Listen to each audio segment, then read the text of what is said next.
Styxia's moonlight is so beautiful. And the River of Souls is so quiet. It's like everything that happened was just a dream.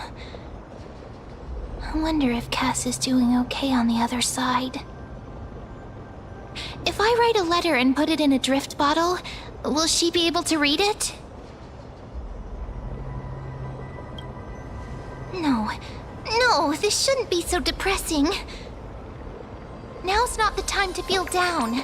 We gotta pull ourselves together. By the way, it was Miss Cypher who asked us to come here. But where has she gone? Huh?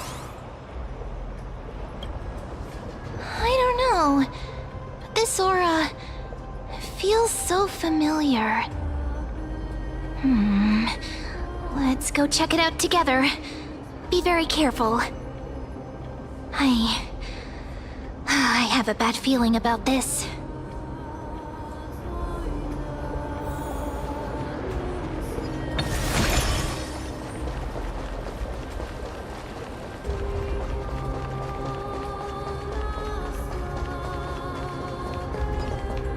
Hey, what's that on the ground? Should we pick it up? Careful, careful. It's a piece of black cloth. Now, where have I seen this before?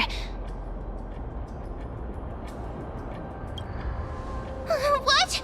How could they be here? Mimi! Look out!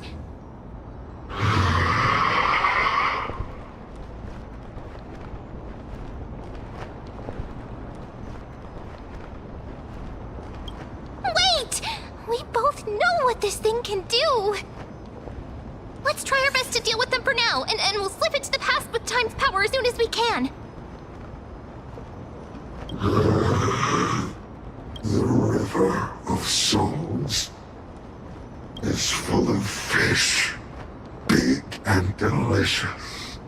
What? The flame chase journey stops. Meow, meow. Meow? I don't understand this language at all. Am I hallucinating?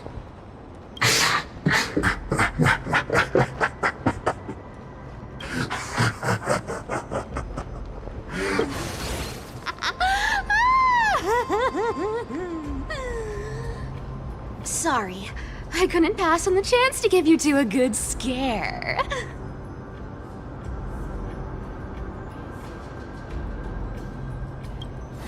Ah! Don't run!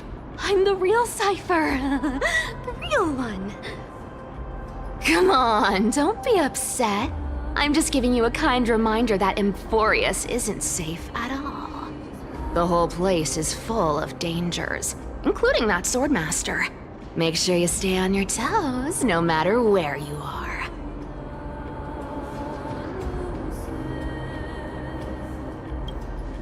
Really? But just a minute ago, that gray hair of yours was all standing up. You were so scared. So, was that a Flame Reaver disguise? Or a magic trick? It looked so real. Is that the power of the trickery demigod? Disguise? No. It's not as simple as that. Let me think about how to explain this. For example, what did you think when you realized that piece of cloth came from the Flame Reaver's cloak? We thought that maybe the Flame Reaver was around here somewhere? That's right. And then you heard some footsteps. What did you think when that happened? Well, we thought it must be the Flame Reaver coming this way. Yep, exactly.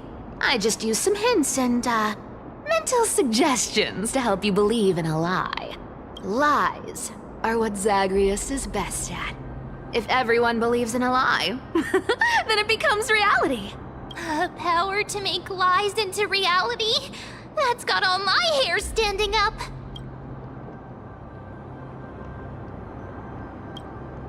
You think I might be lying? No need. The seamstress trusts you for a reason. Someone as honest as you couldn't trick me even if you wanted to. So, there's no harm in telling you. Besides, we still need to team up to go treasure hunting, right? Let's wrap up here. It's time to get going. Oh, was that your teleslate?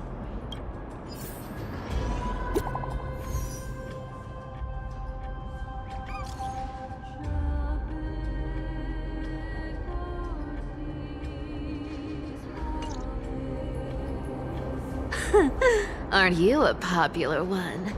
But I got to you first, so help me with the treasures, and then I'll send you two to the grove.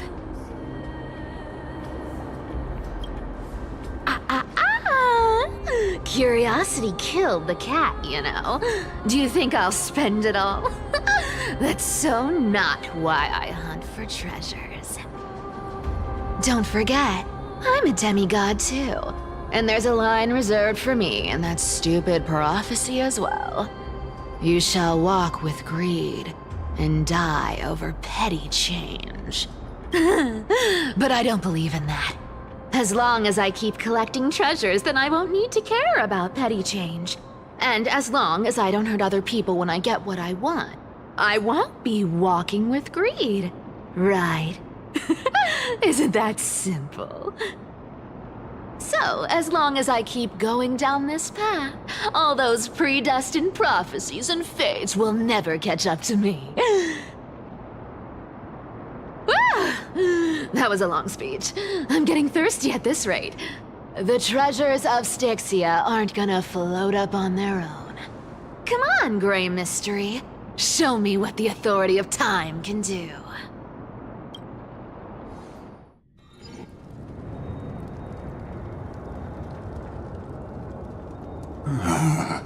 So, this is the car of the Astral Express you've spoken of.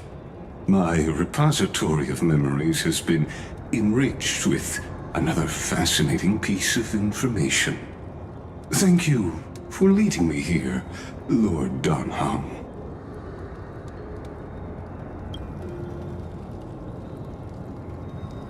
Archimans hold wisdom and knowledge in high esteem.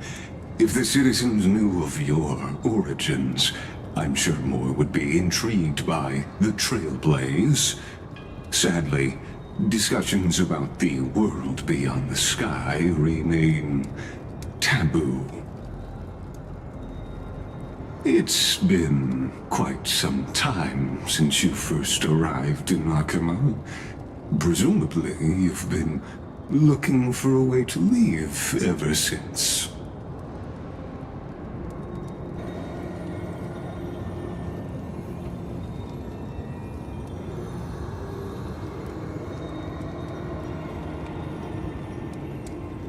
Don't be too hard on yourself, my lord.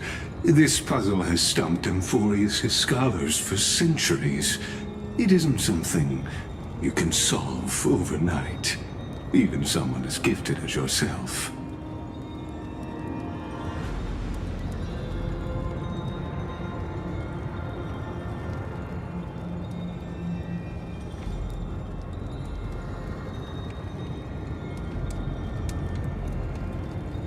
Exactly.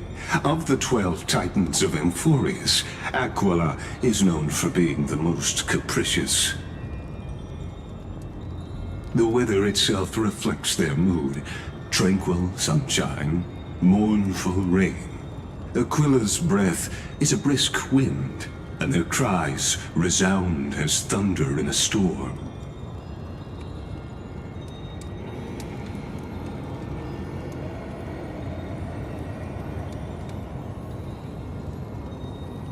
The sky above affects every citizen. It's clear that Lady Aglaya's decision to confront Aquila at the end of the Flame Chase journey was a carefully considered strategy.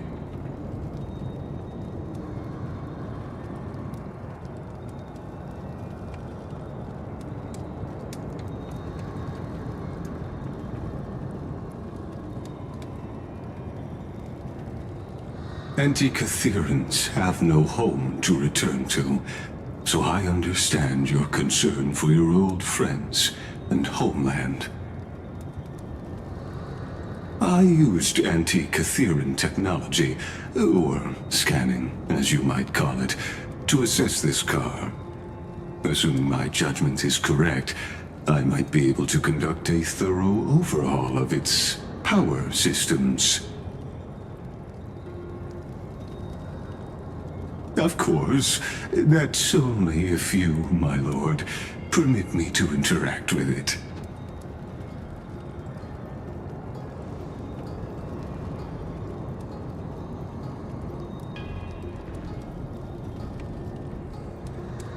You honor me with your trust. I will be very careful.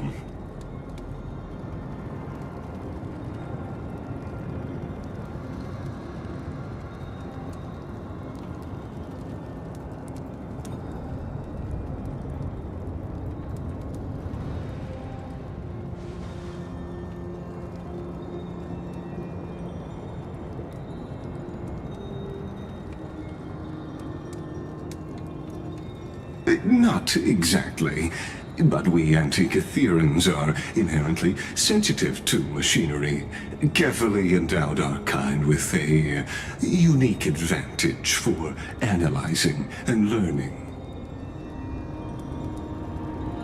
If you give me some time, I might be able to fully restore this damaged car to its former glory. Then you and your esteemed companion could set off on your return journey sooner.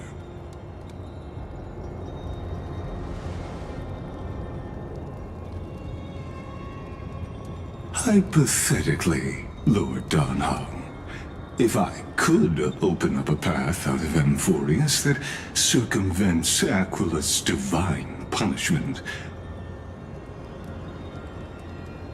would you consider ceasing your support for the Flame Chase journey?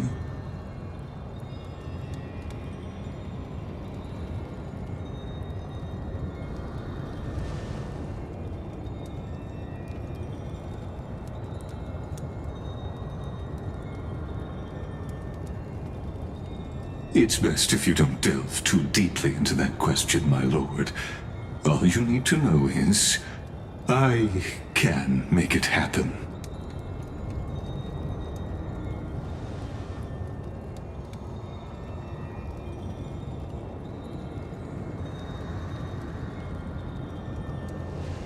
The crucial point is, if you and your companion are unwilling to halt your support for the Chrysos heirs, it could offend certain interests.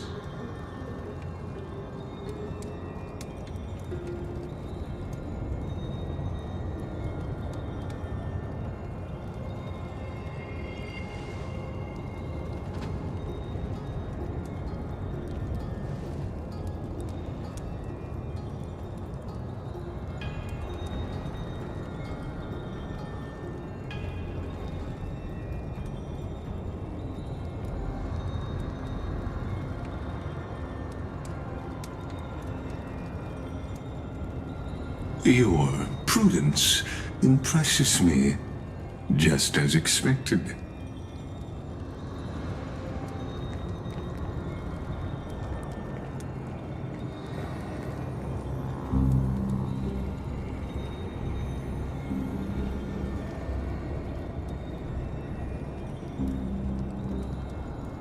Please don't misunderstand, Lord Donhong.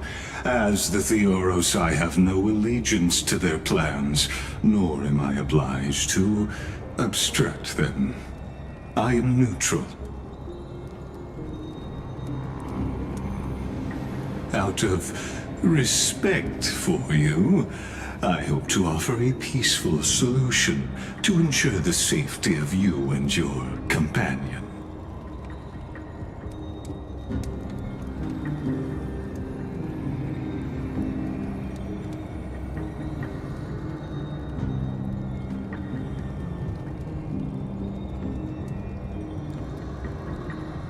I will not. As I said, I remain neutral. Are you asking this because you plan to refuse my offer and continue supporting the Chrysos heirs?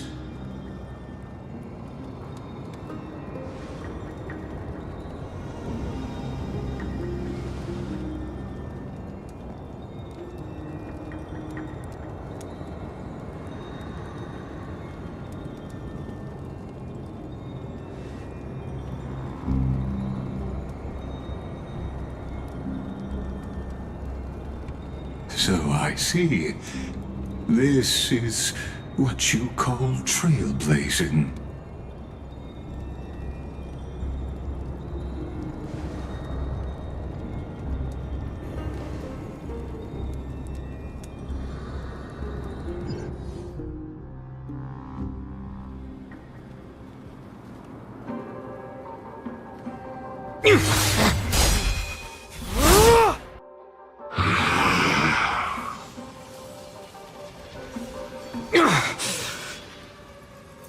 You have such overwhelming power, so why?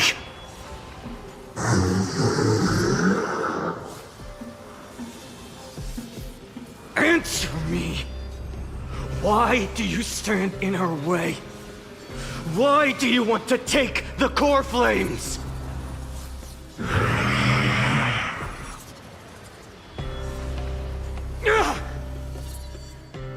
Oh no! He can't hold on anymore!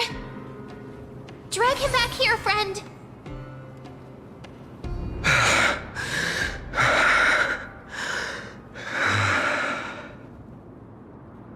Are you okay? I'm okay. I can handle that kind of hit now. But a few months ago, that would have knocked me out.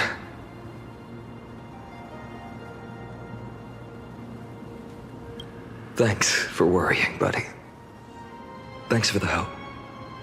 To face Aquila and other potential threats, I must sharpen myself with the most aggressive methods. Even so, it's impressive you thought of this training method.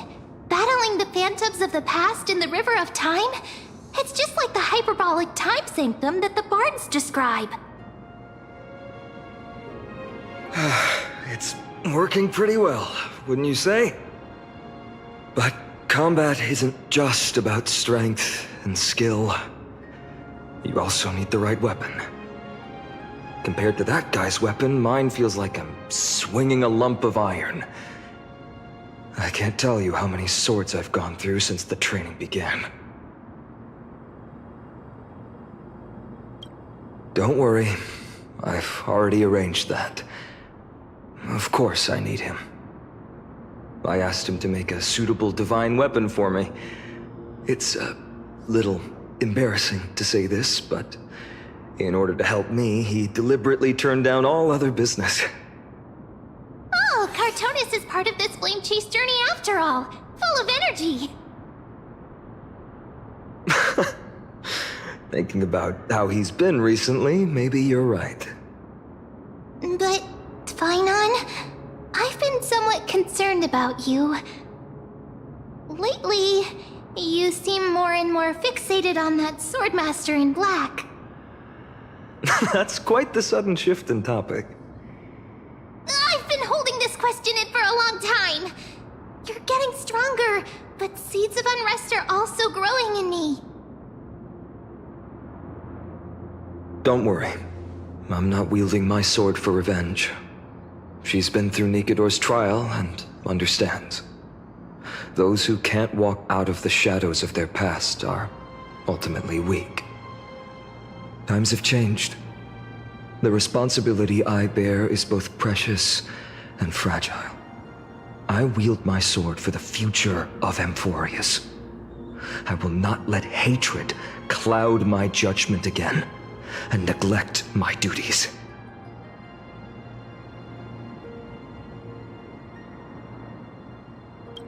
You're right, partner. As of now, I'm not able to handle that Swordmaster on my own. I still need the help of my friends. Every time I say something, things get so serious. I don't want to be the person who keeps bringing the mood down. I'm out of energy for training today. How about we go to the library of Philia to lighten the mood? Sure, that's what I've been looking forward to. We deserve to enjoy ourselves after all the hard work. Today, I'm definitely going to...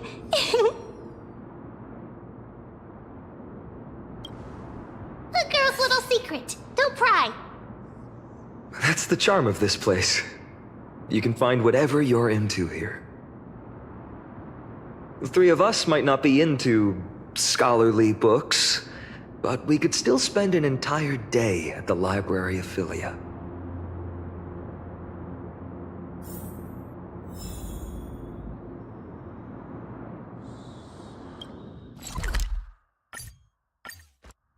Here we are!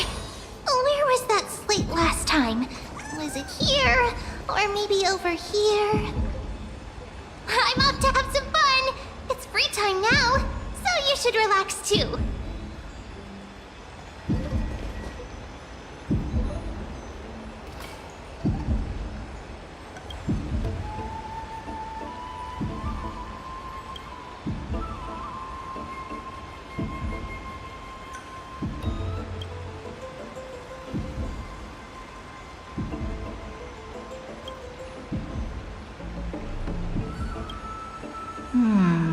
I wonder what Finan and Mem are reading.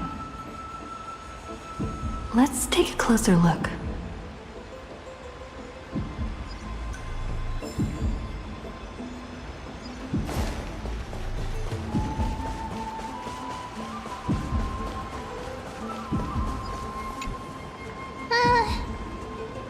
Month of cultivation, curtain fall hour, a time to feast on grains, but poor time for fishing.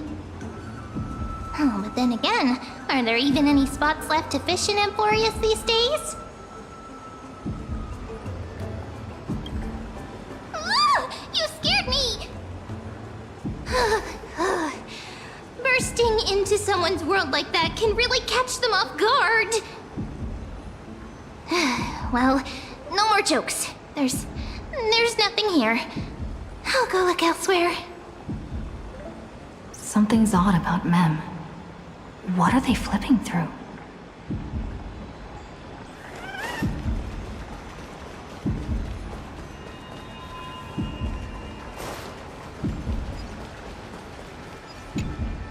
Well, I thought I felt a draft just now. Peeking isn't polite, my friend. You could have just asked. There's nothing embarrassing about it. Here, look, I'm reading this. Antiques Appraisal. How to Make a Fortune.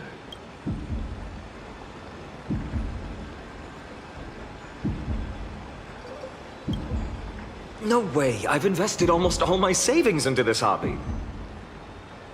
I've spent a lot of time pondering how Aglaia became such an effective leader. Beyond the intangible qualities like personality and ethics, a major reason is her family wealth. That's the perk of growing up in a big city, isn't it? For those of us in the sticks, luck doesn't come as easily. It's 30% grind, 70% fate. Oops, I talk too much. As a leader, you need both integrity and integrity and skill.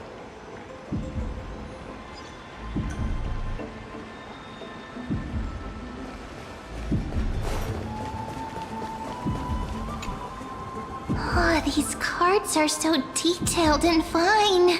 Ruler, weaver, traveler, healer. But the interpretation for each card is so long. Do I have to memorize them all?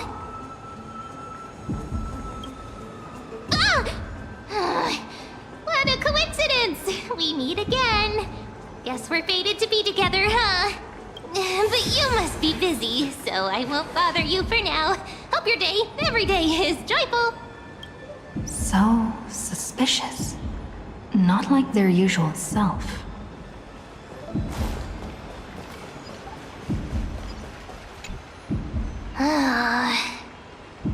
You sure are persistent. All right. I'm totally helpless against your charm. What are you guys chatting about? Is this the Amphoreus Divination Compendium? Why are you here too? Sorry, seeing you two chasing each other around, I suddenly found my book not that appealing anymore. Never thought Mem would be into divination. But it's not exactly a niche hobby, so why all the secrecy? I wanted to set up a surprise! Master it in secret and give you all a shock. But getting caught halfway through, it's only natural I'd feel shy. A girl's heart is more delicate than Aquila's ever-changing moods. A surprise, huh? Someone else used to tell me the same. She was really good at stargazing and divination, especially with cards. Yeah, just like the ones you're looking at. Then you must be pretty familiar with all sorts of divination techniques, with a friend like that. No, I know nothing about it. I've never really believed in using cards or bones to predict the future. If the good omens foretold by divination were true, my hometown, Hydes Elysiae, wouldn't have disappeared. Don't forget, we've got Lady Trina. Every other form of divination is just smoke and mirrors or cleverly rehearsed tricks compared to her flawless prophecies. To me, divination could be a power that guides our spirits. Fate always casts a shadow in front of us, clouding our view of the future. That's why people turn to divination. It's just to find a small reason to give them courage to face the unknown. After all, the first chapter of the Divination Compendium discusses the significance of divination. I'm just expanding on that a bit. Strange. That person I knew used to say similar things. Looking back, whenever she interpreted a card for me, I couldn't help but feel uneasy. Even though I never believed in the outcomes. Maybe it was her tone. Cyrene. She could paint a complete fantasy so vividly, it utterly captivated me as a child. Right, I still carry a card she once used. Do you want to see it? Oh, wow! It's so exquisite! I'd love to have a card like that. Oh, now that you mention it, yes. It would be even better if it were made of, say, crystal? Speaking of which, partner, there's something I haven't shared with you all. Remember our first trip to the Temple of the Three Fates? The riddle that Oryx posed to us? Who's there?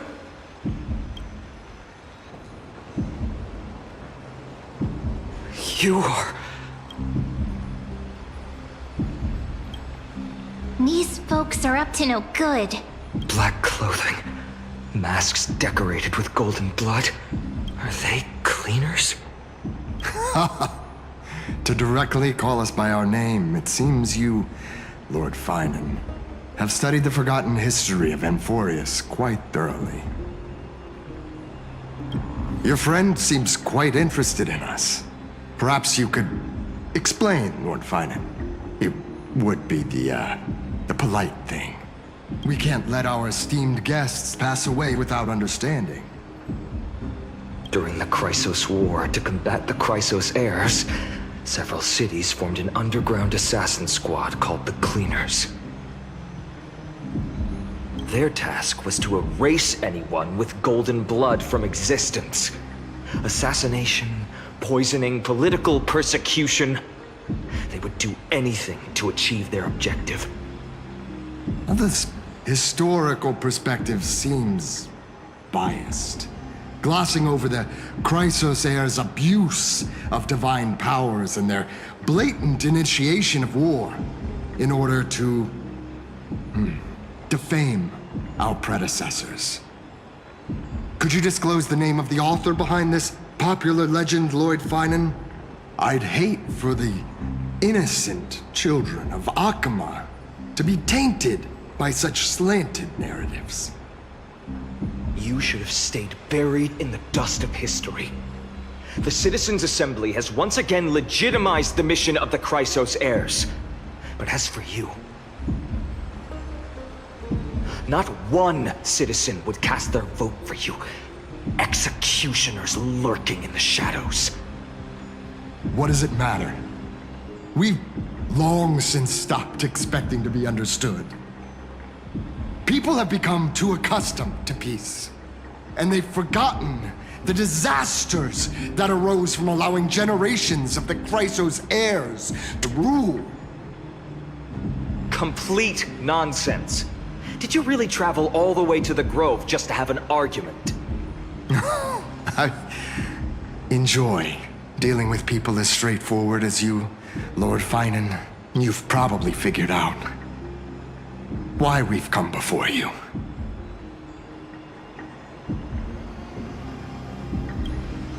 Keep your cool, partner. They've come out of the shadows, which suggests they have something up their sleeves. All right, let's hear it. What are you hiding? But watch your language and don't say anything you might regret. My shoulders might be sore and my sword a tad dull, but it's still enough to slice off your tongues.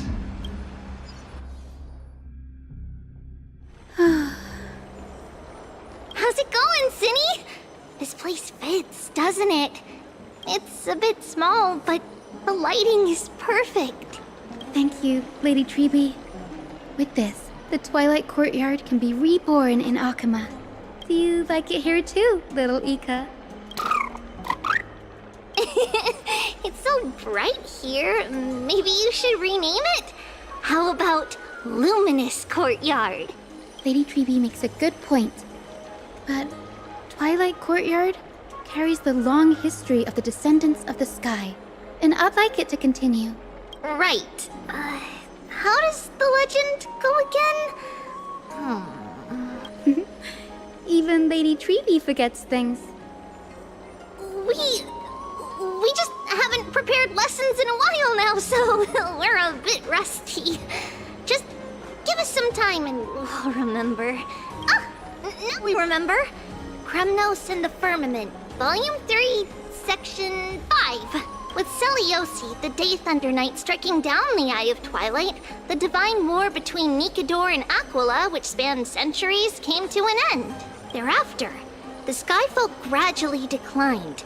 Numerous sky fortresses were abandoned, and their descendants began to establish themselves on the land. Finally, those descended from Seliosi the Day Thunder Knight were welcomed by the scholars under Circes and established the Twilight Courtyard in the Grove. The historical records seem slightly at odds with our memories, but the details from that time have become somewhat hazy to us. Oh, I forgot. For Lady Treeby, history is more than just words on a page. It's something you've personally lived through.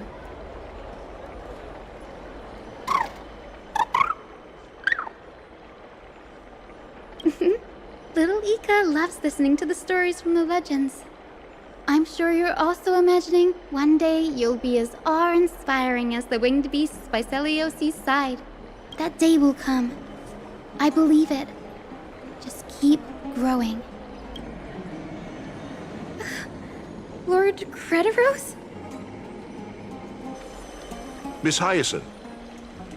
And Lady Treeby. Good to see you're doing all right. I heard from the citizens you were nearby and came to check. Doing all right. What's going on, Crediros? There's been another violent incident at the market. A shop was smashed and looted. It's the third time this week. How can this be? I always thought that with Lady Aglaya here, Akama would remain peaceful. That was true in the past. But these days, forgive my bluntness, her senses may not be as sharp as they once were. Aggie. In my opinion, malevolent forces have noticed the slack in the golden threads and are now plotting to exploit the opportunity. The citizens' assembly just wrapped up. Why is there still unrest? The Chrysos heirs won by only one vote, Lady Treevee. From my years of experience, a narrow victory often walks hand in hand with unrest. Trouble! Miss Hyacinth! Trouble! Clementine. Take a breath. What's going on? Please! Something terrible has happened at Marmorial Palace! What is it, Doctor? Calm yourself and talk us through. Lady Aglaya! It's Lady Aglaya who's in trouble.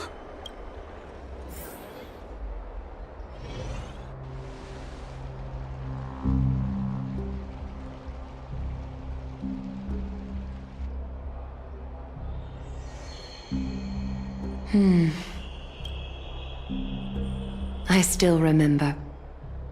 This bath that overlooks the entire palace was built by the Council of Elders 900 years ago. Its purpose was to commemorate the first flame chase journey, and to remember the heroes who made great sacrifices for Amphoreus a millennium ago. Rules were set then. No one was allowed to enter, apart from guests invited by the Goldweaver. But, I guess, you're no longer pretending to follow the rules, are you, Lady Kindness?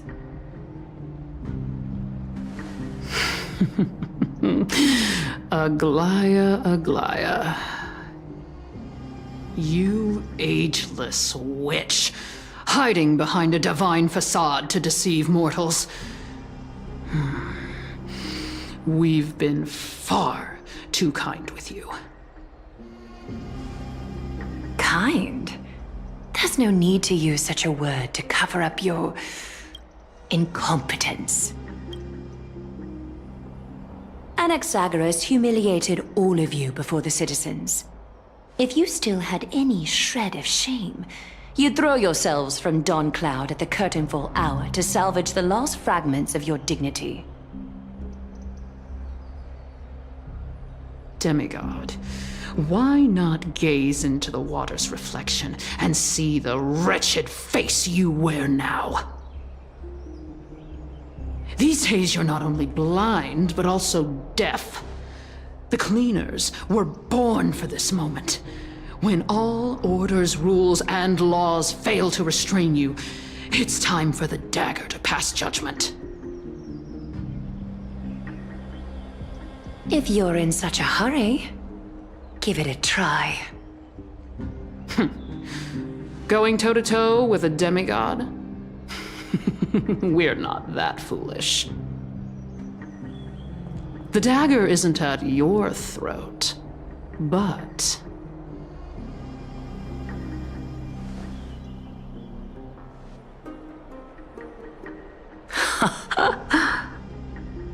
Your gravest accusation is that my humanity is fading. And you claim my concern for mortal joys and sorrows is nothing but a facade. If that accusation holds, what makes you think the lives of these civilians will sway me in the slightest?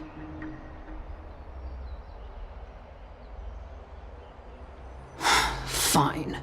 I'll gladly use a few more words to shatter that demigod facade of yours. Like I said, you're not only blind, but deaf too. Lately, your control over Akima has weakened.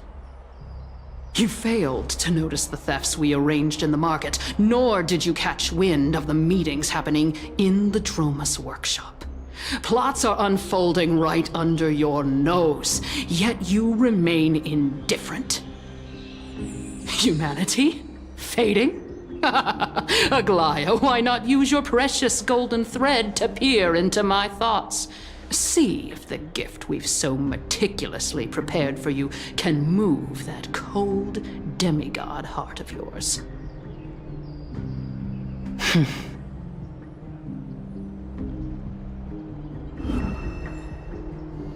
In this moment, I only regret not being more ruthless.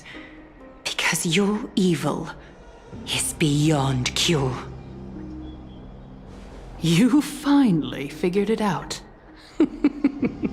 You have grown dull.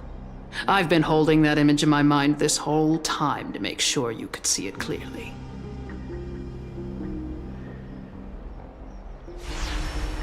want you to have this knucklebone talisman, Big Sis. I hope it brings you luck every day and keeps you safe from bullies. That girl who can't speak or hear. What if she accidentally lost her eyes, too? You know better than anyone what it feels like to lose your sight. Imagine if 1,000 years ago you, already blind, had also lost your voice and hearing in your youth. Would you still have become the Aglaya you are today?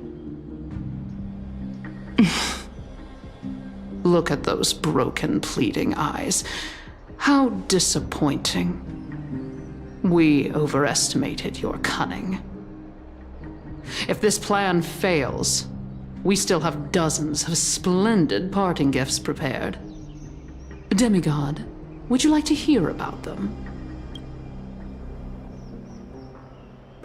I thought I could buy some more time. In these 1,000 years, I've witnessed the fall of 10 titans. From my naive arrogance at the beginning to slowly learning how to guide others.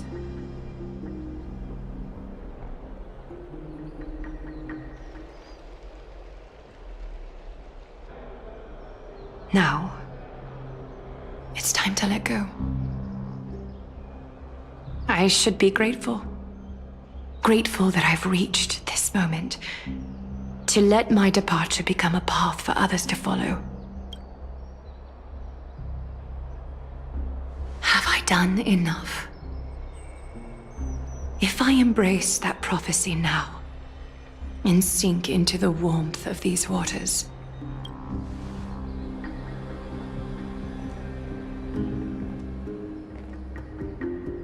will the wandering wind stop to mourn me, Cyphra?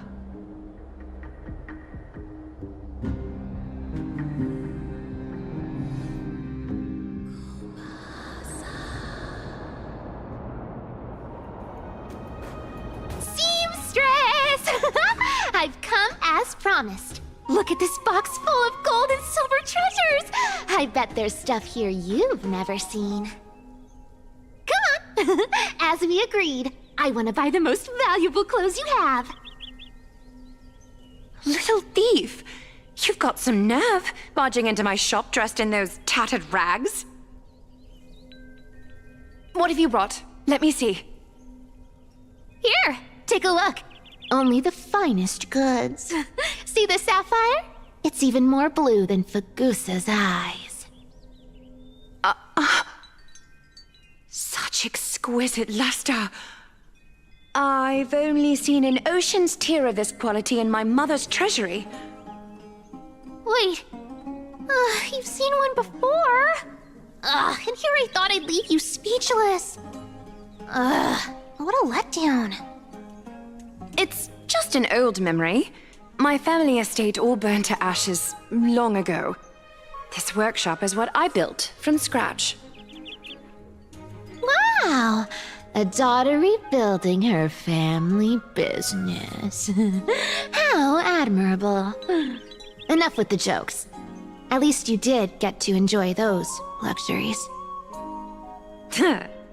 Mind your manners, kitty. Tell me, Cyphra, where did you come from? And how did you acquire these treasures? I won them fair and square in a bet. What? Do you doubt me? Speak up, seamstress. Give me a straight answer. Do you want these or not? Strange. You're clearly lying to my face. But my golden thread doesn't tremble at all. That's because I'm not lying. I've been telling the truth from the start. Is that so?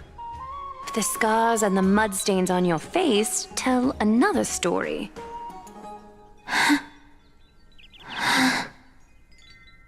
Come on. Can't we just do business without all this chatter? Don't worry. I didn't leave any evidence, so no one will bother you. How can I trust a word you say when you're so skilled at lying? Dealing with you rich people is such a pain. Always wasting my time. Fine, if you don't want it. There are plenty of others who do. Hold on. Your treasure? I'll accept it. But these alone aren't enough to purchase the Gold Weaver's finest clothes. That said, I do have something that would suit you perfectly. Oh. What do you have in mind? Look. Come a bit closer. Oh, it's shimmering gold. Absolutely stunning. These golden boots are the Gold Weaver's greatest treasures. Though not as valuable as the most precious gowns, they hold a magical power. Legend has it that Zagreus blessed these boots, allowing anyone who wears them to move swiftly and silently. Put them on, Cyphera. Then don't get caught again. A face as lovely as yours deserves better protection.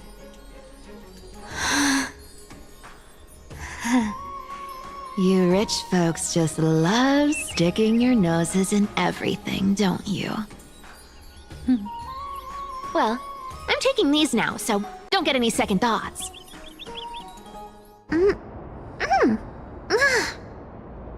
What's wrong? Do you have a smaller size? These are way too big for me. Well, I suppose you'll have to grow into them. Fake! Fake! Do you have to interrupt me in the middle of my story? Fake? What's fake? Those boots definitely don't hold Zagreus' divine power! You're Amphoreus' most cunning liar, and even you were fooled by a Glyad! Watch your mouth, or I'll feed you to the fish in the River of Souls. Weren't you curious how I got tangled up with that seamstress? Well, now you know. Satisfied? I didn't expect such a simple story. How disappointing. But, boss lady, there's a chance Aglaia wasn't trying to trick you? You're defending her. No. I just think the story's so moving, it'd be a shame to ruin it with a lie. If I could cry, I'd be in tears right now. Good thing you've still got a sharp tongue, or you'd have been stuck guarding someone's front door ages ago. Enough chit-chat. Let's take a look at this place. The city of Styxia. Look how beautiful she is.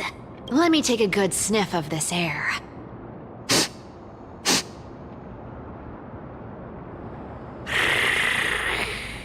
This air, it's filled with the scent of treasure everywhere. Wonderful, just wonderful. Thanks to Castorus and Grey Mystery, the ancient city's barrier was finally dispelled. Now that I think about it, helping them was well worth it. Time for treasure hunting, Barto! Lead the way, and whatever we find, we'll split 80-20. Well, I have a suggestion. How about 70-30 instead? Listen closely. Do you hear that? The gnawfish in the River of Souls are growling with hunger. 80-20 it is. How generous you are, Boss Lady Cypher. Anyway, what's with all this water? It's damp, cold, and miserable here. I hate it. Ooh, the mighty demigod of trickery. Uneasy around water. You wouldn't understand. The people of Dolos are talented in many ways. Just, not in swimming. Why don't we have a race? Long distance, sprint, or laps? Take your pick. What's got you so worked up? Relax, relax. Who would have thought the fearless Lady Cypher was afraid of water? Can't take getting wet. What's so hard to understand about that? Now, hurry up and figure out a way across. Or I might have to reconsider our split. Don't rush me! Let me take a look around! Got it! Let's use that thing! Come on! Follow me, boss lady! Not a good imitation. I'll play along. Let's see where this goes, Bartolos. Tell me, how did you hunt for treasure when I wasn't around, boss lady? Trying to trick me into saying something. Not a chance. Ooh, interesting. Very interesting. Was this device designed by priests of Ornyx? Do you think you can handle it? Don't underestimate me, boss. Just find a cozy dry corner and wait for me. Mission accomplished. Now you don't have to worry about your tail getting wet. Not bad, but just a warning. If this thing fails while we're halfway through the water... Don't worry, trust me. For that sweet 20% cut of the loot, I'll make sure you're taken care of.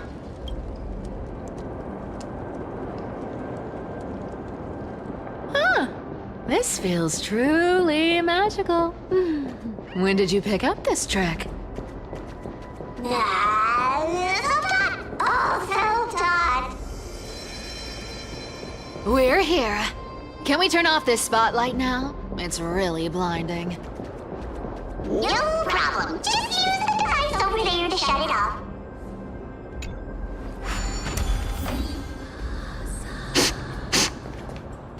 The scent of gold coins, gems, and fine leather. It's so refreshing. The treasures in this ancient city are all floating back up thanks to Grey Mystery and that pink squirrel. Yes, right here. What are you waiting for? Start digging. Roger that. Watch me. Wow! That's a huge chest. Move over. I want to open it myself. Wow, a massive haul. Unbelievable. It's hard to imagine the kind of luxurious life the people of Styxia once led. As expected for a realm of Fagusa's disciples. This entire chest is filled with ornaments made from ocean's tears. Here, take this. See if it suits you. Ooh, thanks for the gift, boss. Much appreciated. Look at the clarity of this purple crystal. It matches my skin tone perfectly. Oh, safer, safer. You truly have the most refined taste of all the thieves in Amphoreus. Let me try this on. Huh? Where is my treasure? How long have we known each other? I can't believe you still fall for this. This is... How could I have forgotten about this? I'll believe it as true, and a lie becomes reality. What a convenient ability. The demigod of trickery's divine gift. Far more practical than any golden thread or teleporter. All right, enough fooling around. Here's the real thing.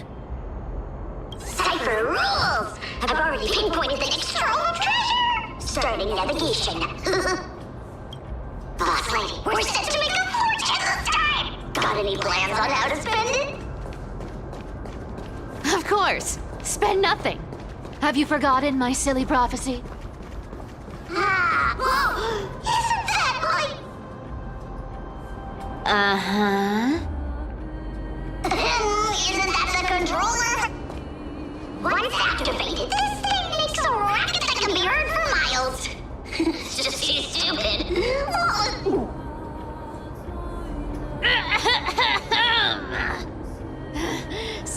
Exactly! What was the Titan thinking when they came up with this thing? Hey! If you don't want the trickery to be exposed, you'd better start by keeping your mouth shut. What do you say? Pot lady, you're absolutely right. I'll be careful with my words.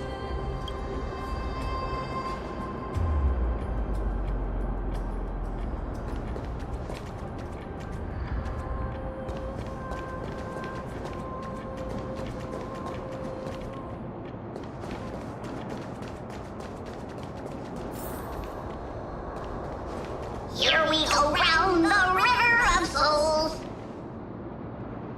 Spirit thief goes, spirit thief goes. Ah, what are you even singing? You're totally out of tune.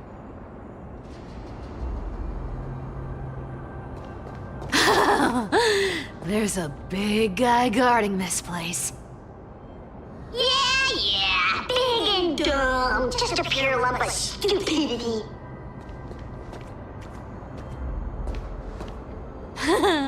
Look at its face. Oh my, how could something be so ugly? Yeah, so ugly. Ugly enough to make even me, a little imp without a digestive system, feel nauseous. If that ugly brute messes up my face, even the stoic Talantin might end up shedding a tear. Indeed, that would be heartbreaking. Clearly running away is the sensible choice. So, how about you take the front? I'll attack from the side. Right. Fleeing fits a rogue nature. Huh? Let's try it this other way. Riding the west wind, away we go! We can do it! Time to mix things up!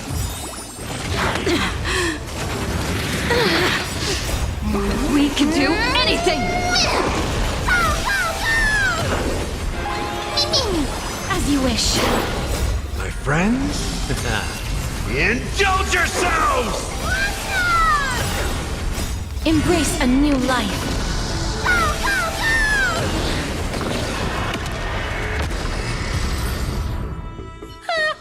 Such an ugly and useless creature, taken down with just a couple of hits. How boring. Hey, Bartolos, are you still alive? Give us a squeak if you are. Squeak! Look at you, all shaken up. Can't handle even this bit of action. It should be safe here now. Get to work. Aye, boss lady Cypher.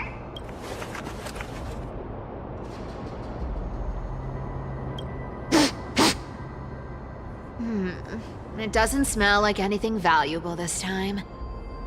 Since we've already dug it up, let's open it and see. Huh. Is this?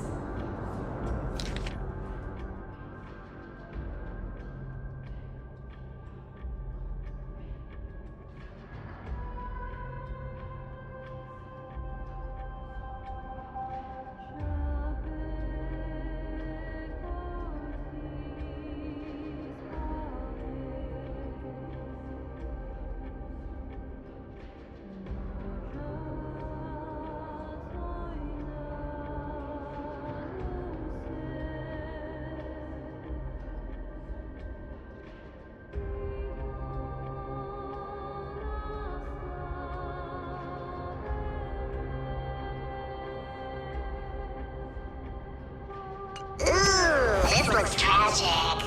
Do you think they made it to Akuma? Probably not. I've never seen or heard of anyone from Styxia and Akuma. At least, I'm still left for Dolos.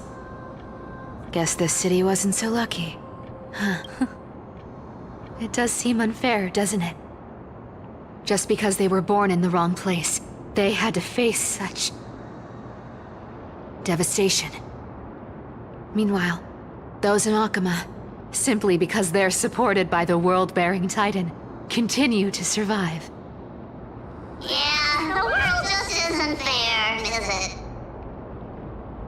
Speaking of the world-bearing titan, Cypher, didn't you tell me once you used to be an apprentice at Kephal's priestly court? Did I? Yeah, you definitely told me, and I remember it clearly. Maybe it's been so long your memory's gotten a little fuzzy. Ah, right. I did tell you. It wasn't a big deal. I just snuck in with a bunch of mumbling priests and watched them do their spooky rituals around some glowing rock.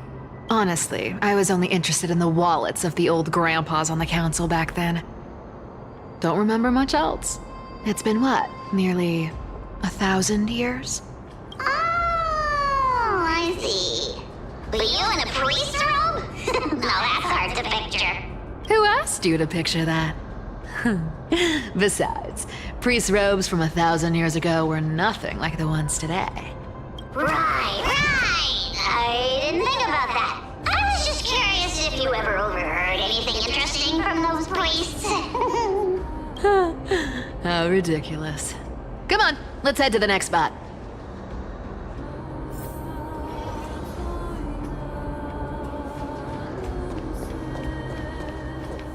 Where did this roadblock come from? Ugh, this is so annoying. The treasure is right in front of us. Oh dear, we're stuck here. But I have a plan. Should we call on that big, noisy, cumbersome hand of Xandrias? Never thought that thing would actually come in handy. All right. Do you want to handle it? Leave it to me, boss. I don't need a controller. After all, you know.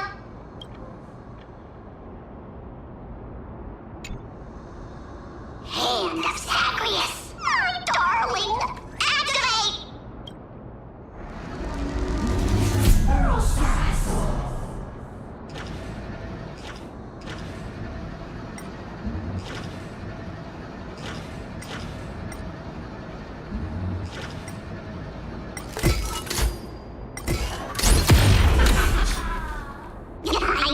Looks like a charm. Not bad. However, I still don't see how this ties into trickery. Let's go to the next room. Hey, slow down! That question you asked me earlier. I think I just remembered something. What? What did I ask? You know, that question. The one you specifically asked me. Right after we dug up the second chest. Forgive me, boss lady, but have you been under a lot of stress lately? I didn't ask anything. You must have imagined it. Oh, is that so? Maybe you're right. I have been a little on edge lately. I need to relax. All right, let's move on to the next treasure trove.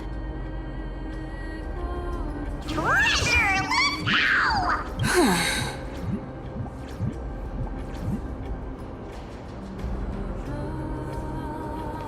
Twinkle, twinkle in my chest, how this core flame is the best. Wow, when it comes to singing, I still sound better than you, boss. Go beyond all time and space on the journey of flame chase.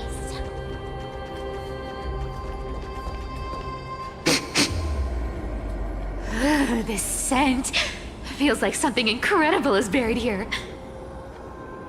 Incredible indeed! If even Boss Lady said so, how could I not be excited? Do I need to give instructions here? Get digging.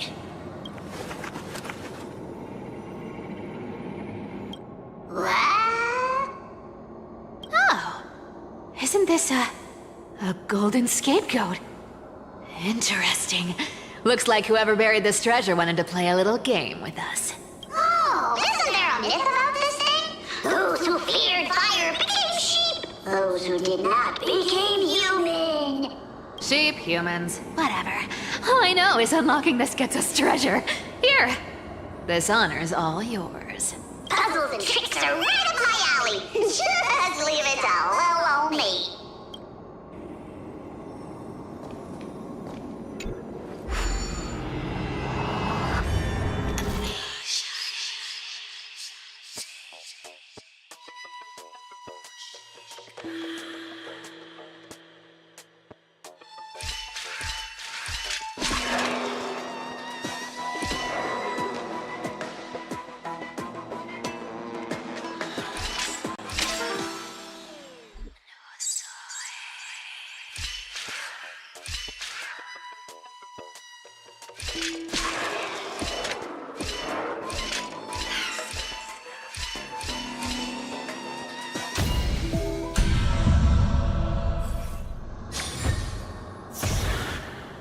Told you, nothing can stop me. Cyber, it's your turn now. Stop! Stay there, and don't turn around. Huh? What do you mean? I told you, don't move.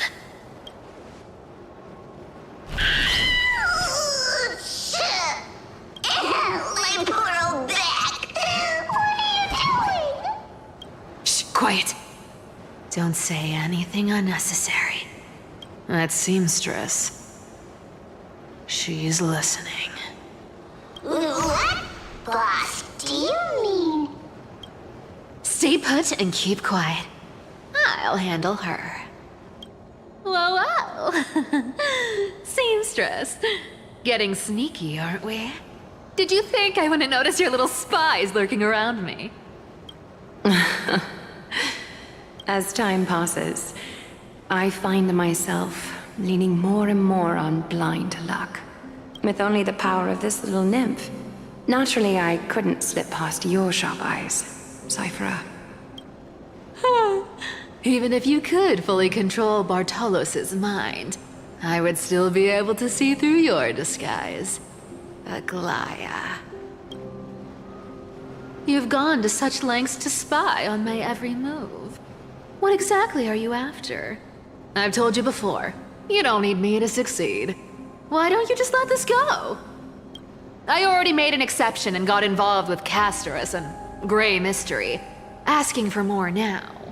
Isn't that pushing your luck a bit too far? I'm sorry, Cyphera. I've plotted and schemed my whole life. But I never could have predicted our relationship would end up like this. I've spent centuries trying to figure out where I went wrong, replaying every moment over and over. But you've never given me a chance to explain myself, face to face.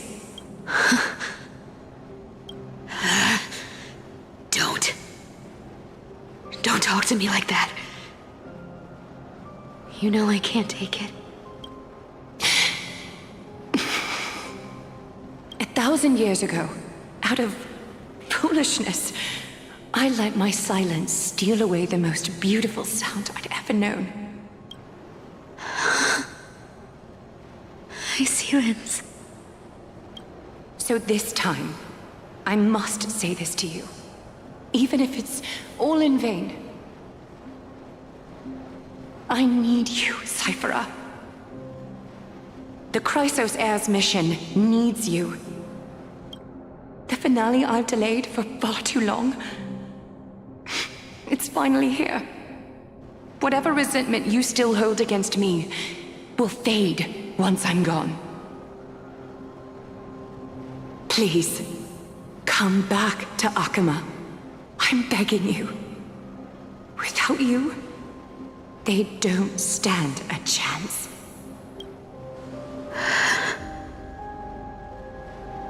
I'll think about it, seamstress. But stop watching me.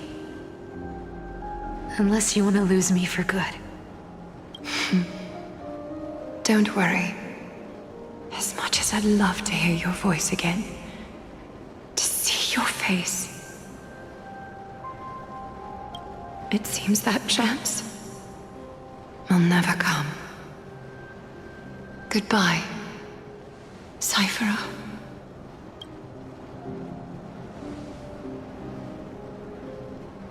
Goodbye, Aglaya.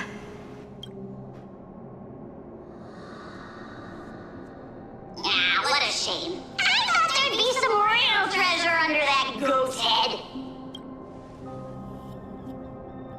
Turns out, everything in that chest was soaked in water from the River of Souls. Nothing valuable left. Those relics were once priceless. But time has eroded away all that they once were. Aww, hearing that from you makes it sound so sad. Wait, why am I getting all sentimental? I haven't even processed what just happened. That horrible woman. When did she... Oh! If you see her, let her know this. As demigods, we can't avoid our duties forever. Oh, could it have been back then when... Do you remember now? Looks like you don't need me to jog your memory. She must have slipped that nymph into your pocket while you were distracted. Don't underestimate that bug. It's every bit as dangerous as the seamstress's golden thread. Let your guard down for even a second, and it might take over. Make you spill secrets you'd never share otherwise. Whoa, that's like some brainwashing monster straight out of the Black Tide! Creepy. Boss, how did you realize something was wrong? I'm curious. What exactly did that nymph make me say? Actually, it gave itself away very early on. Speaking of the world-bearing titan, Cypher, didn't you tell me once you used to be an apprentice at Kefali's priestly court?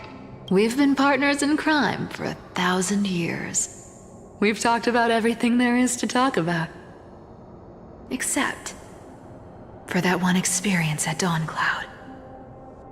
I never told you about that. I absolutely wouldn't have shared that with anyone. But, boss lady, there's a chance Aglaya wasn't trying to trick you? And as far as I know, the embodiment of trickery despises that golden thread which forces people to speak the truth. You'd never defend Aglaya. Isn't that right, Zagreus? You have a terrifyingly sharp mind. After all, I'm the only one in the world who knows you're still alive. To make sure you survive the Titan trial, I had to fool the entire world. If you want to keep that lie from falling apart, you'd better keep playing your part in the days ahead. Even if it weren't for saving my worthless little life, I'd still walk through fire for Cypher without hesitation. You may have been reduced to this form, but you still haven't lost your way with words. Speaking of which, Cypher, you're not taking that wicked woman's words to heart, are you? Life's been pretty great lately. Why get into trouble now? Don't you think? Honestly, I've been thinking. Maybe a trip back now wouldn't be too bad. You're back again, Cyphera, your face. I need clothes. Anything. Just throw me something. A piece of cloth will do. Just enough to cover the wounds. I will pay back the amount I owe. I promise.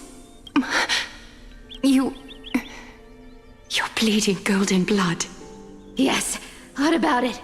So what if I'm one of those Chrysosairs they talk about? Those infinitely strong heroes. World-renowned swordsmen. Exceptionally intelligent scholars. Cyphera. Oh, I'm sorry to disappoint. Who knew that group of amazing people would include me? A pauper. Thief. Con artist. Maybe I should just make another cut to drain all this yellow stuff out of me and... Stop it, Cyphera. I'll give you clothes. Warm you up and... Stay here. Stay stay in my workshop until you're healed. Aren't you going to ask me how I got these wounds? Right. What's the use? I'm so good at lying. Even your golden thread can be fooled. If you can't verify the truth, why bother asking at all? I don't need to ask. Nor do I need to use the golden thread. I know everything you do is for survival, at all costs. Stay here. You won't have to deal with the cold or go hungry again. Stay by my side, and you can start putting yourself back together. Aren't you worried I'll ruin this place's reputation? Or that I might sneak off with your precious clothes and sell them? I wouldn't have invited you if I were worried about those things. You're weird, seamstress. You know, they say a child who often lies remains a liar for life. I've tried not to become a liar, but honestly, it's just too hard. I'm close to giving up. What makes you think I won't disappoint you? Because I can feel it. Not with the power of a demigod, but with the heart that beats in my chest. You love this place. That's why you keep coming by, but also why you hesitate to stay longer. You worry you'll tarnish the Gold Weaver name. After taking over Nestia's divine authority, I became used to letting the golden thread distinguish sincerity from falsehood. However, the mission I need to complete requires me to learn to trust and rely on my heart. Cyphera, you're an honest thing I've given to this world. And also a challenge the world has given to me. Stay here with me.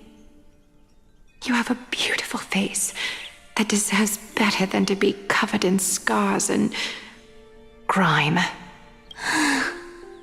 You've got a way of talking that's hard to follow.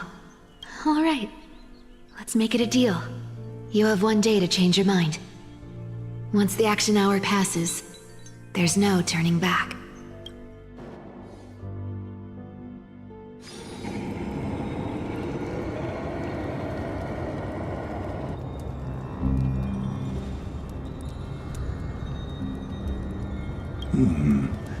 Pressure. Fear. Planting seeds of anxiety. It seems this is the strategy they've chosen.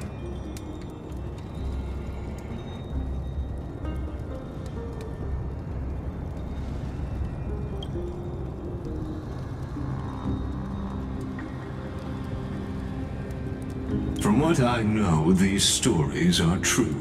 The kindness we know today, strictly speaking, is the 27th kindness. Objectively, the rise of the Cleaners was both inevitable and necessary.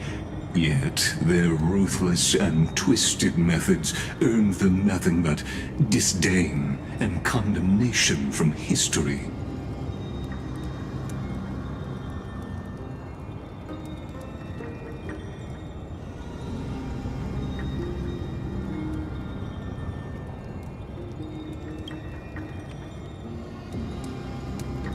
Even in these crumbling end times, there are always those who find ways to profit from the chaos. To ask the vested interests to abandon their status, wealth, and ambitions in this world for a distant ideal may be no easier than creating a miracle.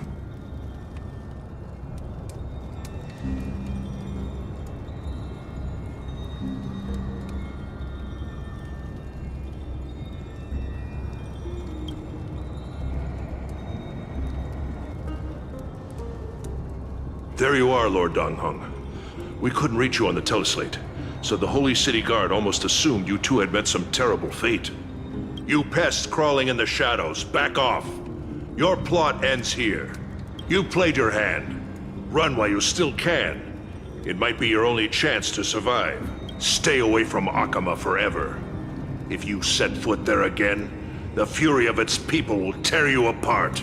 Because Aglaya is dead, and in the eyes of the Holy City citizens, her blood is on your hands.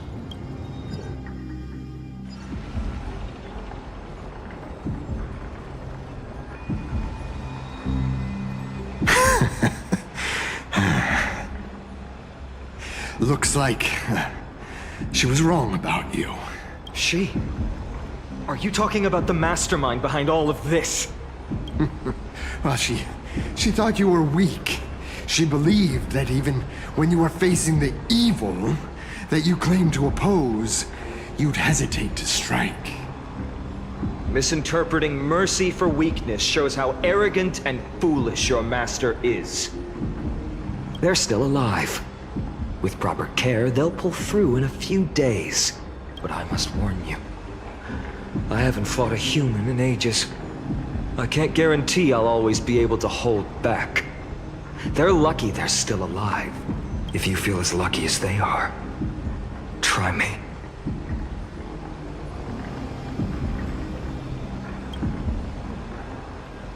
Bygone is seriously upset. Get out of here.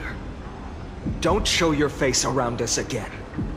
If your master wants to stop the Flame Chase journey, she'd better bring an army that makes Kremnos at its peak look like child's play.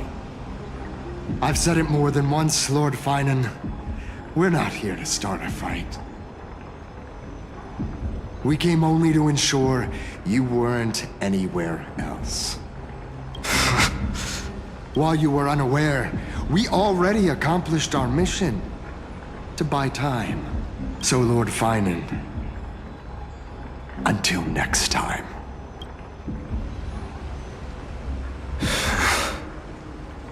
Are you okay? I'm fine. Anyone who uses innocent lives as bargaining chips has gone too far.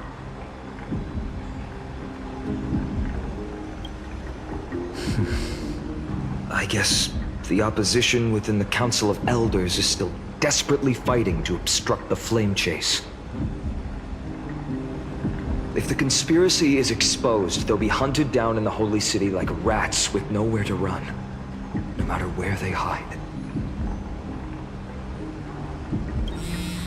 Why, tell us, Late.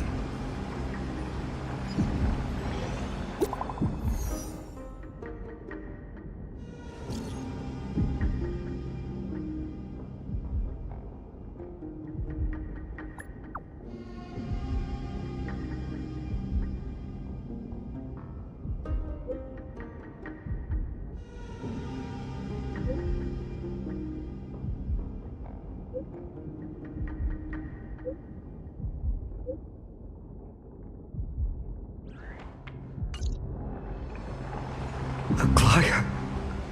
Is this... blasted? Those guys...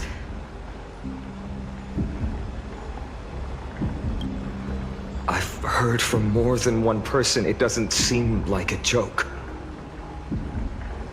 Stay calm. This could just be one of her schemes. I won't believe it until I see it for myself.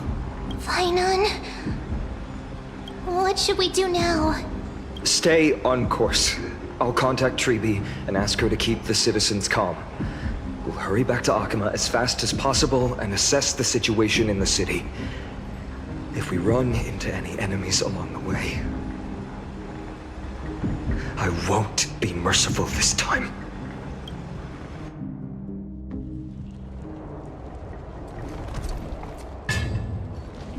Cartonis?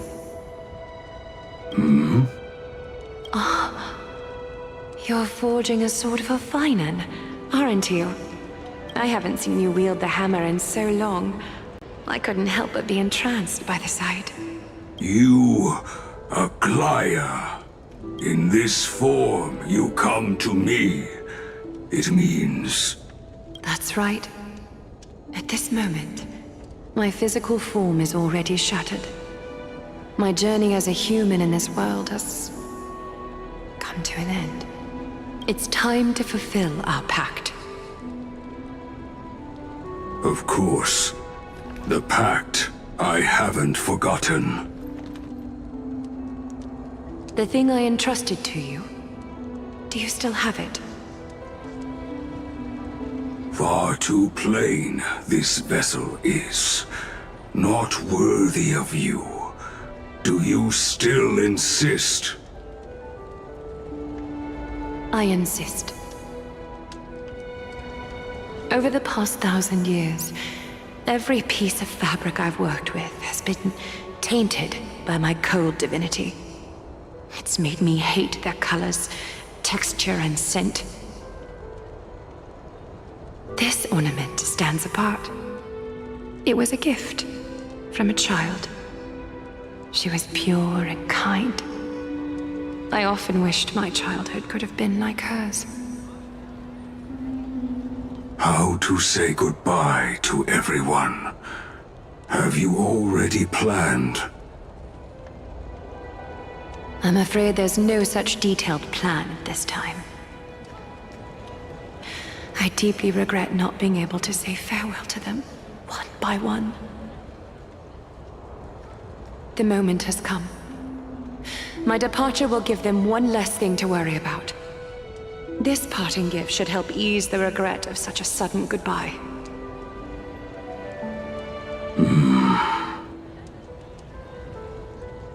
Invented for the Titans, Kremnos' soul-forging technology was. Though divinity it retains, filtered out, the remnants of humanity will be. Is that what you want, Aglaya? You've confirmed this with me repeatedly. Yes, Cartonis. I need you to do this for me. Condense my divinity into this ornament. It might still be useful in the future to help them complete their mission. Selfless until the end. Envy that child, there's no need to. Already lived a grand life your humanity has. Your praise puts my heart at ease, Grand Craftsman. Please, take me through the last tempering that fate has to offer.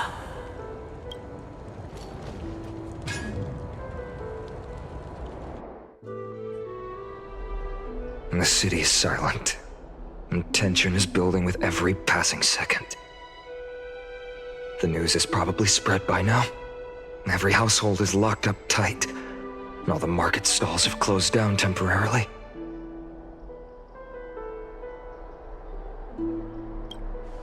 I can't imagine how she could have been taken down by a handful of assassins, unless it's all a part of her plan.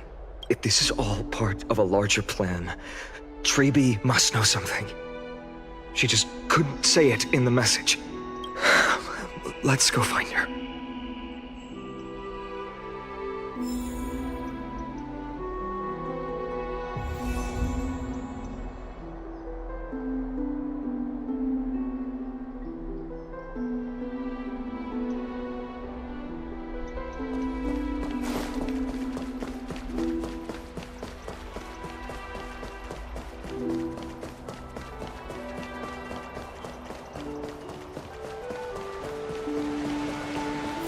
Darnham came back before us.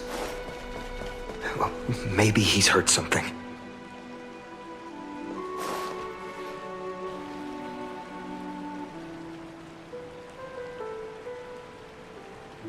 Don't worry. The cleaners didn't lay a hand on us. Lord Krateros, were you in the city when it happened? What exactly went down? Regrettably, no one knows the details of that moment. Eyewitnesses only saw... It's fine. Just tell me. Eyewitnesses at the Memorial Palace saw Aglaya fall from the Chrysos airbath. Oh, gods. She showed no signs of life by the time the Holy City guards approached to check. They were too afraid to jump to conclusions. After all, she was a demigod who lived for over 1,000 years, the leader of the Chrysos heirs. Most citizens of the city believed that death couldn't touch her. She was pierced through the heart by a uniquely crafted dagger. I saw it for myself. It's one of the weapons carried by the cleaners.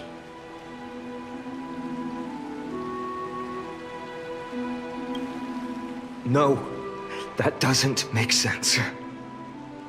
The ones who appeared in the grove and those who confronted Dan Heng in the abyss didn't immediately resort to violence. They were just watching and trying to intimidate. They didn't have any reason nor the courage to attack Aglaya. Perhaps...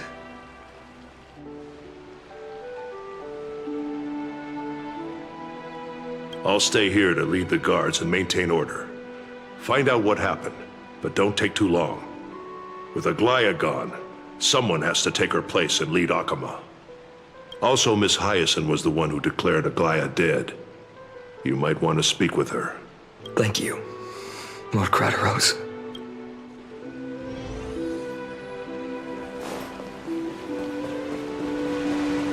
The baths are empty.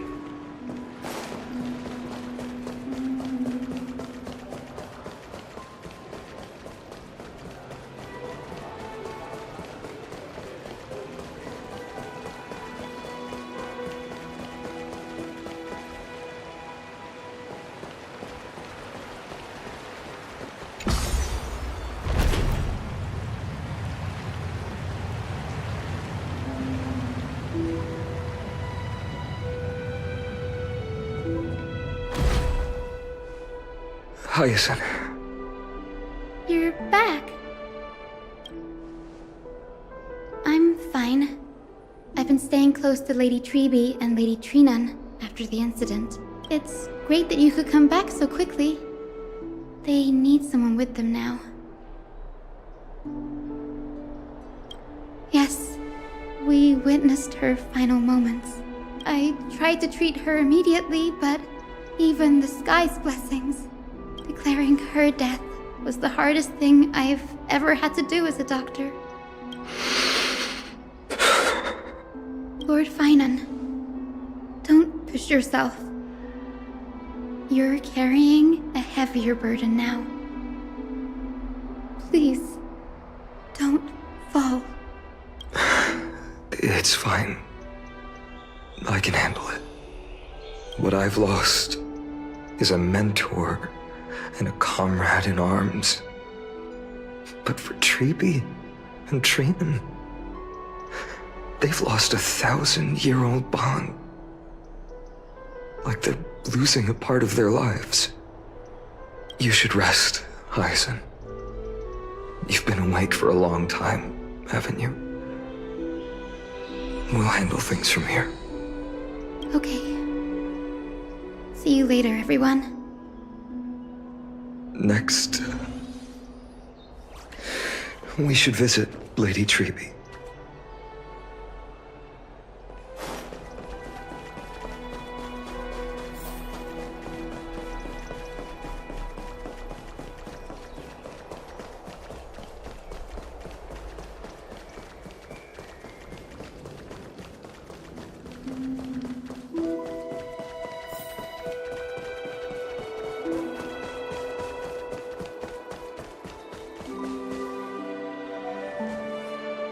Snowy.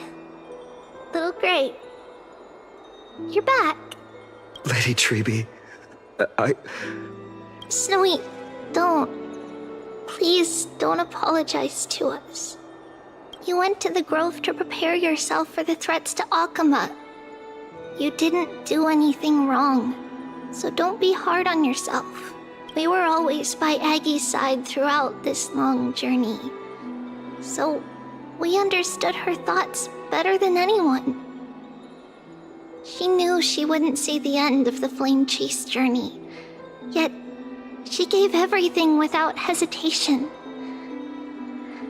For the future of everyone.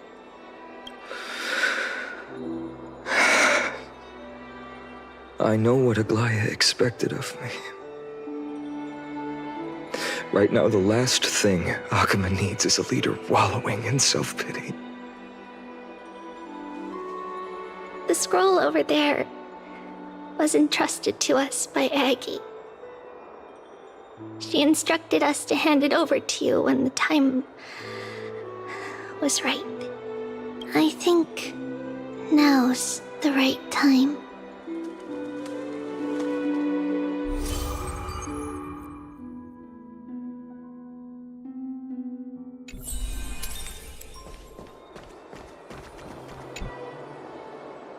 Bygone, my humble student, my trusted colleague.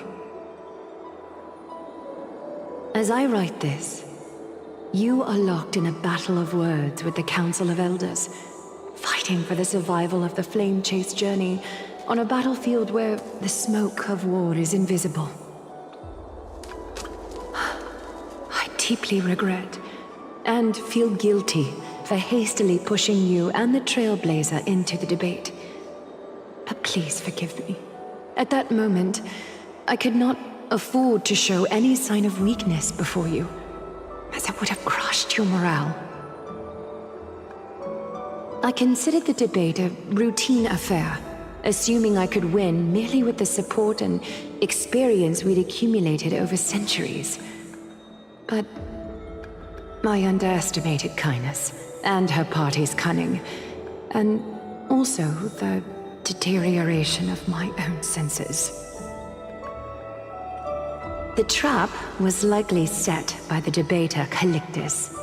He had prepared a severed golden thread in advance, revealing it to the public when Kindness was faltering in the debate. He claimed I was reading everyone's thoughts with the golden thread to cheat in the debate. I could have countered that low tactic in 100 ways, but my words slipped out before I could even think about them. With deceitful scoundrels like you in the crowd, I have no choice but to rely on the golden thread to keep watch over everything in this holy city. You can imagine the reaction that comment provoked. At that moment, I felt my time was running short. The divinity in this body might be eternal, but that is not the essence of me. I am a daughter of humanity, born of my mother, and I will die as a human. Realizing that my humanity was fading, I began to plan my exit. What kind of departure would not waste such a belated death? I have yet to find the ideal answer. But I knew I couldn't simply fade away in my sleep like anyone else. The serpents have always lurked in the darkness, terrified of their heads being cut off by the golden thread. If my departure were to be calm and uneventful, it would only lead to a swarm of those serpents emerging from their nests. Regrettably, a peaceful death is a luxury I cannot afford. I must feign weakness deliberately to make those serpents lose patience and act rashly. Just as they think they've struck and sunk their fangs into my heels, that's when I'll strike back, igniting the final blaze to burn away the threats hidden in the shadows. The blaze soaring into the sky might sow fear and confusion, but I have no worries about people losing their way. After all, Akuma still has you to guide them, Bygone. You're not perfect, Bygone. I've witnessed your confusion, recklessness, and deep sensitivity, dawn after dawn. The heavy burdens of your past have always weighed you down, inflicting deep pain. Yet, In your way, you are perfect. You embrace everyone's imperfections, always ready to find the precious qualities hidden beneath their rough exteriors. Unconditionally. That might be what sets our Sky Father Kefili apart from other deities. They recognize the imperfections in their creations, yet still choose to shine their light on them, offering protection with unconditional love. Finan, while you zealously pursued strife, believing it to be your destined path, from the very beginning, my thoughts have never changed. You are the destined world-bearer of Amphoreus, the gate to Amphoreus' future. Go, complete the flame-chase journey of the prophecy, ignite the stars, and inspire hope in the hearts of humanity. I will be waiting at the end of the West Wind, looking forward to the miracle you will create.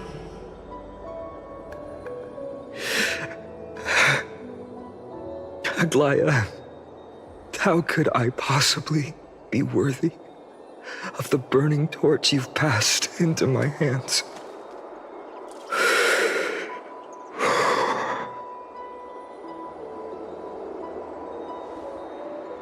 Dorang, can you do me a favor?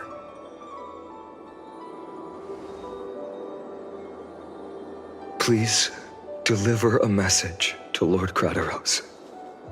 Have him gather the Holy City guards and the Kremnoans to spread the word from door to door. At the lucid hour tomorrow, Finan will speak at the Marmorial Palace. Urge everyone who has concerns about the Holy City's future and the Flame Chase journey to attend this gathering. Tell them Aglaya has left Amphoreus the seeds of hope. Thank you.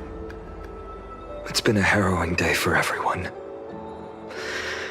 Please make sure to rest well and collect your thoughts. I need to prepare.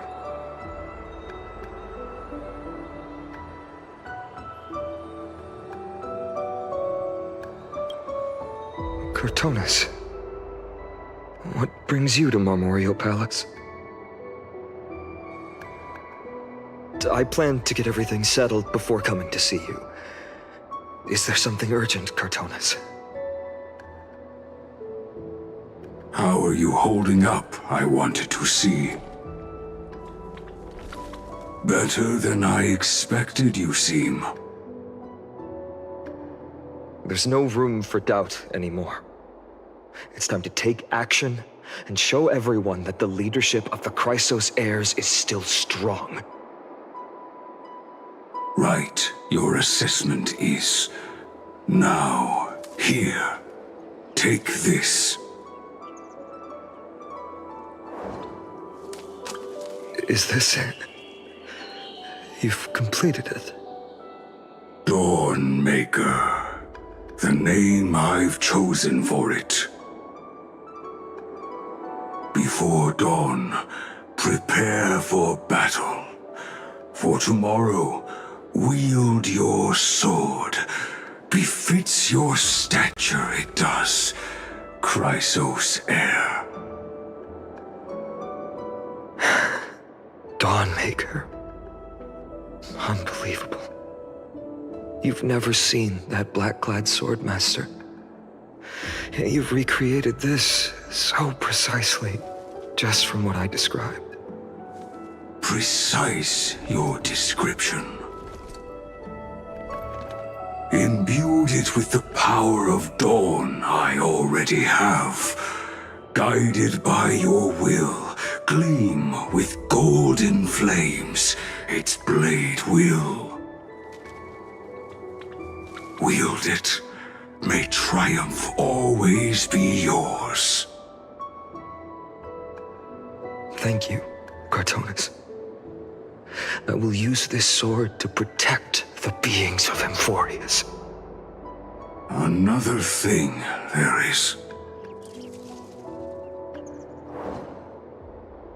What's this?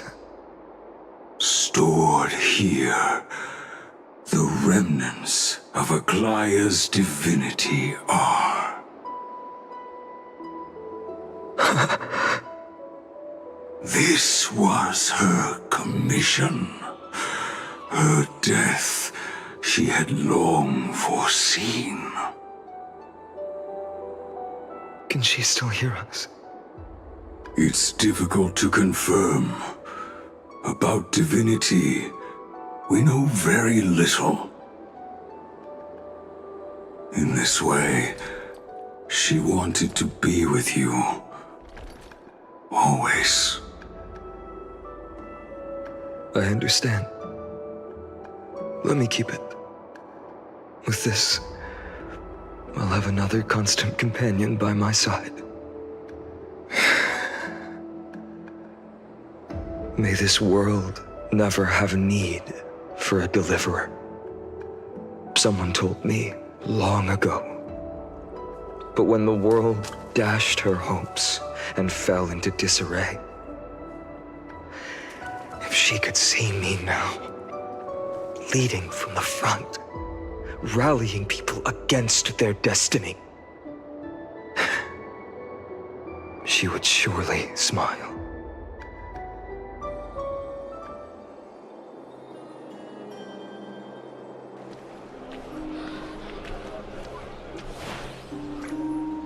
How will the Holy City continue without Lady Goldweaver?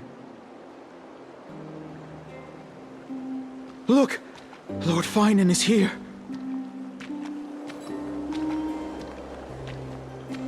Will he step up to lead Akama?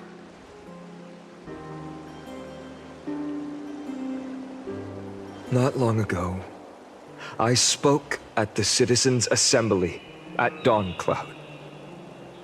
I wrestled with every word, searching for the right ones to rally support and keep the Chrysos heir's flame chase alive. In the end, I remembered a lesson from one of my teachers. In battles where words are weapons, outrage and blind passion often overpower reason. I followed his strategy. I painted my opponents as nothing more than pests, tore apart their character, and laid out their crimes. The strategy worked. I secured enough votes to achieve my goal, but afterward, there wasn't even a flicker of joy. I realized that apparent victory masked a deeper failure. In my pursuit of success, I fueled division and strayed far from my very purpose that led me to the flame chase journey. This journey was supposed to unify, not divide, to strengthen us, not weaken us.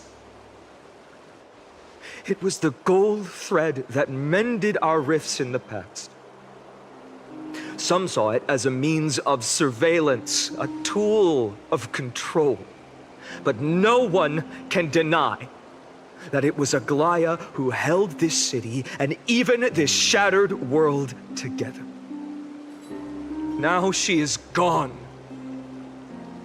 Yes, as you have heard, the demigod Aglaya, who guarded the holy city for a millennium, has indeed fallen.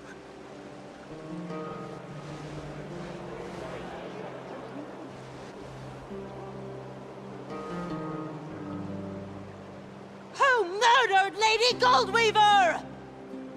Find the murderer! Make them pay!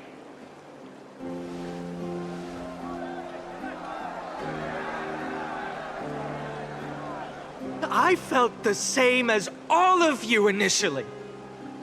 I wanted to stand here beside you, to condemn the sinners, to discuss retribution, and to see justice brought down upon them.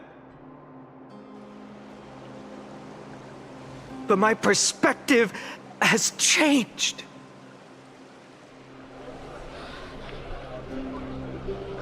The golden threads that once bound this city have unraveled.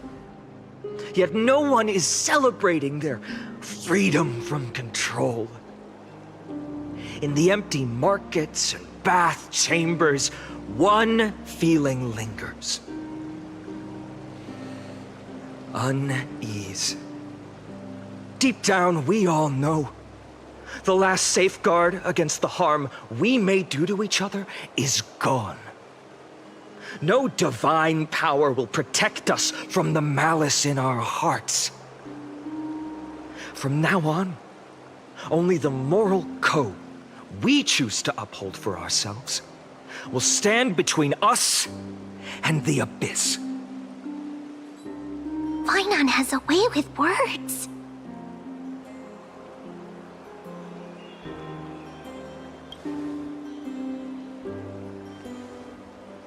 Oh, all right. The flame-chased journey is nearing its end. With only one Titan left for the Chrysos heirs to conquer, Aquila. Before I rise to the skies, I challenge you. Cast out the shadows and malice within your hearts. Let your spirit shine brighter than the sky itself. Let me bear witness. Even without the divine authority of romance, Akima will remain a sanctuary in these end times. A place for the kind people Aglaya dreamed of. The kind of people foretold in prophecy. A better people! Better people! Better people! Better people! Better people! Better people! Better people! I appreciate your willingness to accept the challenge. You have reminded me that Aglaya left me perhaps the simplest duty in the world. To bear the burden of creation, I need only to give one thing. It's a gift she once gave me without hesitation, and now I share it with each of you. Unshakable faith. There's still a long way to go before Amphoreus is reborn. But we will not forget the past as we move forward. For the memories of Amphoreus will always benefit future generations. Allow me this moment.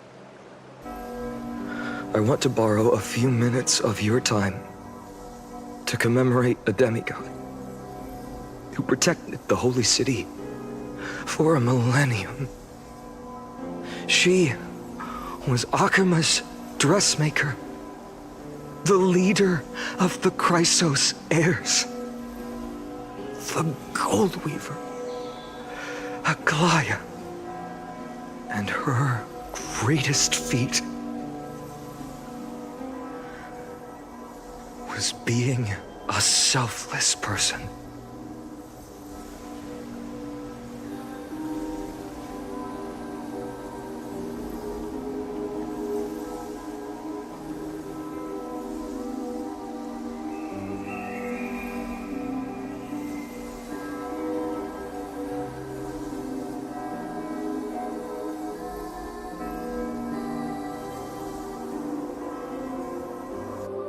That singing sounds so familiar. That's our song, and Snowy used to love it! Yes, Lady Trian. For that child filled with anxiety. Your songs always dispelled the clouds in my heart. Even if for just a moment. Snowy was so cute and kind when he was little. Now, you've grown so much. Maybe not as cute, but still just as kind. Time spares no one, so there's nothing we can do. kindness. You helped nurture it in me. Don't mention it. Your light is as bright as ever. Keep it up and stay strong. See you, Snowy. Goodbye, Lady Tree. I heard what you said. Are you suggesting the debate tactics I've taught you are nothing but sleight of hand? Not at all, Professor Anaxa. Honestly, without those techniques you taught me, the Flame Chase journey might not have survived. Good thing your head's still clear. The Chrysos heir of Kefali. I had no idea you had it in you while I was drilling those formulas in your head in class. Who could have thought, Professor? By the way, I've completely forgotten those formulas now. Some things never change. In our next lives, I'll teach you how to truly embrace your divine duties.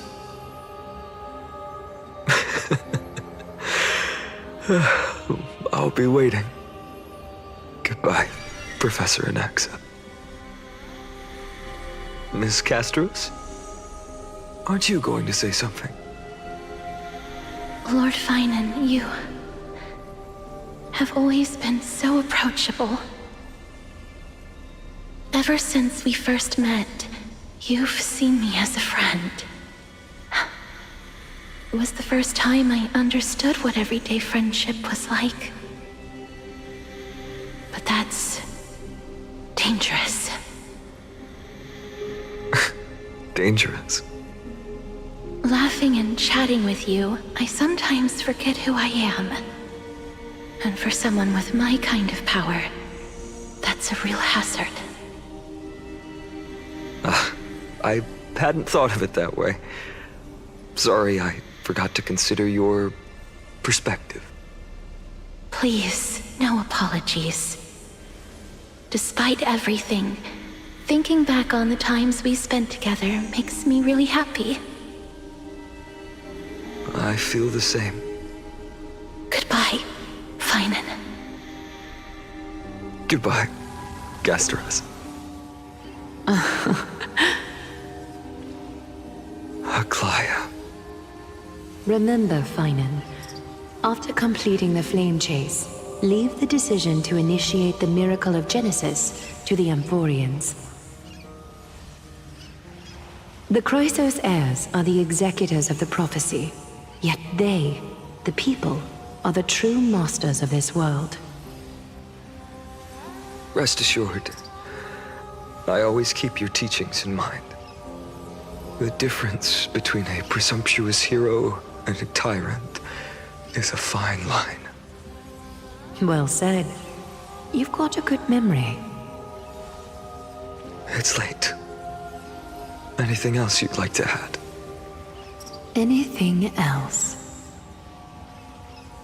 Even in your imagination, I'm not one to show my vulnerable side. No worries. I've long understood how difficult it is for you to open up completely. Thank you for bringing me here, Aglaya. You saved me. Maybe what I wanted to save wasn't you, child, but this crumbling world. Goodbye, Finan. Goodbye, Aglaya. Did you forget me? Forget you? Like I'd ever. We aren't parting ways forever. You're just off to guard the gates at Castrum Kremnos. Let's not make this a tearful farewell. You know just how to make a person uncomfortable. I have a feeling we'll meet again in this lifetime. Let's have another showdown then. Deliver That's very confident of you. I've changed since then. Have you seen this sword? It's a masterpiece freshly forged by Cartonis. A bold statement for a mere mortal who hasn't yet claimed the power of a titan. See you around. Finan of Ides Elysiae. It's a date, Mightymoose. What a poignant, yet splendid journey. And it's still not over yet, is it? Yes, Cyrene. I was right. In the end, you did become the deliverer in this story. A lot has changed while you were away. I've met so many people, and tried so many things. I've found new resolve. And I've let go of some attachment. I'm not the same person I used to be. But to me, you've never changed at all, Finan.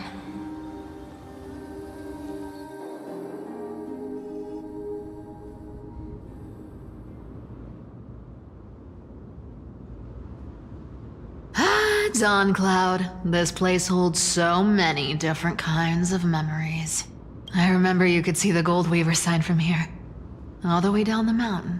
But my eyes aren't what they used to be 1,000 years ago. Cyphera, you... Seamstress. Tell me, does Akama have any treasures so rare that not even your... I mean, our shop has seen? Of course it has. I heard there's a gem of all worlds hidden somewhere in Dawn Cloud. Apparently, it's a piece that fell out of the Dawn device. It's truly a priceless treasure, being a part of Kefali's divine body. Even I, the Gold Weaver, cannot witness its glamour. Gem of all worlds. Nice! Got it! Well, please keep looking after the shop while I... Let me guess, Cyphera. You're probably already plotting to sneak into Dawn Cloud to steal that gem, aren't you? And your next move is probably trying to sell it to the highest bidder, then distribute that money to the poor and the refugees in the Holy City? Look, seamstress. Are you sure you aren't peeking into my head with your golden threads? You might be skilled at covering up lies, but your compassion is all over your face, plain as day. Don't lie to yourself. Do you honestly think this is the right thing to do, Cyphera? What else am I supposed to do? That's the only thing I can do with my power. You keep talking about how I have the potential to become a good person, or even what people call a hero. But I don't know what I need to do to get there! I can't weave golden dresses like you! I can't sing as well as Miss Hyceelins! And I definitely don't know as much as Big Sis Treby! The only things I'm good at are the underhanded street smarts that no one even respects. But I still want to be worthy of you. I want to prove that you've made the right choice. Even thieves can dream. Right? I know, Cyphera. I know. You are justified in your anger. Destiny is never fair. And your path is doomed to be even worse than everyone else's. You are fated to walk in the dark and bear the world's misunderstanding in this journey. But you have to believe that everyone in this world is unique in their own way. I am convinced that you're the only one who can bear the authority of trickery, even if you have to contend with the legendary 300 master thieves of Dolos. Aglaya, I just want everyone to believe that the world is beautiful and that everyone is simple and kind. If only I could get everyone to believe that. Would that lie become reality? If enough people believed in it, even though it's a lie. Lies will always be lies, Cyphera. But sometimes they can be more noble than the truth. Huh. Are you really planning to just stand there forever? Honestly, sneaking around doesn't suit you, Deliverer. I never thought I could slip past your sharp ears, Miss Cypher. I just didn't think it'd be right to interrupt when you're obviously lost in thoughts. Huh. Still as charming with your words as ever, boy. Your speech at the public baths wasn't half bad. I'll admit. It managed to touch my heart. Just a smidge. Thank you. I had a feeling back then that you were in the audience. Intuition certainly is a thing of wonder. Oh, and you didn't call me out on the spot. You waited all this time to tell me. Well, I thought you'd need some time to yourself. After she passed away. None of your business. Enough small talk. Tell me, what kind of trouble did you run into that you need me, the super old-timer, to step in? We've only met a couple of times, but you've always gone straight to business.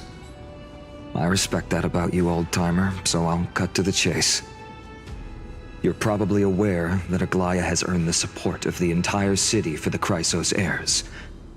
Everyone believes that she died at the hands of council members who were against the flame chase, and the citizens' fury has been dragging these schemers out of the shadows one by one. But they didn't get everybody. To this day, we still haven't found Elder Kynus, the leader of the cleaners. Ah, I see. You're afraid she'll do something wild now that she's pushed into a corner, aren't you? Yes. I believe that Kefali's core flame, forever enshrined above the council theater, would be the opposition's final trump card against the Chrysos heirs. We're setting out to campaign against Aquila in a few days. With the Chrysos heirs gone, it'll be their best chance to strike. You think those desperate dogs will try to snatch the core flame while you're gone?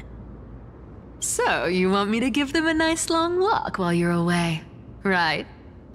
You sure saw right through me, Miss Cypher. I know exactly what you can do. Godlike speed, perfect disguises, untraceable movement, and that most enigmatic authority of trickery. I have only one request. Please, use whatever tricks you need to protect Kefali's core flame. Even if you have to deceive the rest of the Chrysos heirs as well. Uh-huh. Hey, Deliverer. Do you honestly think that there's no way I'll turn you down? Do you even have any plan Bs if I decide to nope out on this? As the demigod of trickery, there are no other trump cards in the world that can outrank you. I'm sure you know the answer to your own question, Miss Cypher. What confidence. You talk as if you have everything in the palm of your hand. Huh. So you did learn a thing or two from her. I'll give you that. Then let me tell you something you don't know. The Flame Reaver. They've been watching Akama closely. You mean... Bet you didn't expect that, huh? I've been tracking them all this time. And this is my conclusion. That lunatic may have lost their mind, but they're no fool. Why do you think they haven't made a move on Akama yet? Professor Anaxa once analyzed this. He thought it was probably because Kefali's core flame was protected by the Council of Elders' secret arts. Ha! Secret arts my foot! I could break those mechanisms with the flick of my finger. Allow me to let you in on the actual secret. They probably held off from attacking Akama because the Seamstress's defense network was way tougher than you thought. Now that she's gone, and you're heading out to the Eye of Twilight, with the city's defenses in shambles. What a dangerous situation we find ourselves in. But since you're the one who brought it up, I'm guessing you already have a solution in mind. Just look how ridiculously calm you are right now. But you guessed it right. Consider this a 2-for-1 deal. I'll keep that lunatic entertained on top of protecting Kefali's core flame. You owe a big favor after this. You have my deepest gratitude. That Flame Reaver's power is truly unfathomable. Please be careful. Don't forget, Deliverer. There's a fundamental truth in this world. Cyphera will always get the last laugh. No need to worry about a demigod. I'll do my job. So you need to make sure you don't die before you pay me.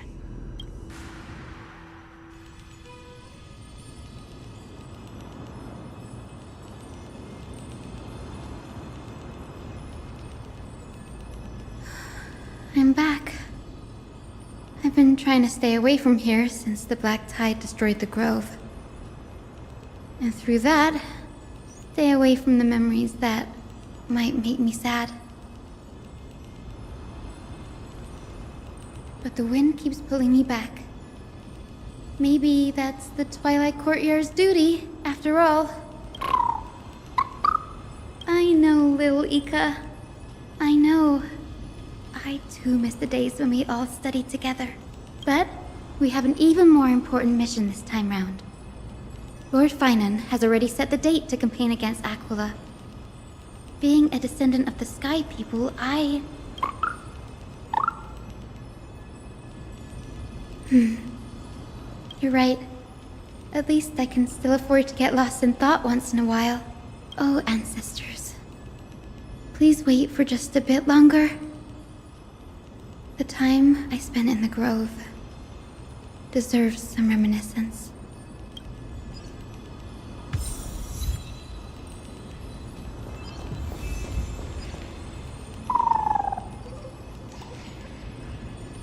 This was where Professor Anaxa gave us the lesson.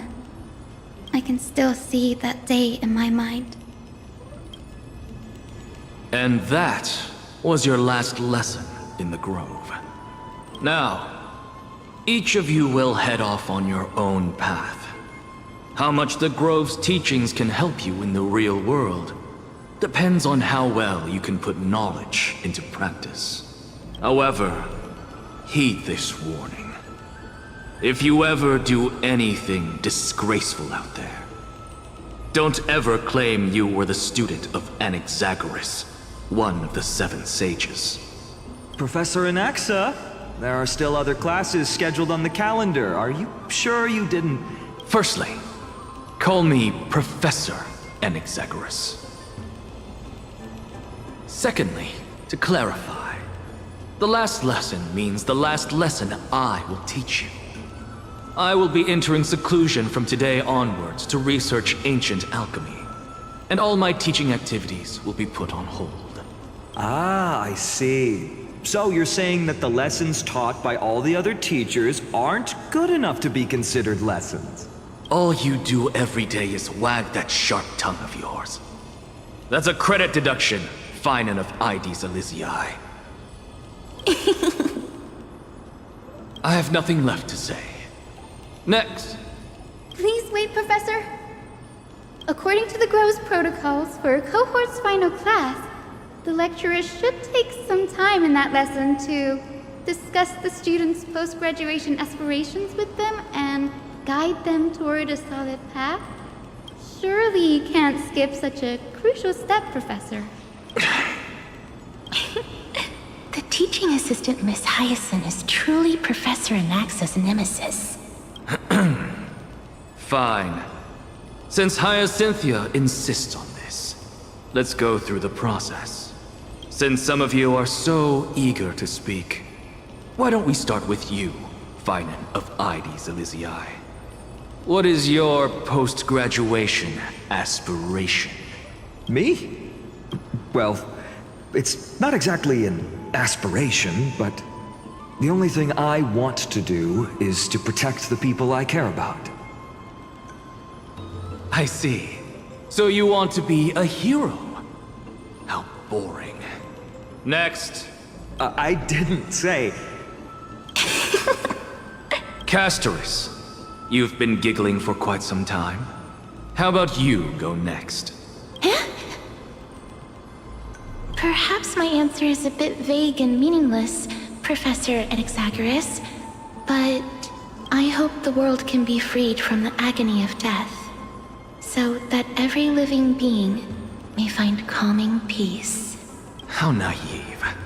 So naive that it makes me want to weep for your fairy tale. See, this is why I don't want to follow those outdated protocols. All I get are boring answers. Since you suggested this whole process, why don't you wrap this up, Hyacinthia? Share your aspiration with everyone, and let's see if yours stands out. So it's finally my turn. Good thing I came prepared. My aspiration is nothing less than completing the final blank page at the end of the hero's epic. Blank page? An interesting description. Do explain, Assistant. I've read all of Amphoreus' heroic epics while studying at the Grove, and a common thread came to my attention. Almost every epic ends with a description of the hero's achievements. But few mention how the everyday people of that time lived. No one recorded the struggles and suffering the commoners endured. So you're saying that, instead of legendary heroes, you're more focused on commoners living on the peripheries of historical records. Perhaps I'm influenced by my background. My ancestor, Seliosi the Day Thunder Knight, raised her spear against the sky and ushered in the flame-chasing era that continues to this day. Her story is told to every child descended from the Skyfolk. We have no doubts about Seliosi's greatness, yet her towering figure overshadowed every record from that entire era. What about the Day Thunder Knight's family, allies, and friends? What about the survivors and those who died in the great battles? Whenever I think about their stories by the campfire, I realize the details of those legends have been long lost. And only Seliosi's name remains. Her brilliance had become as blinding as Aquila's, lording over everything on the ground. That's why I'm glad that my era does not lack heroes. All my ancestors had was a sad past. But I have a future I want to protect. Instead of becoming a hero and ushering in a golden deluge to baptize the world anew, I want to stay in the backline and save all the ordinary humans from drowning in the rising waves. I wish not to return to the sky, but to walk among the masses on Earth. I believe it's the only way for the saga of creation to include a footnote for the everyday people in its blank page.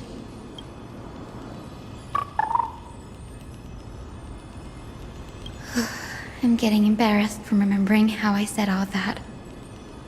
But my beliefs have never changed. Now I really have a chance to stay behind the hero's front line and realize my dream. Danny, what are you doing here?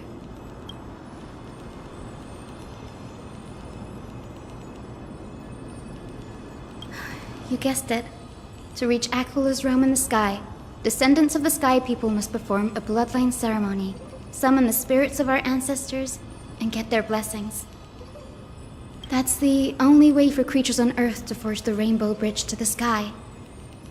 And the soul of the first ancestor I want to see is here in the Grove.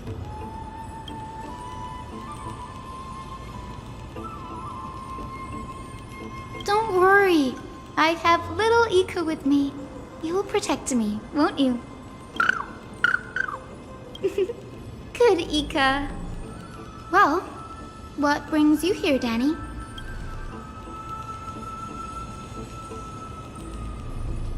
Ah, right.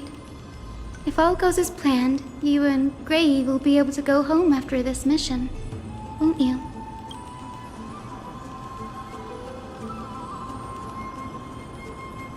Oh? Could it be that you too have some kind of hidden powers to make prophecies now?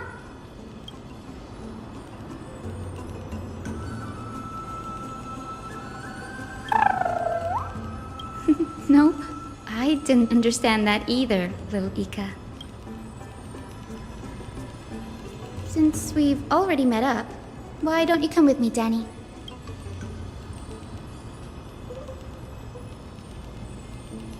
That's the dependable express guard for you. So, shall we get going?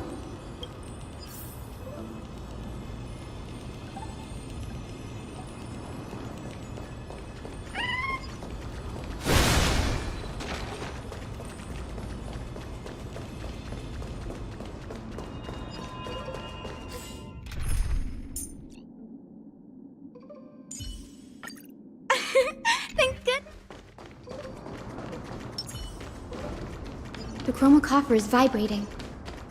There must be memories of an ancestor nearby.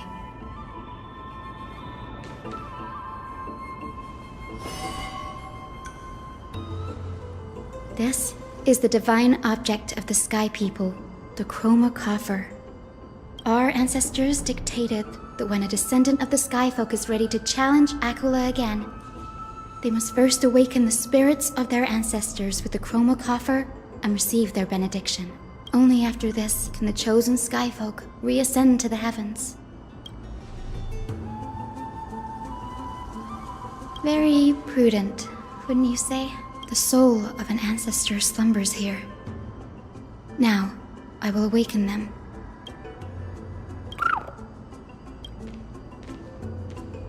I am Hyacinthia from the Twilight Courtyard, a descendant of the sky who has inherited the duty of flame chase.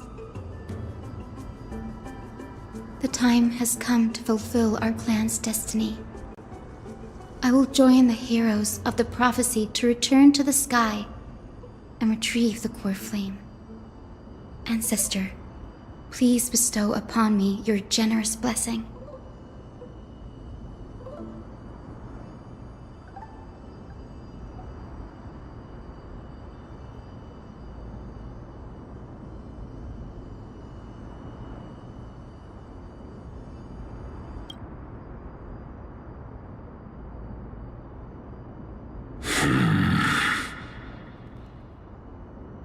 Who has awakened me? It's Hyacinthia, a descendant of the Sky People. I apologize for interrupting your slumber. You are Lord Crispus, aren't you? I've read your story in our family tree. You were a righteous judge who vindicated many who were wrongfully accused. I never imagined someone in this era would still remember my name. So, our bloodline and duty have continued to this distant age. Indeed, it has. I have awakened you in the hope of receiving your blessing. For the flame chase journey is nearing its perfect conclusion, and retrieving the core flame of Aquila is the final challenge the heroes will face. Perfect conclusion. Hyacinthia, you look very young, and you do not have the bearings of a warrior who can contend with a Titan. How can you convince me that this blessing will not turn into a curse, leading a child like you to your demise? 1,000 years ago, Seliosi, who conquered the skies, left behind legends and a will, entrusting the mission to return the Sky Titan's core flame to her descendants. to people like you and me. Though I'm not a warrior, I will not turn away from the mission that has flowed through our blood for 1,000 years.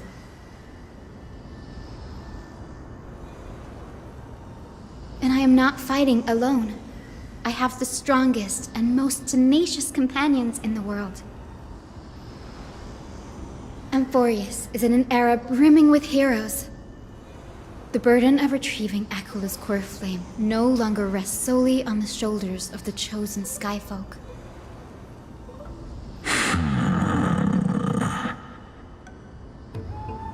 I now wield the power of healing.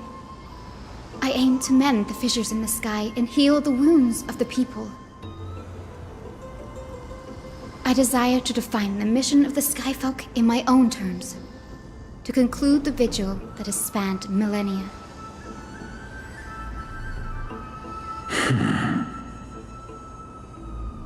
I sense resilience in your words. Not an outward resilience, but something deeper within. Receive my blessings, young Hyacinthia.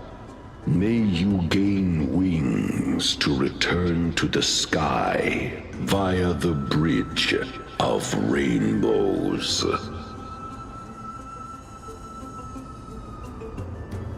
Thank you for your trust, Lord Crispus. We won't let you down.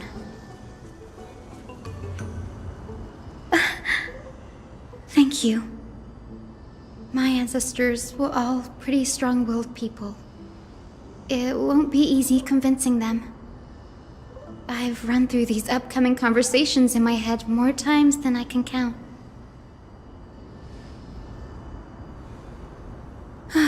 Now, the next ancestor on the list.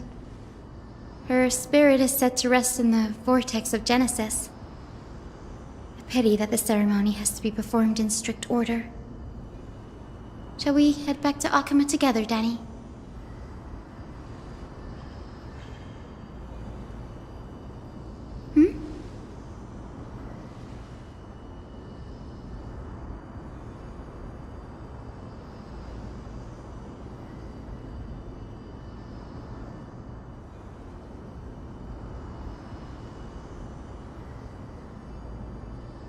Oh, I remember! I didn't expect you to keep at it this long. That's so like you, Danny.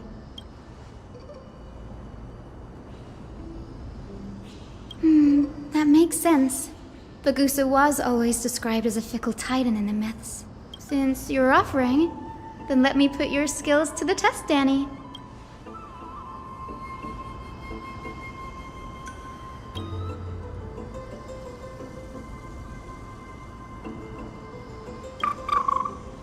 Got it. I'm counting on you, Danny.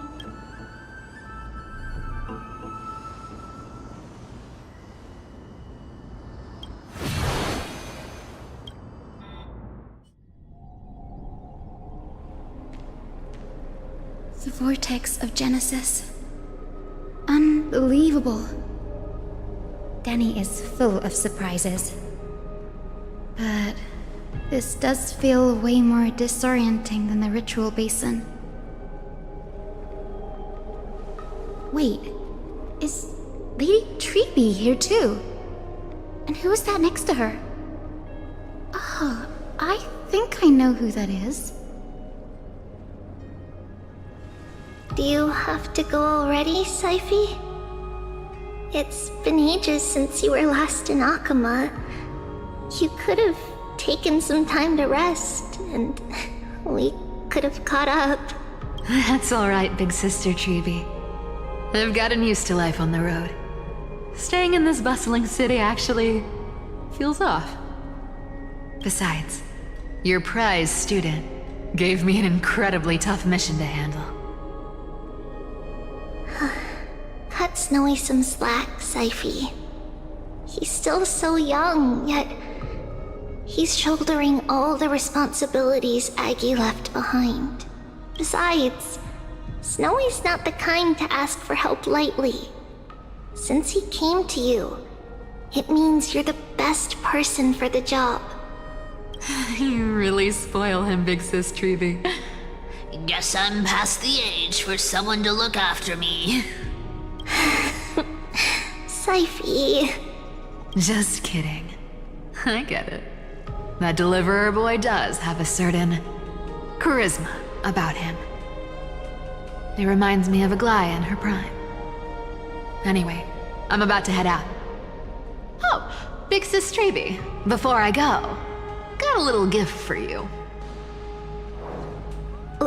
Well, didn't expect you to be so thoughtful. What's in it? That's a part of the game too. If you want to see the full picture of what's inside, you'll have to wait until nightfall. A gift with a mysterious twist? Seriously? Huh? Looks like we have company. Lady Treeby, and this graceful lady must be Miss Cypher. I'm Hyacinthia from the Twilight Courtyard. Everyone calls me Hyacinth. Pleased to meet you.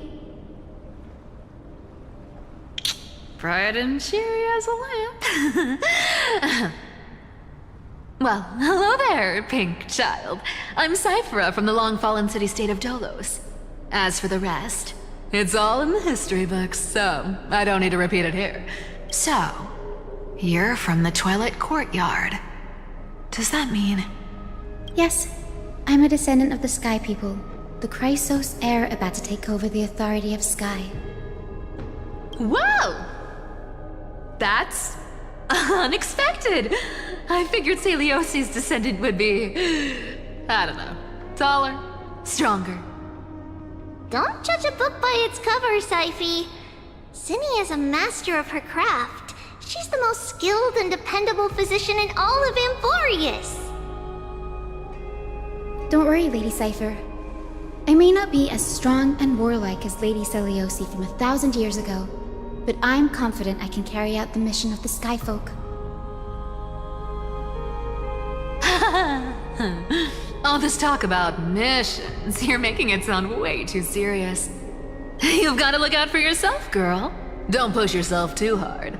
I'd hate to see that cute face all scratched out by Aquila's claws. Syphie cracking jokes? Looks like you haven't forgotten what Aggie said all those years ago. Anyway, I've got a mission to handle, so I'll get going. Good luck, Miss Hyacinth. And if things get tough, just let that deliverer take the lead.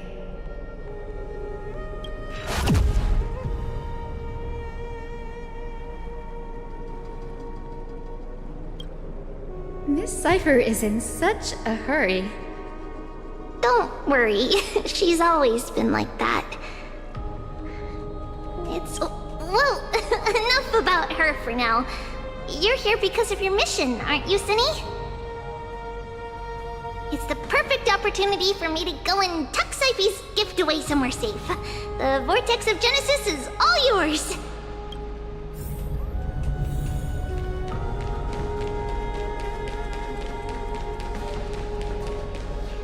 I will join the heroes of the prophecy to return to the sky and retrieve the core flame. Ancestor, please bestow upon me your generous blessing.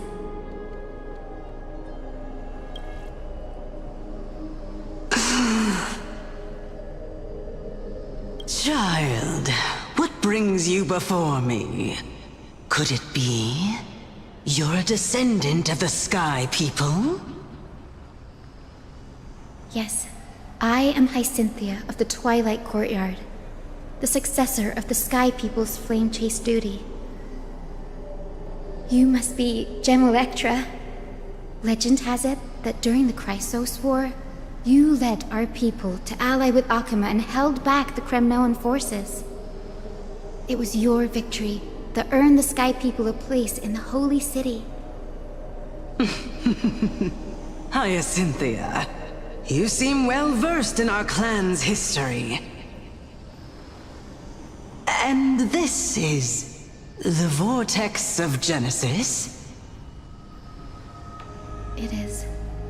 Look, 10 stars have already been lit. The Chrysos heir's flame-chased journey is nearing its end. Are those the core flames of Fagusa and Giorios? Does that mean Hycelans and the Mountain Dwellers successfully carried out their duty? As fellow pillars of Amphoreus, who would have thought that Sky's duty could only be fulfilled after 1,000 years? It's because Sky shelters all beneath it.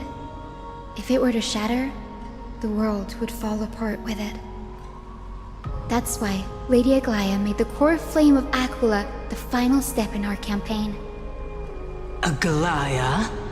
Is she still on the flame chase journey after 1,000 years?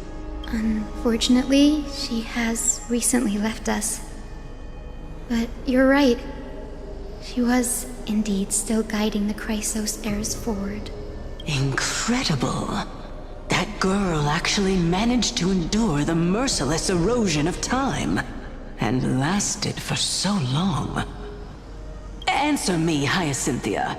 Since you recognize me, you must have also read my writings, no? Every record regarding my lineage is etched in my memory, including your words. In that case, you're probably aware of the prophecy I sought from a certain Trebios. Yes. At the end of the Rainbow Bridge, the Sky Folk will mend dusk and dawn. But unfortunately, no ancestor has ever been able to truly decipher its meaning. I see. Yet, Trebios' prophecies never fail. Perhaps you'll be the one to witness its fulfillment, child. May the prophecy lead you to a gentle fate. Thank you, Lady Ectra. Whatever fate the prophecy holds, I'll face it head-on. It's only by giving everything we have that we can truly accept any outcome with a smile. Won't you agree? I like you, child. I wish this conversation could go on a little longer. Take my blessing, Hyacinthia. When I first saw you, I indeed had my doubts. But your resolve has touched me. If Sky's divinity is fated to pass on, I hope it incorporates your optimism and kindness. Your blessing is a treasure beyond measure, General. Rest well. I'll make sure your gift is put to its best use. General Ectra is so different from how the records described her. She's quite a gentle person. All right, time to head back to the grove. I shouldn't keep Danny and little Ika waiting.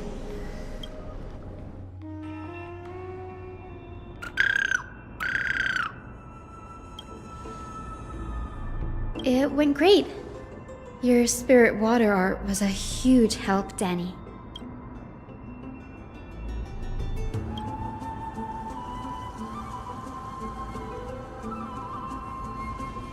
What's wrong, Danny?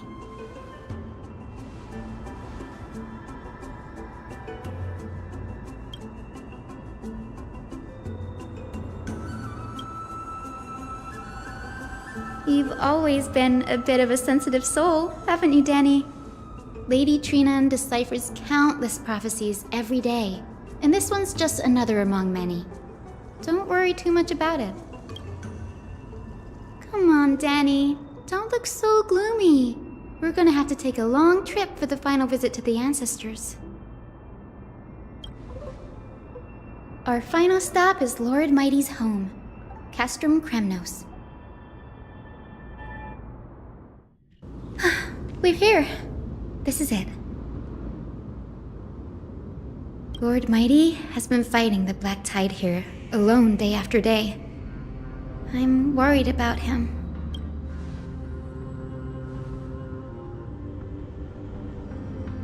That means he hasn't been consumed by the Black Tide's madness yet.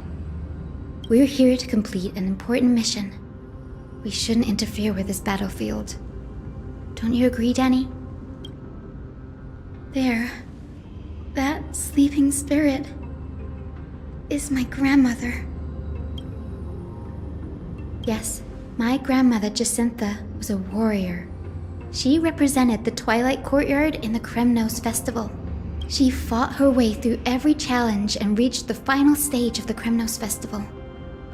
She was just one step away from securing a peace treaty for the Skyfolk, but was ultimately defeated by the champion warrior of that time.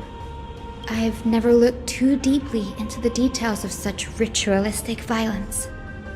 The scroll simply described it as a glorious duel. But behind the glorious duel was a tragic end. Not long after the festival, my grandmother's injuries worsened, and she passed away far from home. This prophecy tablet was left here by the Kremnoans to honor her final wish. Her death marked the final collapse of the Twilight Courtyard, already fragile under the shadow of war.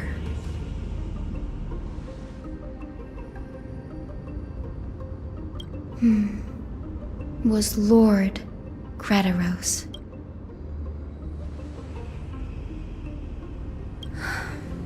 Seeing him lying there, gravely wounded, bleeding out, I can't put what I felt at that moment into words.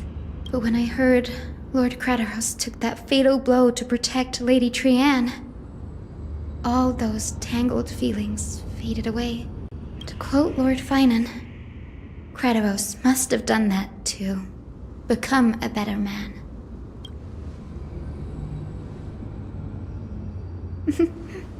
You're getting better at this, Danny.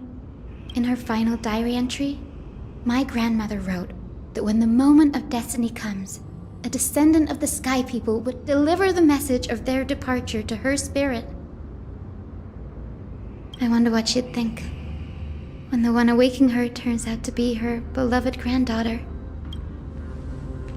I will join the heroes of the prophecy to return to the sky and retrieve the core flame. Ancestor, please bestow upon me your generous blessing.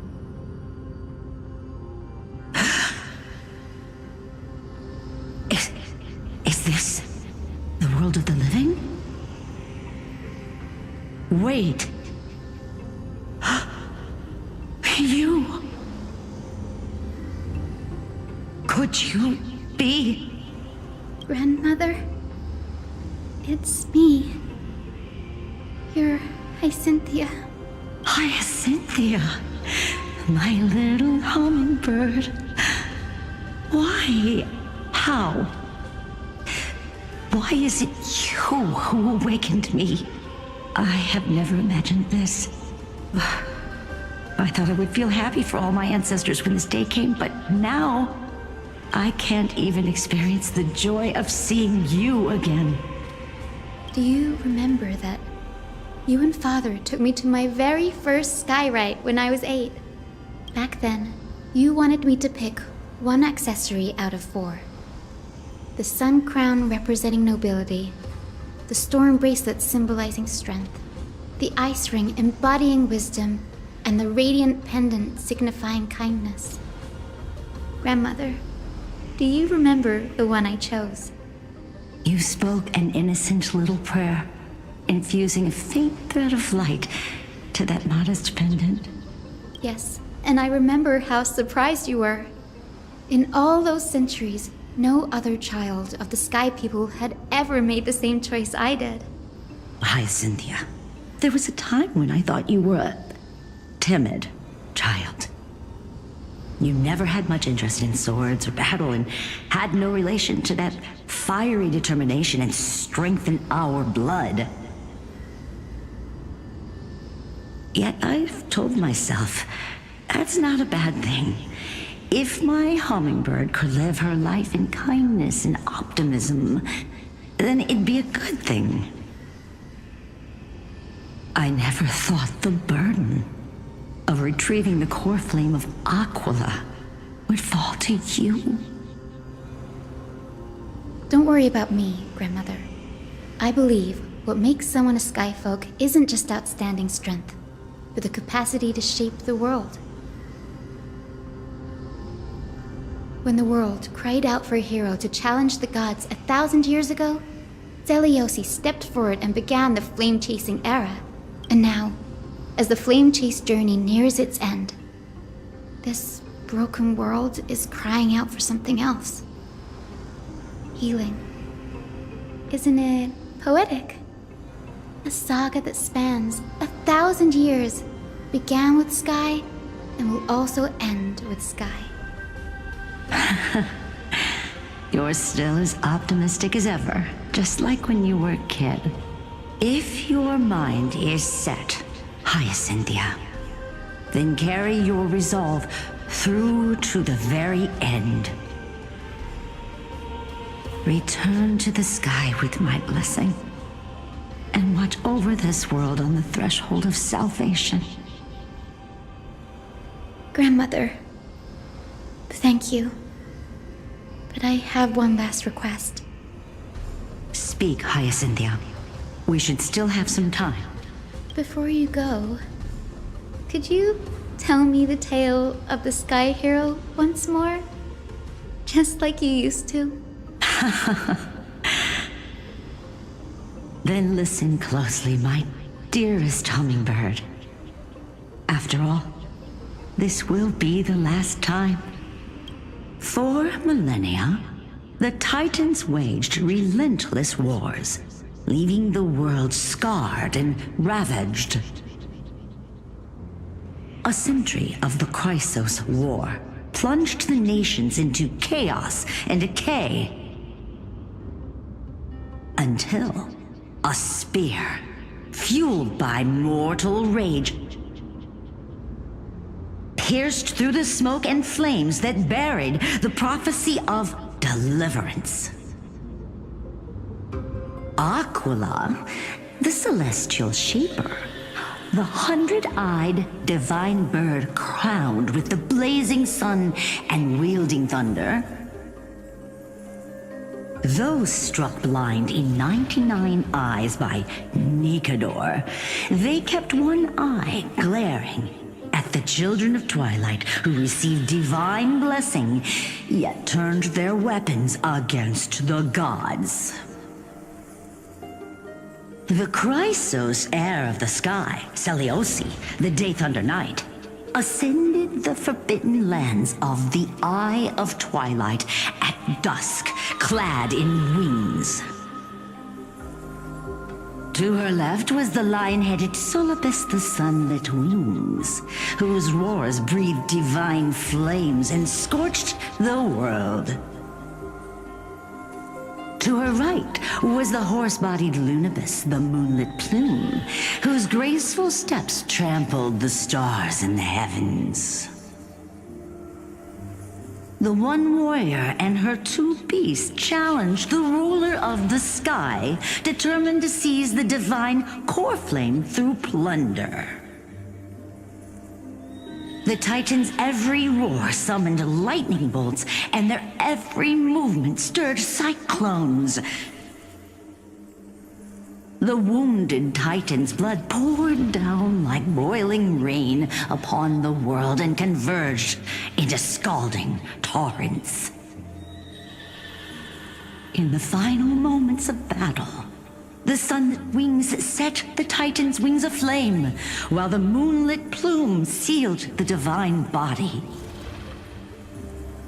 The battered hero of the sky, with her wings broken and her body covered in wounds, struggled to lift her spear and pierced the last monstrous eye. The Titan's divine body crashed to the ground, and with it, the sky tore apart like fabric, about to fall with its god. The fear and pleas of mortals urged the hero of the sky to rise again. Seliosi, the Day Thunder Knight, the first of the Chrysos heirs to slay a god in this world, charged into the crumbling body of Aquila with her two fearless winged companions. She merged with the Titan, holding up the sky once more. Only to leave behind a powerful message for the world. My descendants will be blessed and cross the Rainbow Bridge back to the sky. At the end of the prophecy of Genesis, they will reclaim the core flame from my hands.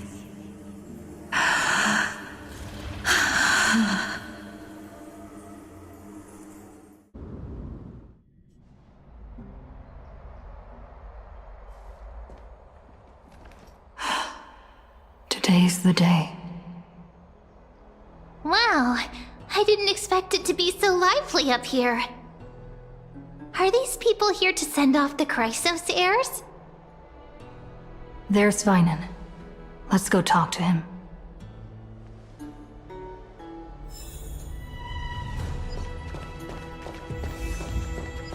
Oh, carefully on high.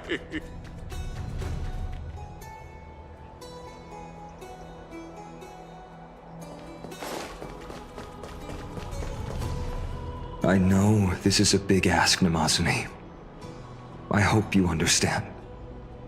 Please don't say that, Lord Finan. It's an honor for us to be entrusted with this task. Go then. Let's hope our concerns don't come true. I hope you all return safely, my lord.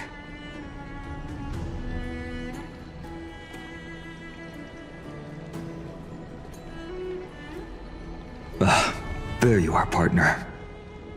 You didn't oversleep this time, did you? You like calling me that, don't you? Oh, well, I've embraced it now. It doesn't even faze me anymore. Ready, comrade? If all goes according to plan, this could be the last battle where we fight at each other's side. If the curse separating Amphoreus from the world beyond the sky is truly Aquila's doing, then you'll be able to return home after their fall.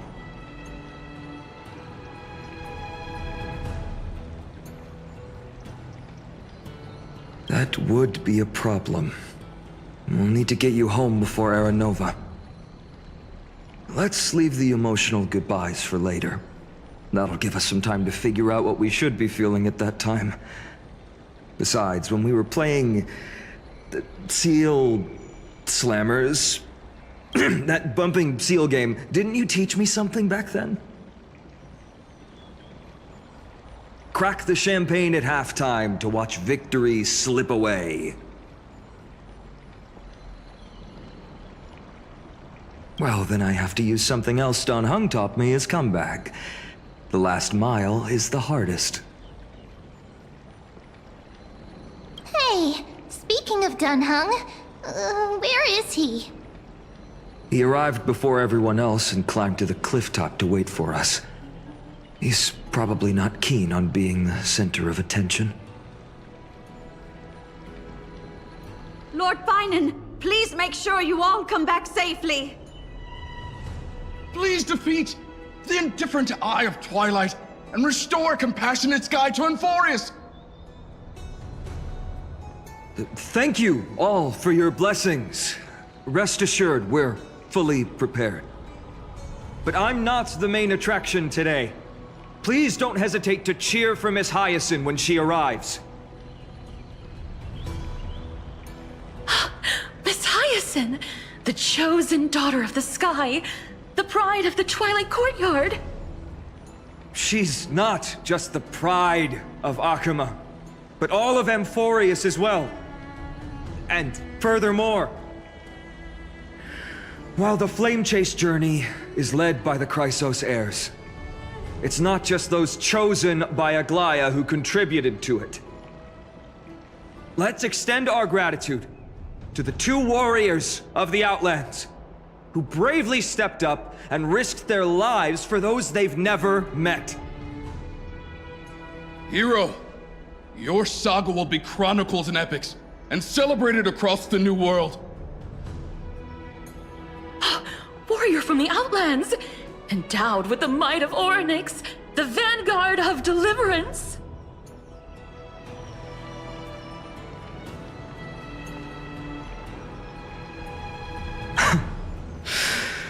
After all this time, you should know when I'm just being polite and when I'm genuinely speaking from the heart.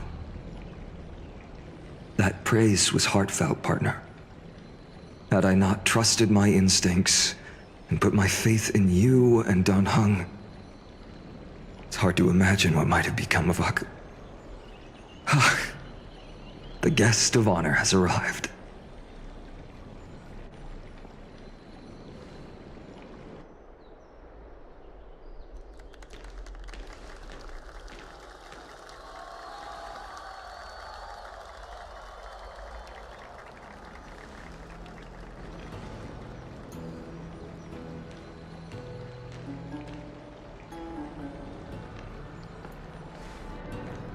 People of Akama, I've been blessed by the ancestors of the Sky People.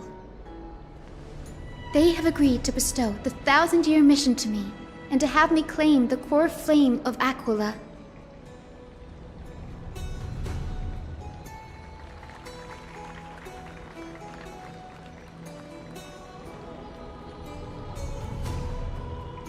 Today is the year 4932 of the Light Calendar.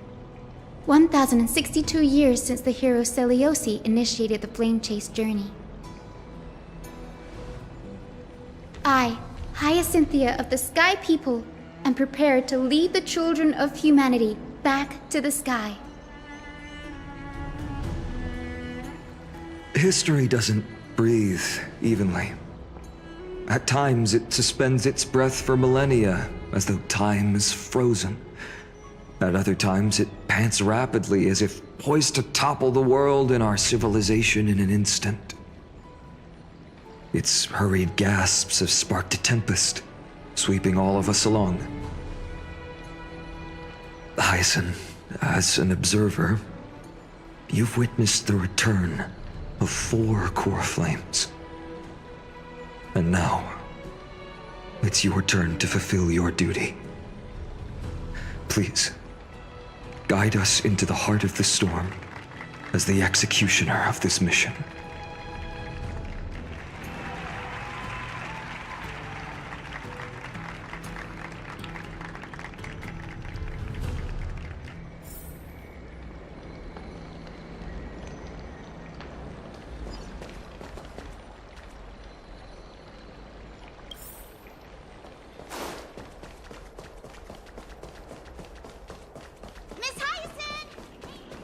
Splendid gods once walked the paths we walk.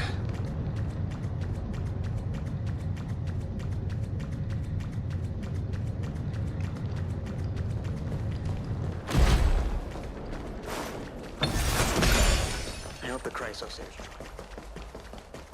to be immortal. They'll surely seize the core flame.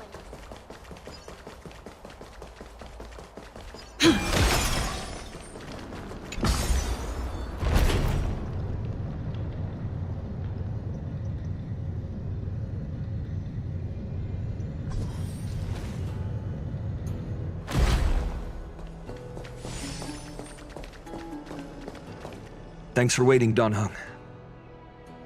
The team tasked with conquering Aquila has finally assembled.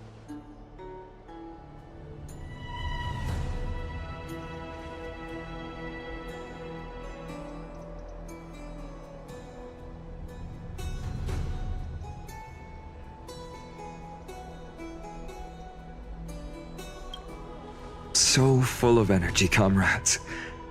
Seems I chose the perfect day. Hyacinth, it's all yours now. Legend tells of the Skyfolk once divided into many tribes.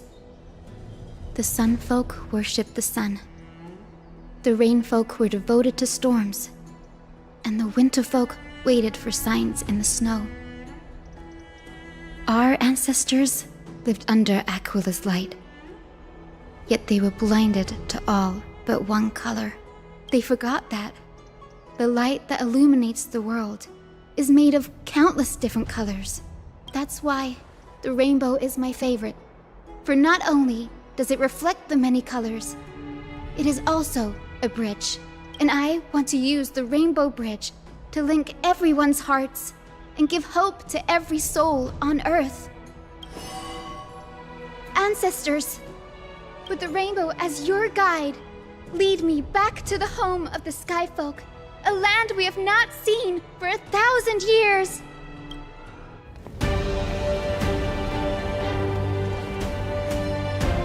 Oh, Rainbow Bridge, please guide us to ascend to the skies once more.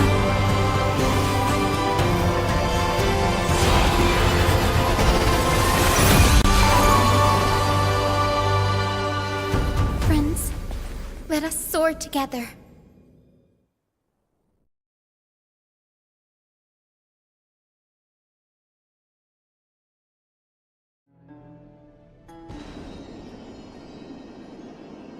Flying along the Rainbow Bridge is truly an amazing experience. The Eye of Twilight. It's the legendary sky fortress of Aquila. I never imagined that one day I'd be able to step foot on it. My ancestors once built a magnificent civilization among the heavens. The Eye of Twilight, which we are standing on, is the home of Aquila and the heart of the city-state in the clouds. This must be where the hero Selioce stood when she challenged Aquila and began the first step of the flame chase journey. We are here to end the journey she began. Yes, what we must do will not change, no matter how much of the legends are true. According to historical records, the civilization that worshipped Aquila once mastered advanced technology, which made their strategically located Sky Castrum the only force that could face Castrum Kremnos head-on in the Chrysos War. But they were divided within. The frequent wars started by the Chrysos heirs drained their power, especially after the prophecy descended. In the end, they had to hide among the clouds, far from the conflicts raging below. Apparently, the division was between the two most important sky tribes, the Sunfolk and the Rainfolk. And Selioce's frustration towards the endless strife among her people made her turn her spear towards the Titan above. After driving the enraged Titan to the brink of defeat with her two winged companions, they all vanished somewhere in the sky. Her courage was unparalleled. Yet she still could not end Aquila, nor bring back the core flame of Sky. Some say she sealed the wrath of the god within herself, trapping them deep within the Eye of Twilight to support the heavens of Amphoreus forever.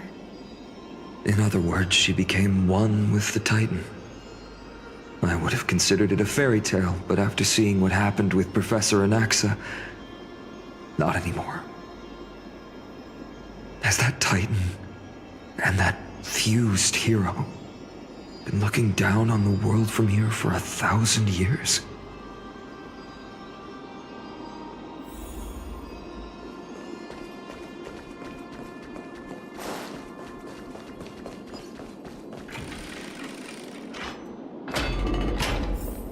It's been so long.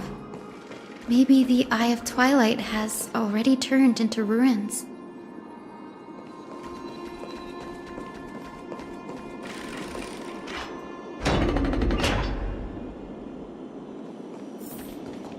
Something's not right. I can kind of feel how big and empty this place is, but all I can see is darkness. Maybe it's the celestial mural. The Sky City believes that mural to be connected to Amphoreus' sky, and any weather condition depicted on it will become actual weather. The mural would reflect Aquila's shifting mood, like clear skies, fog, snow, or thunderstorms. The sky priests would gather here during peaceful times and pray to the god for warm breezes and good harvests. To put it in words that Gray and Danny would understand, just think of it as a massive screen,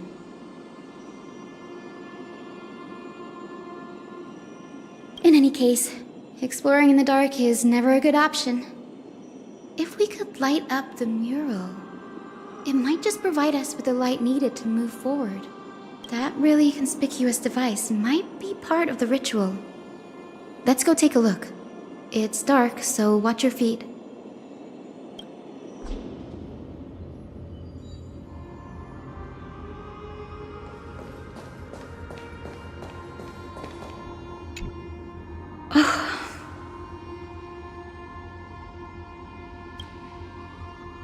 I have no idea how to turn it on. If only we had help from the wisdom of those who came before us. That's it! I almost forgot. Gray, Memi, can I borrow your powers? Got it! We just need to find the scattered memory nearby, right? That's simple. Give me a little time. Feel the flow of time. Over there. And over there. Done! There haven't been many people for a while, so the traces of time are super obvious. I knew you could do it, Memi. You are a huge help.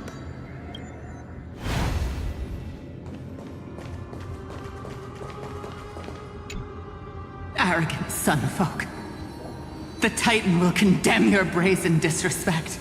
But Aquila, you that shape the sky, why do you avoid the pursuit of dark clouds? Are not clear skies and stormy rains equally your creations? The Sunborn see your behavior as an act of favoritism towards them, and weaponize this reason to oppress my people. The Rainfolk will not suffer in silence. Oh God, if you remain silent, we shall have to forge our own weapons and resist the malice concealed under your brilliance. May the Eye of Twilight never open. And may torrid rains descend forever. Avoid the pursuit of dark clouds. Aquila doesn't like rainstorms. It seems a little hard to believe, but we should write this clue down first.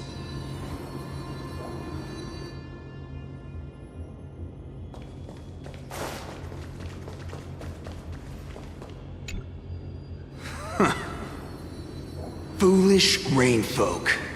The great Aquila has already left a mark of their manifestation on the golden clouds. The gods' choice is clear. Only we, the Sunborn, are the true heirs of the sky. This war is destined to end in the victory of the Sunfolk. May the Eye of Twilight never close. May eternal daylight embrace the land! Left a mark among the golden clouds. Is this referring to the celestial mural? But we can't see anything right now. It is, as the rumors said. The Sky Castrum was far from united. My guess was right. This venue is indeed where celestial rituals were performed. Memi, can you retrieve even more memories? No problem at all. Here goes. There we are. Wind, snow, rain, shine. In the name of the sky's 100 eyes, I bring celestial phenomena upon the world. The turn of dawn and dusk. Commanding the celestial globe. Awaken, celestial mural. Stop, foolish Cloudborn! How dare you tamper with the celestial globe and distort the weather? This is blasphemy! The Titan bequeathed the celestial globe to our ancestors, so that we could divide the light and dark equally between day and night, so that all things could grow beneath the celestial phenomenon they preferred. But the Sunborn have asserted control over the celestial mural. And now the days are endless, subjecting the land to drought and burning. And you have the gall to accuse the Rainfolk, who you've oppressed! The land? It is our eternal nemesis. How can storm clouds and rain, unloved by Aquila, lead the Sky Folk to victory in the Chrysos War? Your character is as weak as your faith. Go seek out a corner untouched by the sun and weep solitary tears in the shadows. That's all you lot know how to do anyway. Cry in silence. Then let us show you what we are really made of. You? What are you? What are you trying to do? Fanatics whose minds have been muddled by the heat. By Aquila above, meet your demise!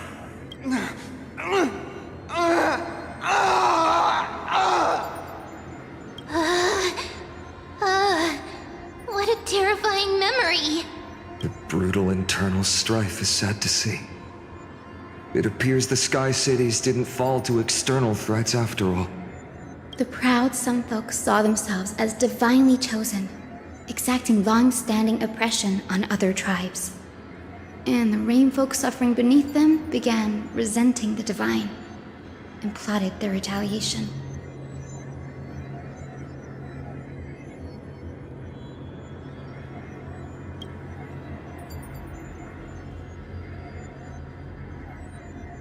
No matter the era, conflict among humans is destined to persist. Having witnessed the actions of Kindness and the Cleaners, it isn't so hard to understand this piece of history. There's nothing but empty silence here. I fear there were no winners. The hero Seliosi. How did she view the ancient feud between the Sun Folk and Rain Folk? The legends focus on her god-slaying expedition, but are hazy on the fall of the Sky Denizens. Perhaps I can piece together the true face of history here. One step at a time. Do you remember the verse that Rain Folk sang, Hyacinth? Perhaps that's the key to unlocking the Celestial Mural. Yes, I already memorized it. Now, shall we try to wake it up?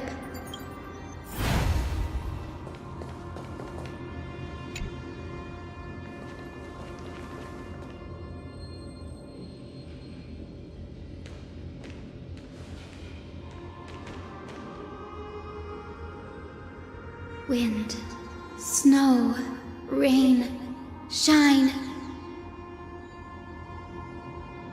In the name of the sky's 100 eyes, I bring celestial phenomena upon the world. The turn of dawn and dusk, commanding the celestial globe. Awaken, celestial mural!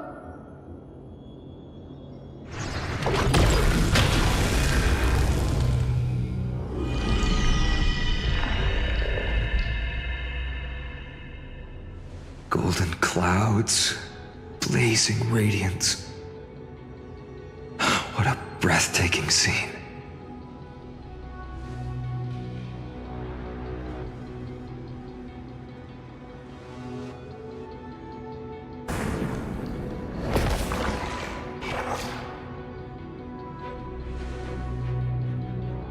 How chilling. I wonder if Aquila is also watching us.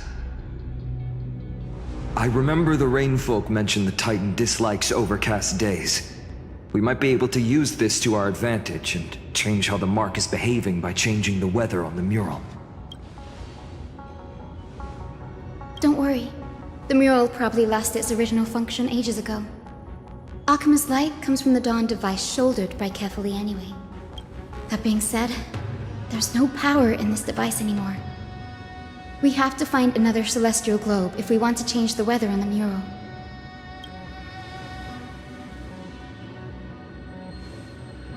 Ah, there! That circular device. I'm quite familiar with it. That's a west wind compass of the Twilight Courtyard. We can use it to create a miniature rainbow bridge to walk on. Who knows?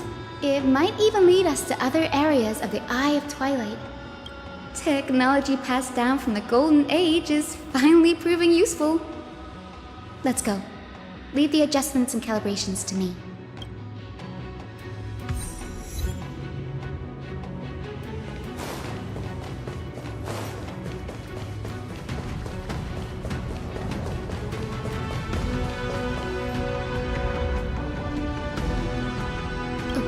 pool of gold, said to be the energy source that powers the Eye of Twilight's divinity.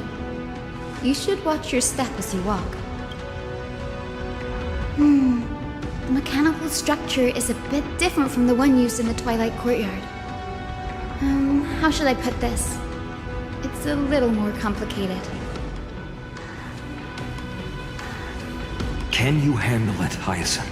This might take a while, but I think I can manage.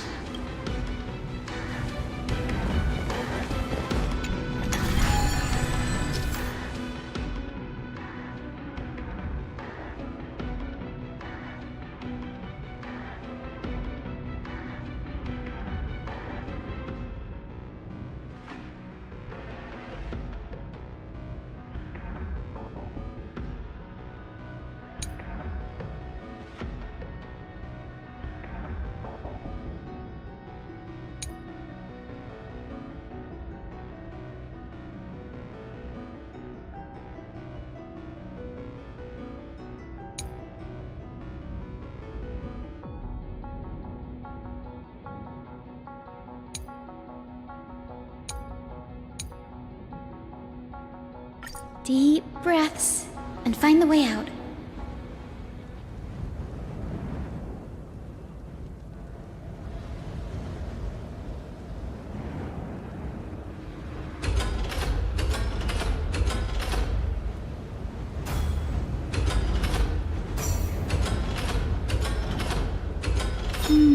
I think this should be right.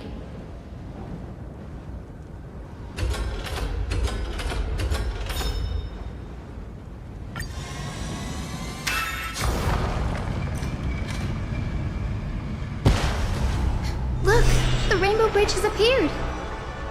Well done. Now we can cross. Hey, careful! Is that a winged Pegasus? Looks like a mythical beast. But this one doesn't seem hostile towards us. Hyacinth! Could it be the legendary? I'm not entirely sure. We might be able to tell if we get closer. We can't assume it's friendly. Keep your guard up and follow it.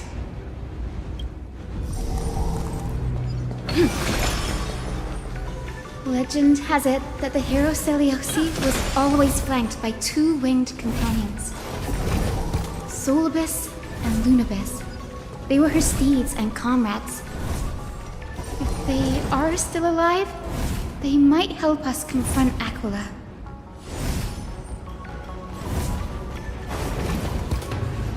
It disappeared. An illusion? Or the memory dissipated? How strange. That Pegasus was different from the other memories. It was surrounded in an air of sorrow. Oh, it's so heavy that it's hard to breathe. Was that Lunibus's phantom? Did it appear here because it has unfinished business? If that's really the case, there must be a super strong obsession keeping it in one piece. Could it be some remaining bits of Celiosi's will? We can't be sure of that yet. Let's take the elevator up to the Eye of Twilight's core first.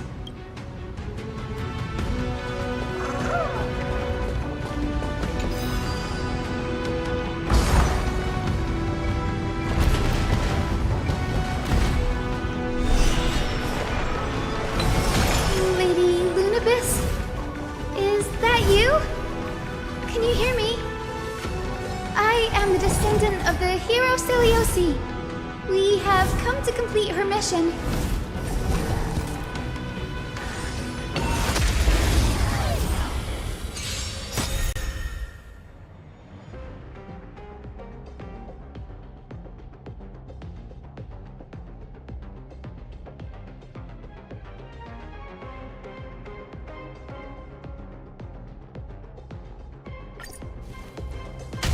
This is being in sync. Lighting the west wind, away we go! I choose you. How's this taste?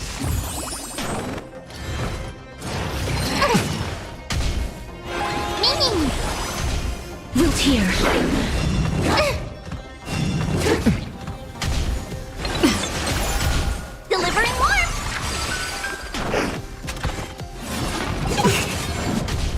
Time to mix things up!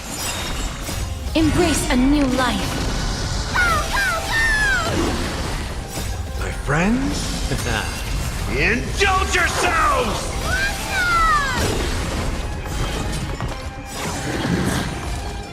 Lighting the west wind, away we go! That hurts a bit. We can do anything! Reach the end of the story in your own way.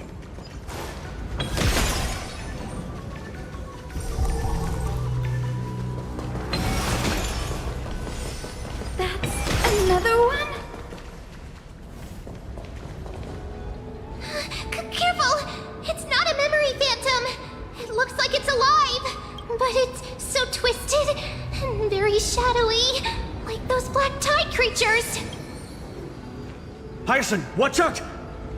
So, you're Lady Lunabis, aren't you?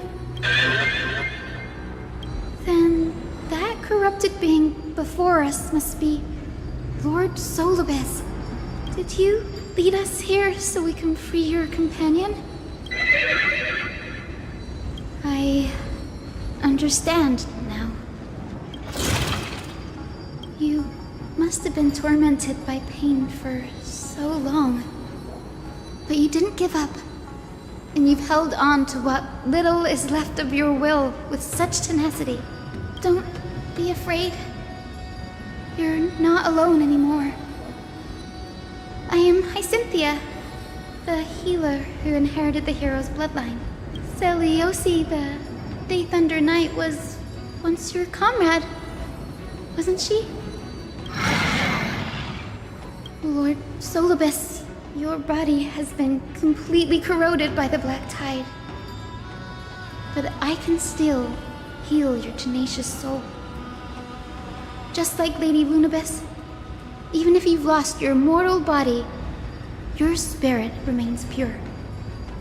Please, keep holding on to what's left of your will, and I will reawaken you as a heroic soul.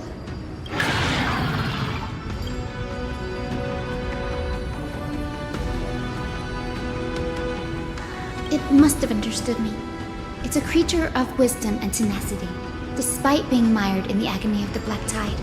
Solibus, the sunlit wings that once accompanied the hero. If this battle can remind you of your great deeds from back then, it would be my honor. Come on, heroes!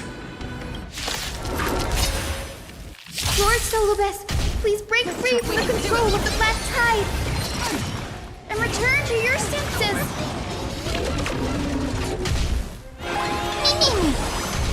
As you wish. Time to mix things up! Lighting the west wind, away we go! Embrace a new life. My friends? Indulge yourselves! That hurts a bit. We can do anything!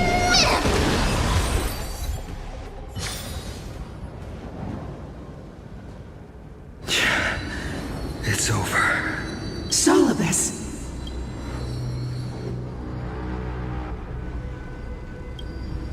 Oh, so she speaks!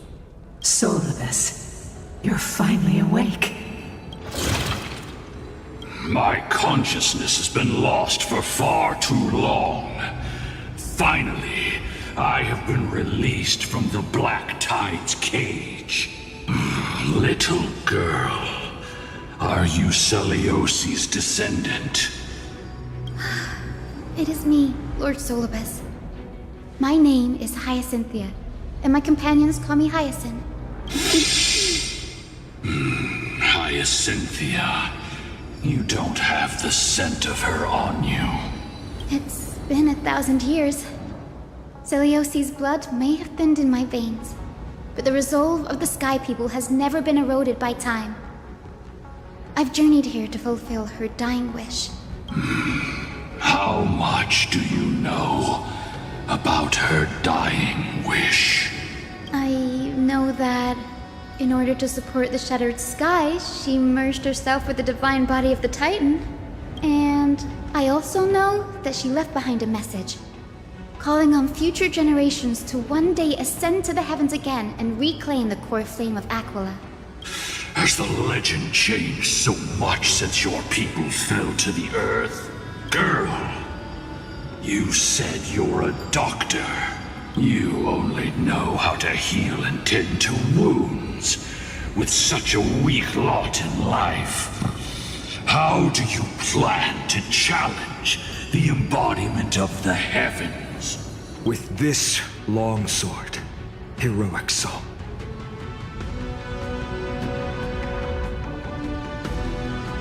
As you can see, we're all Hyacinthia's companions and comrades. You've already witnessed our combined strength. It's not bad, but still lacking compared to her. Solibus, let go of your ego and accept their kindness. You've been trapped in time by the Black Tide, while great change has spread over the world. If I'm not mistaken, the god of war Nikador also fell to the hands of these warriors. We've laid all the other titans to rest, one by one. Now the final target for the flame chase is the master of this sky fortress. Please guide us to an audience with Aquila. Heroic souls.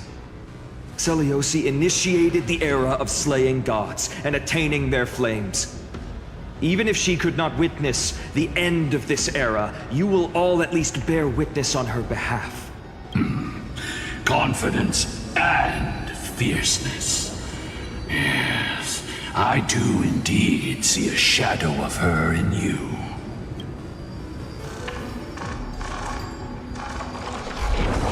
Aquila's mark flew away?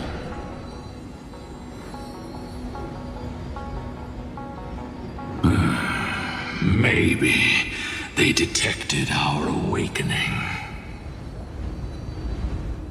Well, perhaps our presence stirred memories of the fierce battle from 1,000 years ago. We learned from past memories that the Sky Titan fears dark clouds. Would you know more about this topic? What the memo sprite said is true, but you all still need a guide. Follow me, Hyacinthia and fellow warriors. Let the hunt for the gods start again. Is Lady Lunabis not going with us? I will be waiting for you all at the next destination, Hyacinth.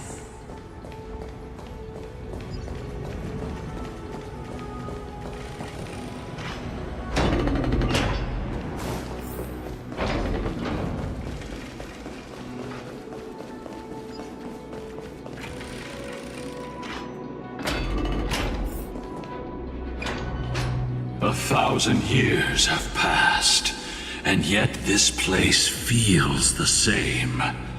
Just that there is no more human clamor. This is the Hall of the Sunfolk, where the Sunborn once held grand ceremonies to give thanks for Aquila's gifts. So, did the Sky Titan really take the side of the Sunfolk? Everyone thought so until Seliosi's spear pierced through Aquila's wrath.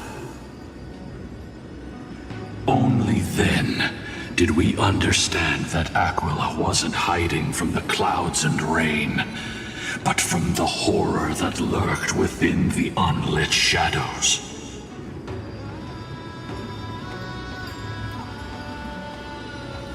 The Black Tide's threat has forced the Chrysos heirs to complete our flame chase journey, heading toward the prophecy's miracle of Genesis.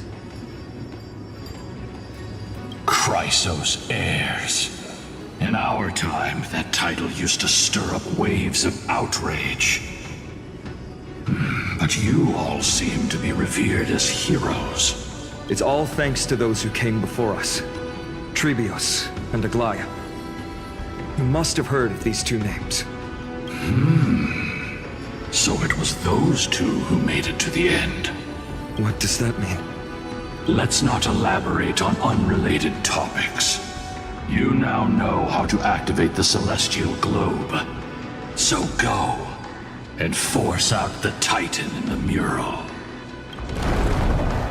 The road got sucked away by the wind fan? Did Aquila do that? You have nothing to fear. We can use the power of time to rewind it if we have to.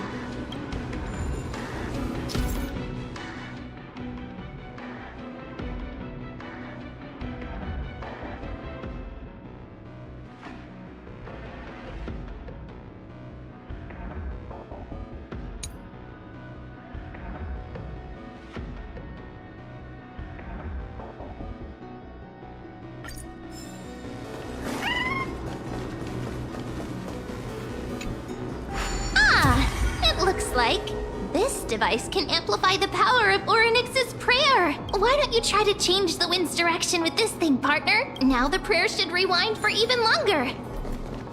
Let's try to control the wind's direction with this thing, partner.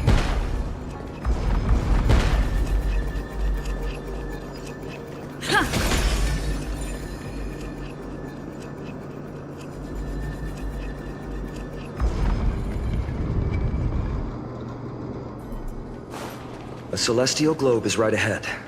Let's go and force Aquila to come out. The turn of dawn and dusk, commanding the celestial globe. Change, celestial mural. The celestial shift didn't work?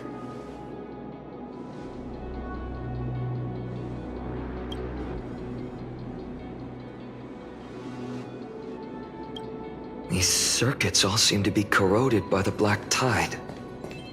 Here's hoping those 2 prophecy tablets can help us out.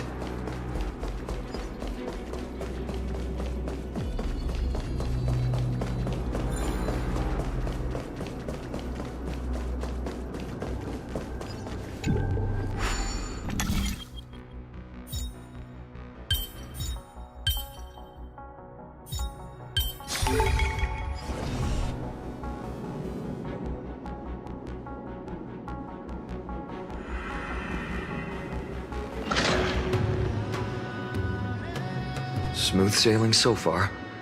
We've got one more circuit to fix. Let's keep going and find the tablet on the other side.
Finally made it.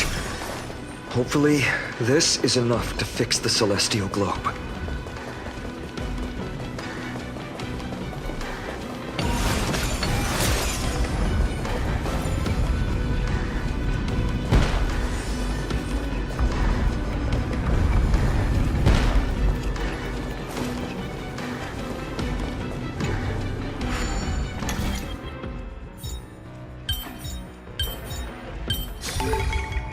For me.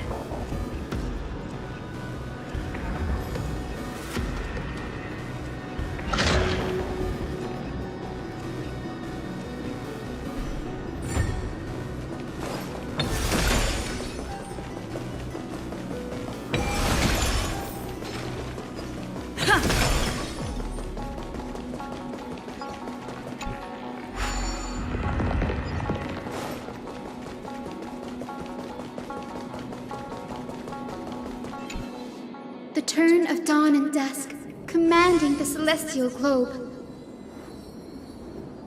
Change, celestial mural.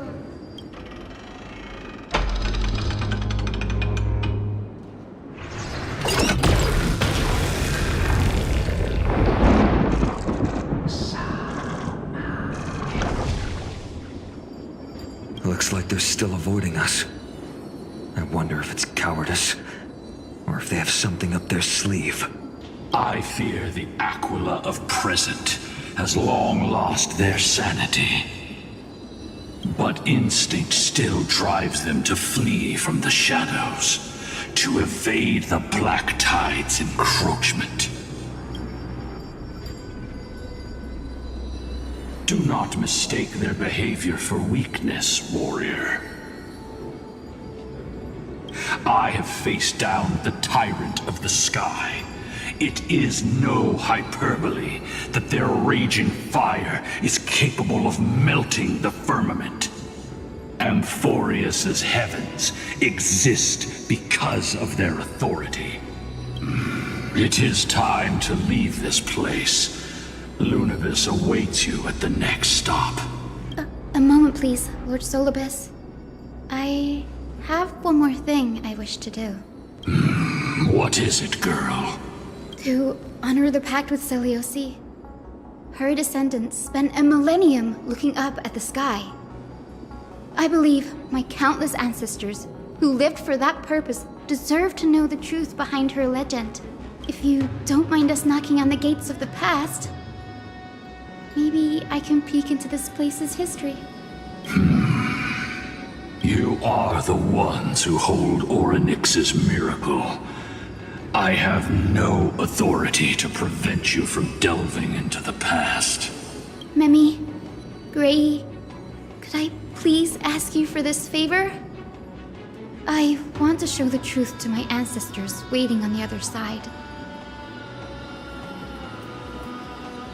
If there are falsehoods in the legends, then there must be a reason for its embellishment. The scene here and the previous memories gave me a bad feeling. What else did the Skyfolk encounter after Selioci challenged the god? I must figure out the truth behind the legend, even if it's for my ancestors' sake. Hyacinth, you're such a good child. Don't worry, I'm here. The memories surging here are even more intense than at the entrance. I'll gather them up now, and mold them,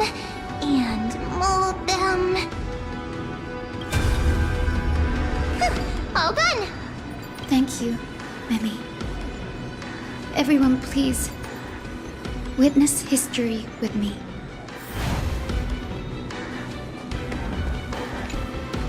Daughter of Dusk, have you finally gone mad? I knew it! The child with the blood of two feuding clans will one day destroy the Sky Castrum! Will you really point the tip of your spear at our god? Stay your hand. Your recklessness will only bring divine retribution.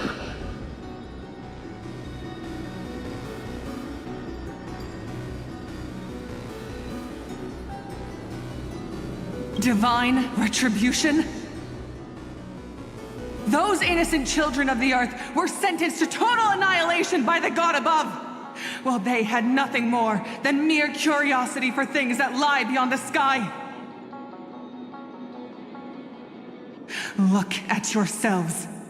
You call yourselves the Sunborn, yet you're unable to bear the blinding sunlight. You even consider sunburns and blisters as a gift from the gods.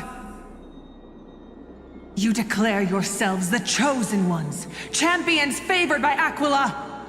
Yet you dare not even declare war upon the true threat of this world.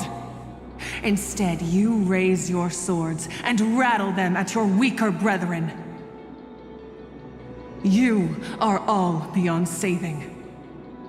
My father was also a disciple of the sun, but he taught me resilience and justice and guided me towards the light. He taught me wherever there is light, there is hope. Wretched people, I see no hope left in any of you. Even a shadow has more dignity than you lot. Even so, Daughter of Dusk, even so, you should not shatter our faith. Not just our faith. Aquila forged the sky. Nay, they are the sky itself. If they fall, what will this world turn into? A prophecy echoes from the horizon's edge. It heralds the advent of a new age. One not ruled by the Titans, but created by mortal heroes. I choose to believe in that prophecy. I must believe in any sign that promises to break the chains imposed on us by the old era. Any sign that will lead us to a new chapter of the world. If you wish to stop me from slaying the god, you'd better muster your courage and draw your bows. Let's see if I will be pierced by a hail of arrows first, or if you will be burned to ash by Solibus! How can we even fight you? You're the powerful Day Thunder Knight, a warrior goddess capable of trampling all lands. I am not a god, but the only mortal in this cage who is brave enough to defy the Warden.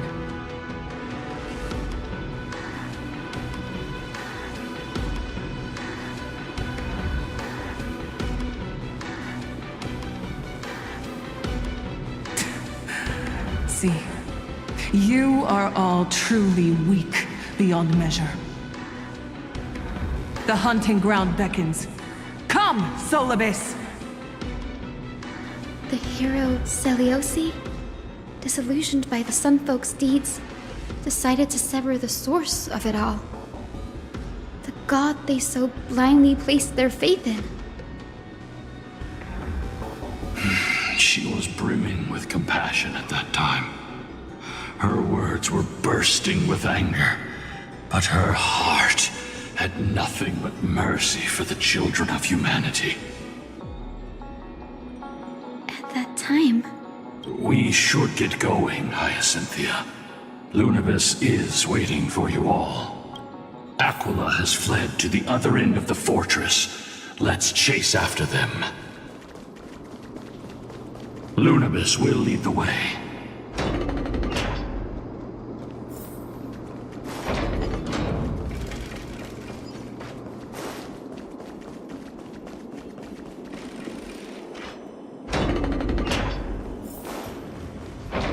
Lady Lunibus, we're here! Aquila. Even though they have been corrupted by the Black Tide, they still maintain a connection with their kin in this fortress.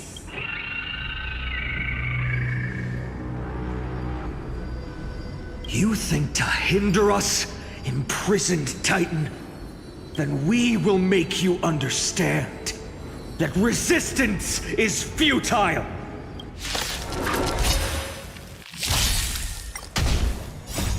Fighting the West Wind, away we go! We can do it!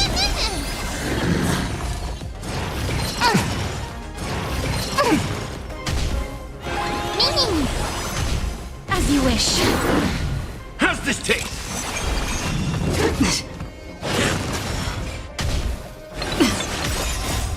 We can do anything! Delivering warmth! Time to mix things up. Embrace a new life.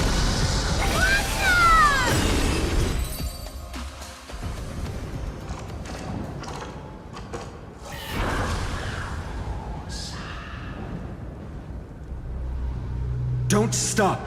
Follow it to the Titan. Even if plunged into madness, Aquila is still the Sky Titan. We mustn't let our guard down. Heroes, over here! Let's keep going and aim for the next west wind compass.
bridge is leading us to our next destination.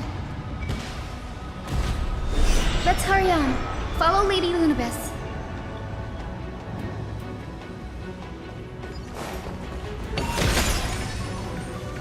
Miss Hyacinth, how are you so certain that you could free Solibus from suffering? My apologies, Lady Lunabis. I was not all that certain. But if even the healer loses hope, then how will the patients repossess their hope for life? Ah, what a kind answer.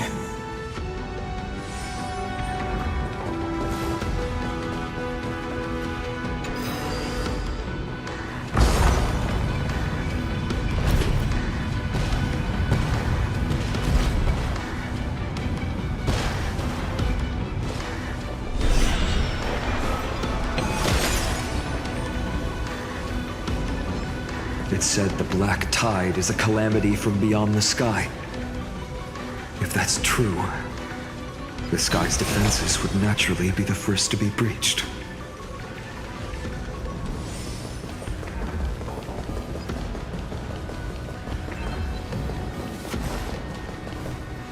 Now, I shall lead you into the Rain Folk's Hall.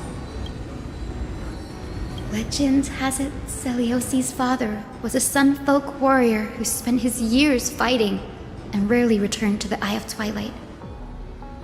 Her childhood was mostly spent beside her mother, a Rainfolk priest. Correct. That was true. It was also during her formative years that the conflict between the two tribes began intensifying. The Rainfolk feared the other half of Celiosi's bloodline, and never truly saw her as one of their own.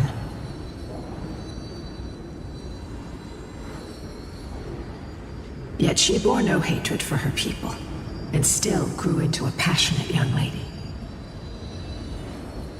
Until people discovered golden blood ran through her veins. That was the final straw that turned disdain into terror. What? But the epics said Celiosi left to live in solitude, so she could train her spirit and hone her martial skills. I never would have imagined that she was cast out of her tribe for her lineage and her golden blood. Even so, she did not despair. She met Solibus and me while she was living alone. We hunted, spent our days together, and forged an alliance. I think that oath, stronger than fate itself, kept Solibus and me here to watch over this abandoned fortress. Despite experiencing betrayal and exile at the hands of her own people, she was still willing to set out on the path to slay the gods for them. Was Celiosi's love for humanity truly so boundless and unconditional?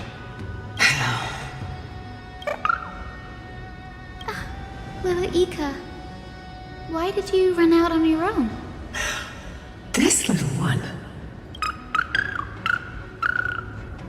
You're saying you smell a familiar scent on Lady Lunabis? They look completely different. But little Ika should also be a winged beast, right? Could it be?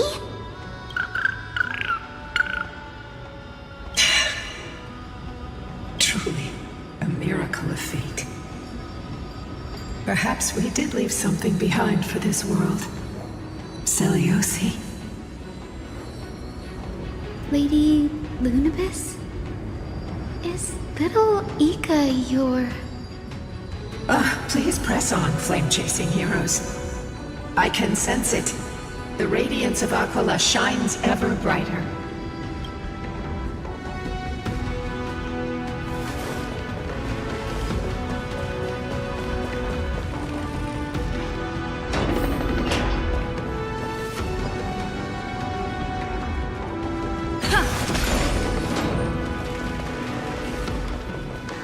Where did the Skyfolk go after Celiosi challenged the god?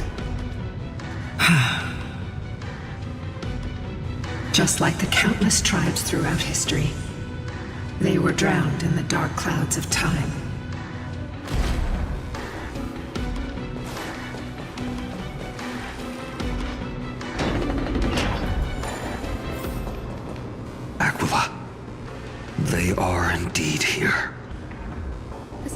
globe is right ahead. But there are black tide creatures guarding it. Looks like we can't skip this fight. Let's go get them. It's another one of those devices that can enhance prayers. Can I leave that to you, partner?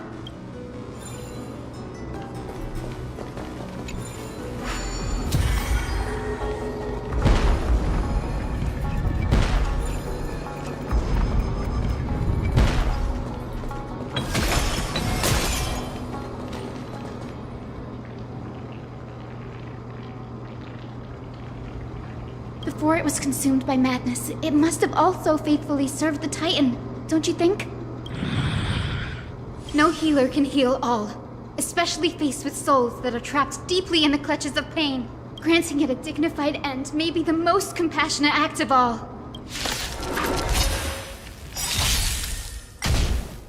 Fighting the west wind, away we go!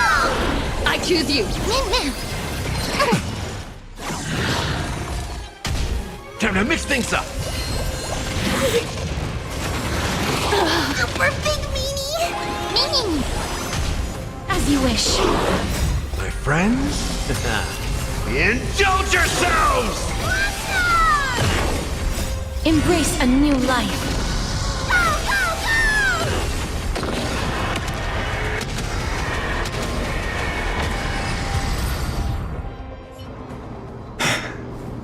Rest now, Titankin.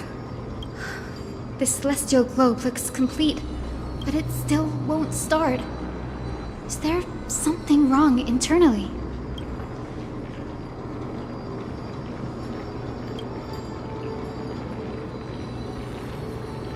Hard drives?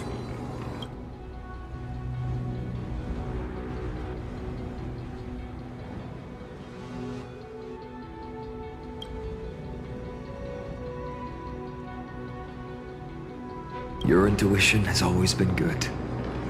Let's look around and see if there are any mechanisms. That didn't take much effort.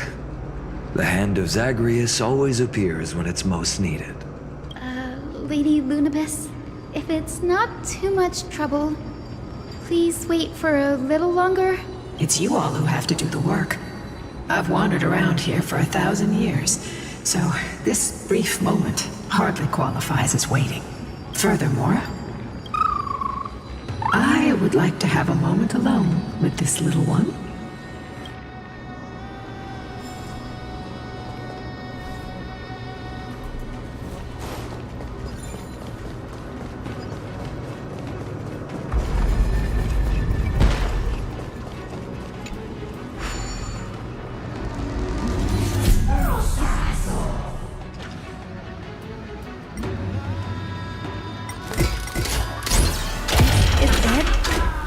Certainly pretty crude and simple.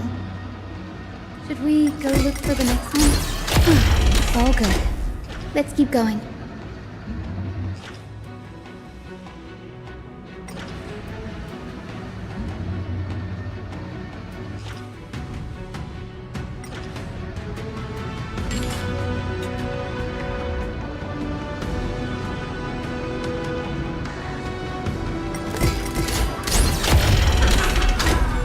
As expected, Grady is getting more and more skilled at handling the hand of Zagreus. Let's go. We should return and check on the celestial globe.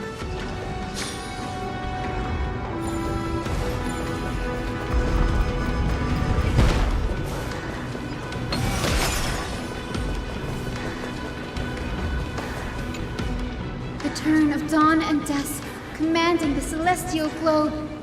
Blot out the blazing sun, celestial mural!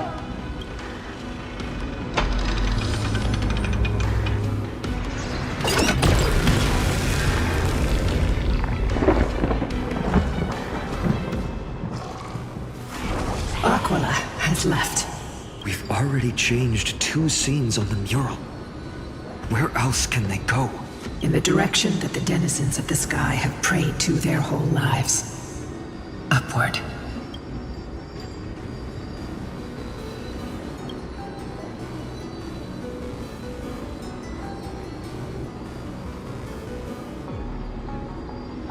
A curse that fell from the sky. I can't verify the truth of this claim. When Seliosi fought Aquila, the Titan's incarnation did ascend into the skies, but they never attempted to break through the sky's veil to escape our pursuit.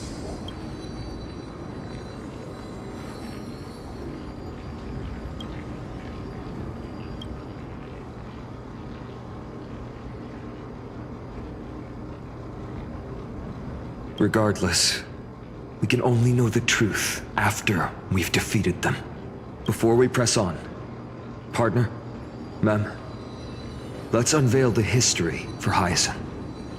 The true story behind the legend is yet to be fully revealed. Okay, leave it to me. Flowing, gathering, recollection, reveal!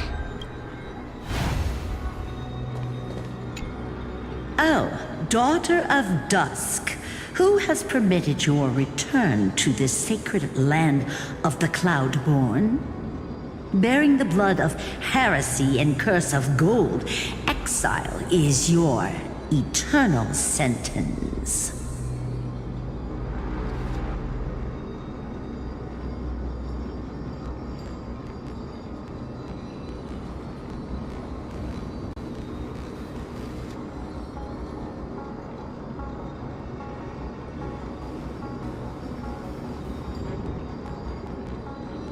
My kin of old, I am no longer the immature fledgling I once was. I found my wings. The shackles you bound me with have rusted away, and I shall decide which direction I'll fly. As for this return home, before I embark on my god-slaying quest, those who worship the god who is about to die deserve to know everything.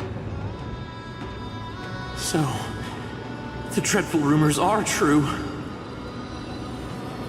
The cursed Daughter of Dusk, the invincible Day Thunder Knight, will soar into the heavens to challenge the Titan!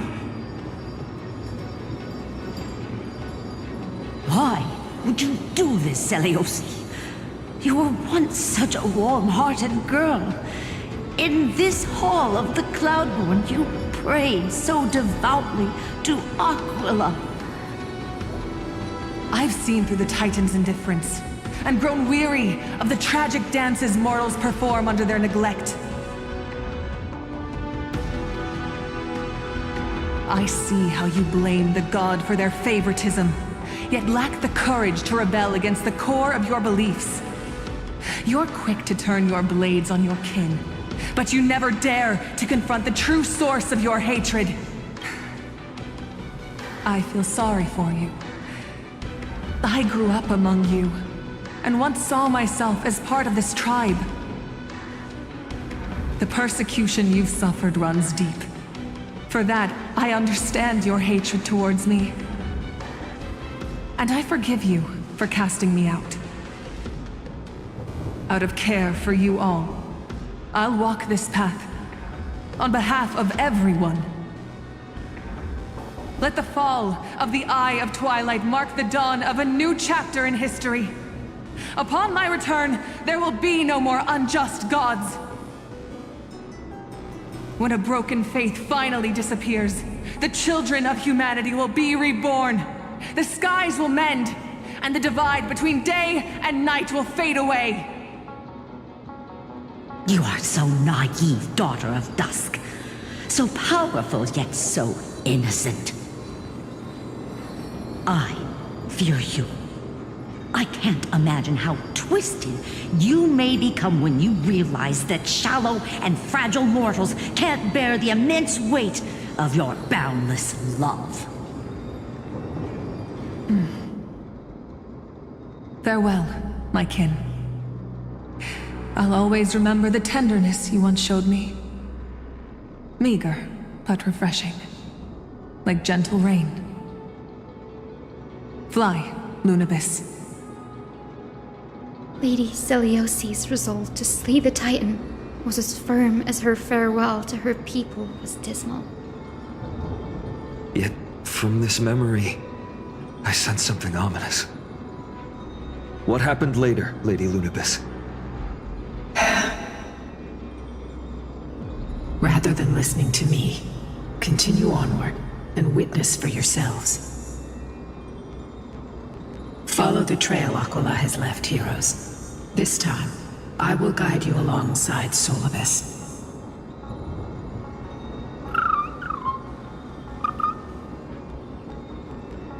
Sorry, little one. I hope we still have time to talk later.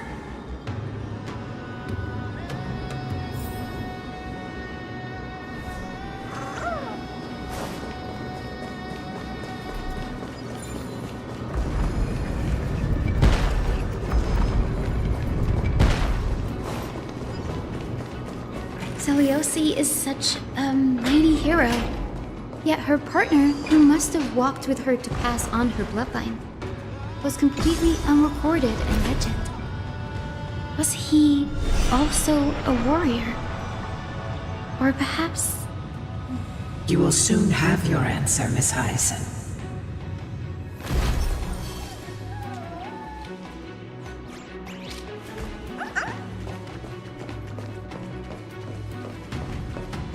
Lord Solibus is waiting for us.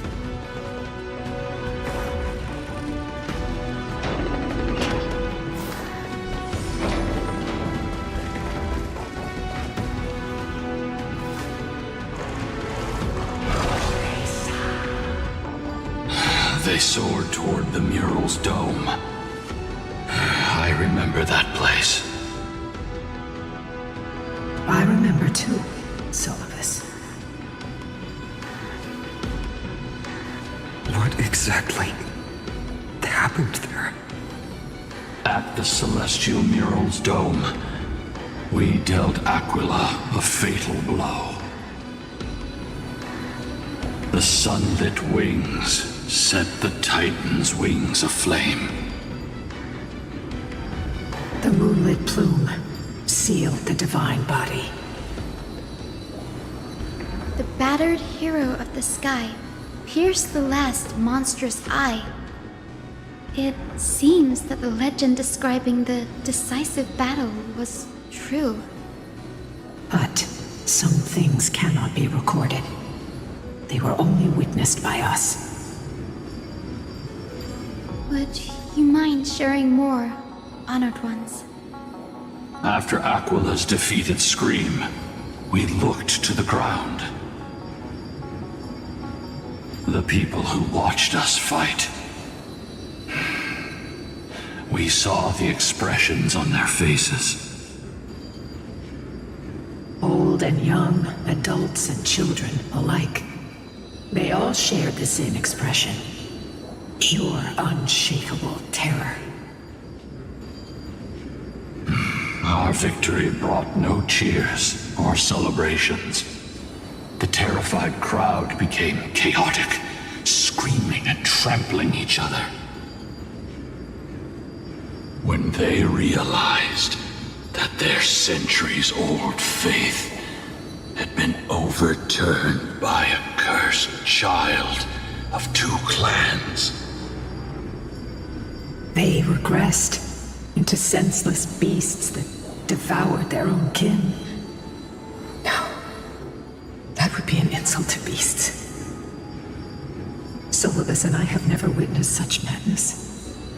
Not even in the wildest corners of Amphoreus.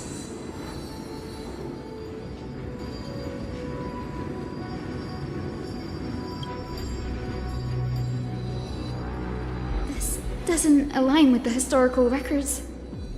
According to the legends of the Sky People, Aquila, gravely wounded, was determined to fight to the end.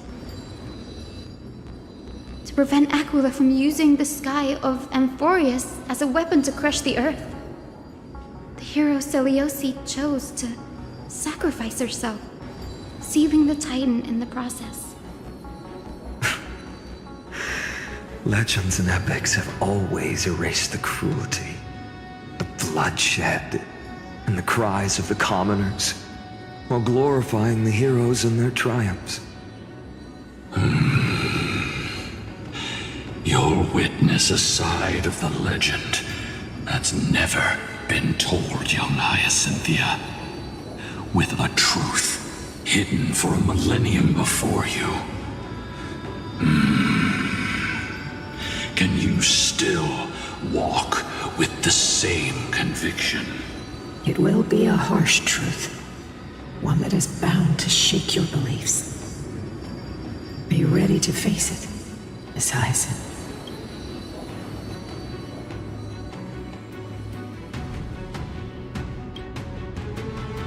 I am ready, honored ones. No matter what the hidden history holds, the spirits of my ancestors will urge me to make the right choice. This mission is far more important than my personal feelings or biases. If what I'm facing is a distorted history, a lie that's lasted for 1,000 years, I have to believe the one who created it had their reasons and struggles. And as for those reasons, I choose to believe they came from a place of goodwill. That's how I see the world. Since you've made your decision, keep moving forward. I've called forth the Rainbow Bridge. Proceed along its path to the Dome, where the entwined fates of humanity and the Titan must be resolved.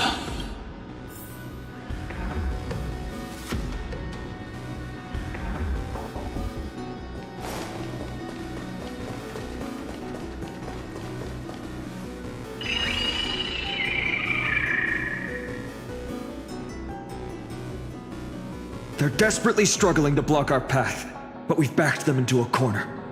This hurdle is trivial compared to the endless flame chase journey. I'll restore the bridge every time, no matter how many times the Titan obstructs us.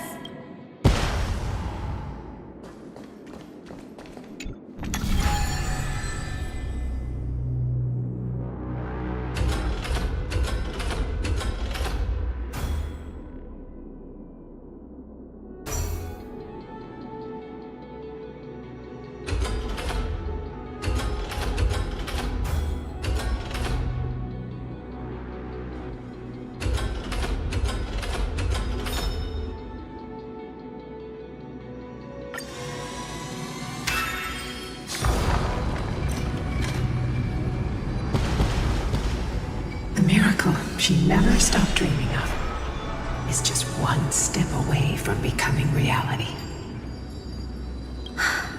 Honored ones, how did Lady Seliosi become so powerful? Talent and rigorous training. Those sound like essential traits for every successful individual. She is special. Her resolve goes beyond mere stubbornness. Continue forward along the Rainbow Bridge, heroes.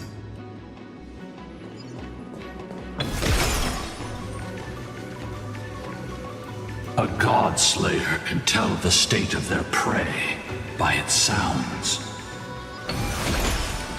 The god's part, I sense resentment, terror.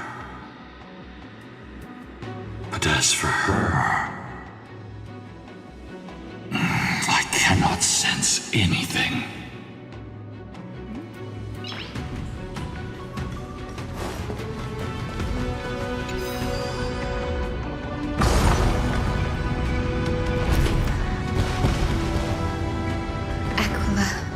Already seems aware of their fate. We won't make them wait for too long. A Titan shall get Dawnmaker to have its first taste of blood. That sword you wield, it seems familiar. Are you sure about that? This is only recently forged. Perhaps. Is this the dome of the Celestial Mural? It's truly marvelous.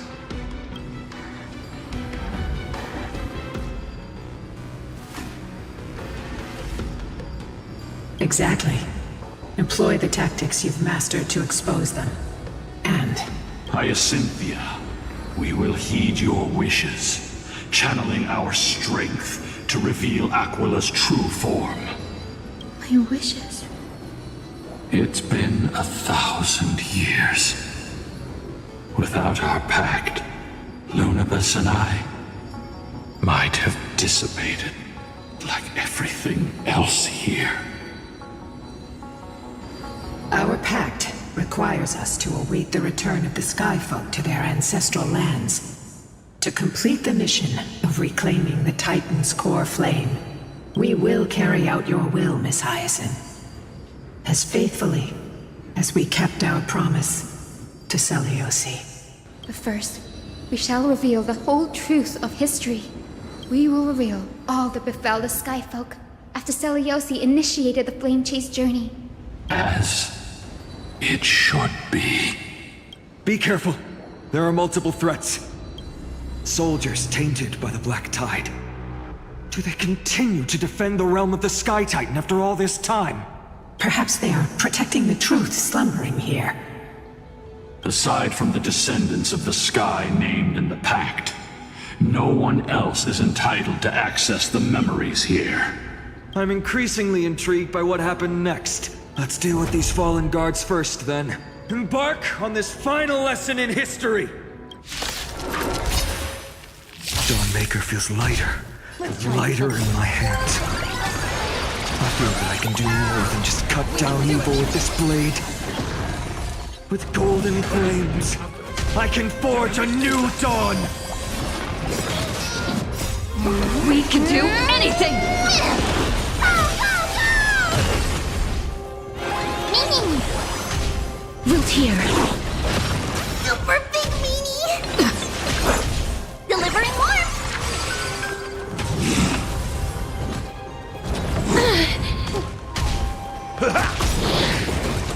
Embrace a new life.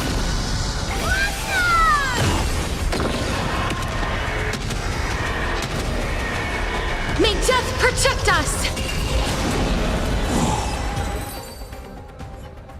You have fulfilled your duty, guards.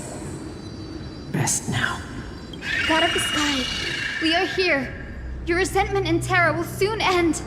Lady Seliosi, do you still have your humanity after merging with the Titan? I hope you can witness the harvest of the seeds you once sowed. Now, only the final steps remain. Something's off. I can feel the memories here churning. It's as if countless emotions have lingered through the ages, refusing to fade away. The wandering memories here seem to be pleading for something, heavy with pain and grief, like ghosts lingering by the River of Souls.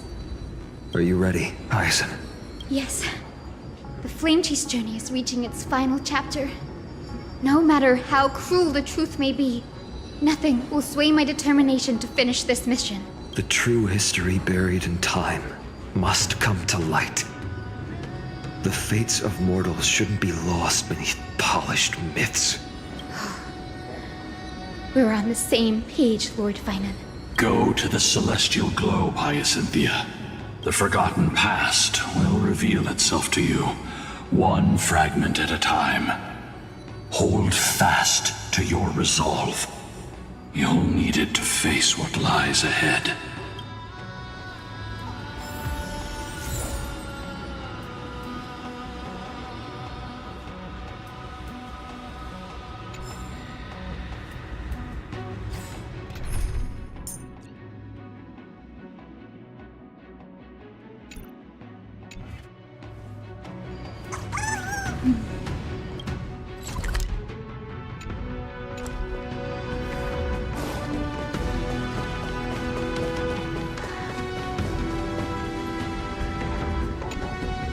Turn of dawn and dusk, commanding the celestial globe. Embrace the clouds, celestial mural.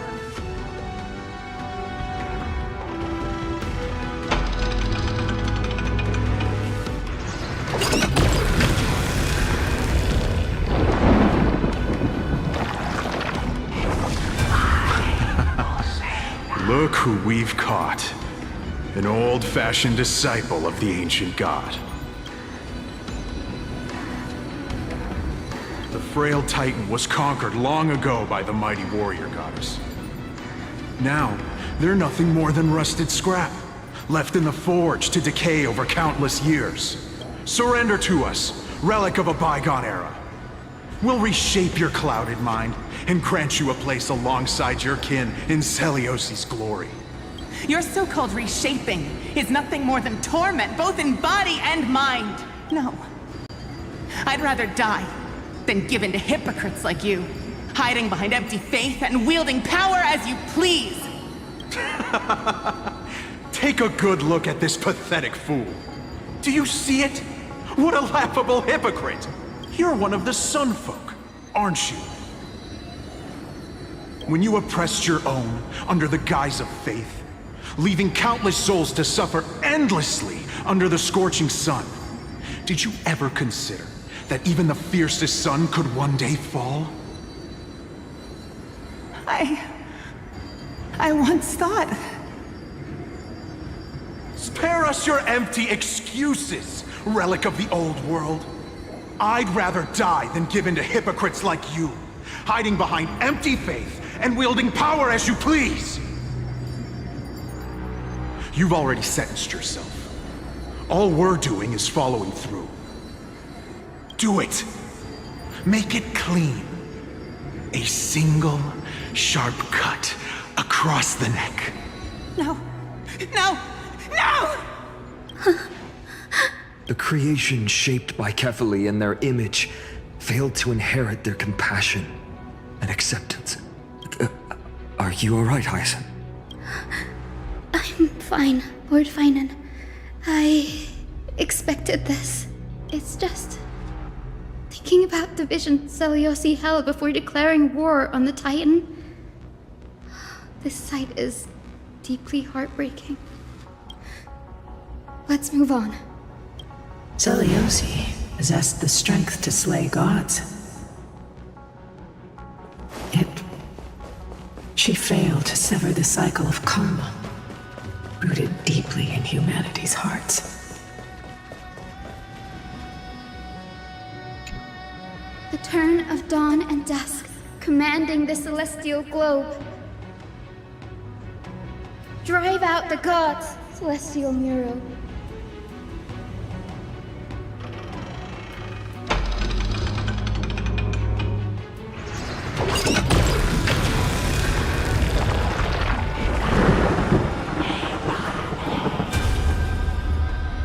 But how is that possible? Please, help us, the forsaken sky folk. Lady Kindness, you are the strong one who follows the path of shadows. The Cleaners. Did the Sky Folk conspire with them? Word has it you hunt those with golden blood, all in your quest to cleanse the world of the filth of those cursed offspring. Delivered justice for us. The witch with golden blood struck down the proud eye of twilight, desecrating their divine grace. Yet, it is we, the devout denizens of the sky, who are forced to pay the price. I can smell your despair, Skyfolk. The Cleaners are on the side of mortals. Together, we'll erase that blasphemous bloodline from this world. The Day Thunder Knight and her fantastic creatures are far too strong. No one can hope to defeat them in a direct fight. But we'll show you every trick, every strategy you can use to turn the tide. In their desperation, those ancient disciples were willing to do anything. Even ally themselves with the Cleaners. But I'm guessing their plan failed, didn't it?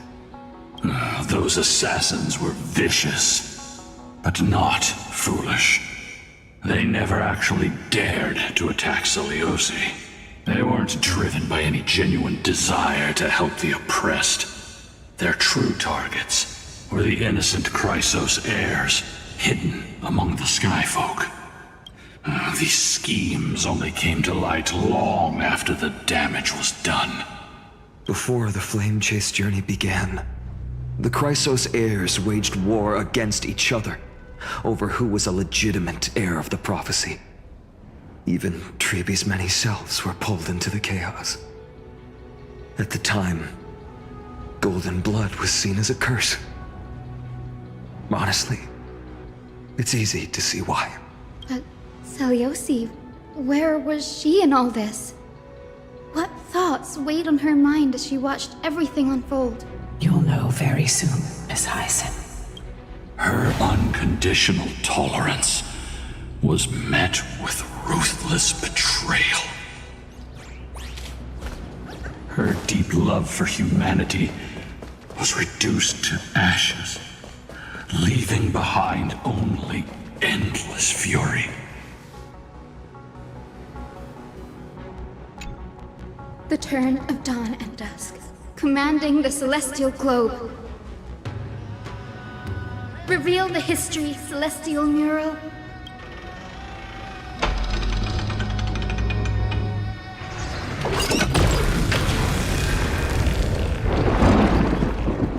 Now you have nowhere to hide, Titan. Look, everyone! Over there! Are those Lady Lunabis and Lord Solibus? Yes. Those are remnants of their memories from 1,000 years ago. Your Highness, what are you planning to do? We are devout disciples of Lady Seliosi. We would never betray her. It's those rats. They are the fools who backstabbed our hero. Please, please spare us. We were blinded by hatred and misled by those people clothed in black. Punish them, Your Highness. Without these stubborn remnants of the past, the Skyfolk may finally stand united under the warrior goddess's banner. The strong crush the weak, twisting faith into a tool for oppression. The weak rise to power, yet the cycle of hatred endures, unbroken through time. Seliosi has made her judgment. The corruption within humanity is a sickness beyond cure. Yet she once loved us with such fierce devotion. Has she given up on us? Seliosi touched the core flame and gained the vision of the Titan. She saw what the god fears, rooted in the darkness, spawning from the edge of the world. The black tide, it devours all. They flee from the clouds, not out of favoritism toward the scorching sun, but merely out of fear of that boundless shadow. Yet humanity misinterpreted the god's intentions, forging them into weapons for fratricide. This history, brewed from sorrow and tragedy, shall end here. In the name of the warrior goddess, what kind of fate has she woven for us? We are here to deliver the message Seliosi left for mortals. To my once beloved, yet now unsavable kin. With golden divine blood coursing through me, even the tyrant of the sky bends to my unyielding light. My light burns far brighter than before, and the fog clouding my mind has finally lifted. I gaze upon this fragile earth through the god's 100 eyes, and resolution fills me. A hero's instinct drives me forward, compelling me to deliver your final judgment. Your future flows between the boiling streams of the golden pool at your feet. Rejoice, for as everyone's flesh and blood merge with liquid gold, You will finally understand what true unity means. I've long seen this day coming. This isn't your fault, Seliosi. Your only mistake was placing far too much hope in humanity. Lunabes. Solibes. You... Yes. We acted as Seliosi's executioners. That day, countless skyfolk fell from the dome of the Eye of Twilight. Swallowed by golden lava, they spent their entire lives praying to the sky. Yet their devotion never earned them wings to escape their fate. After learning about everything she went through, I can only feel regret. But I can't condemn her choice. If this is the true history, was Seliosi's fusion with Aquila truly meant to save humanity from ruin? By touching the core flame, Seliosi gained insight into the Titans' fear and glimpsed their cold indifference. Aquila never yearned for mortal devotion. The establishment of the Sky Civilization was merely the result of humanity's own doing. A celestial globe, said to be gifted by the Titan to the Skyfolk in the myths, was in truth a creation of mortals. Disillusioned with humanity, Seliosi began to long for the detachment of divinity. She sent Lunabes and me to the Earth in search of a forbidden art said to fuse human and Titan souls. Professor Anax's alchemy already achieved such power 1,000 years ago? Seliosi, who passed fatal judgment on the Skyfolk, had turned her back on humanity.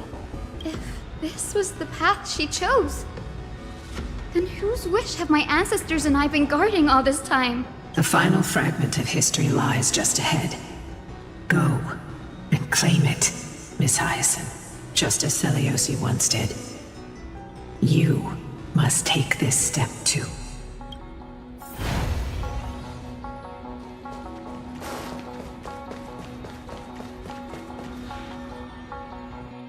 Seliosi had abandoned her humanity. Then, my Twilight Courtyard ancestors and me, are we truly her descendants? The truth will soon be revealed.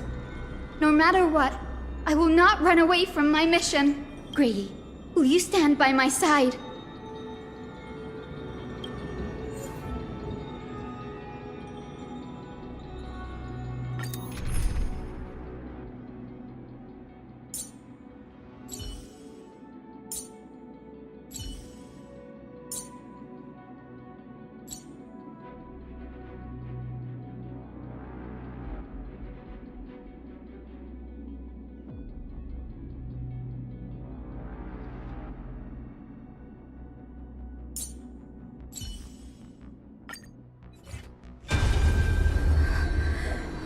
Is that...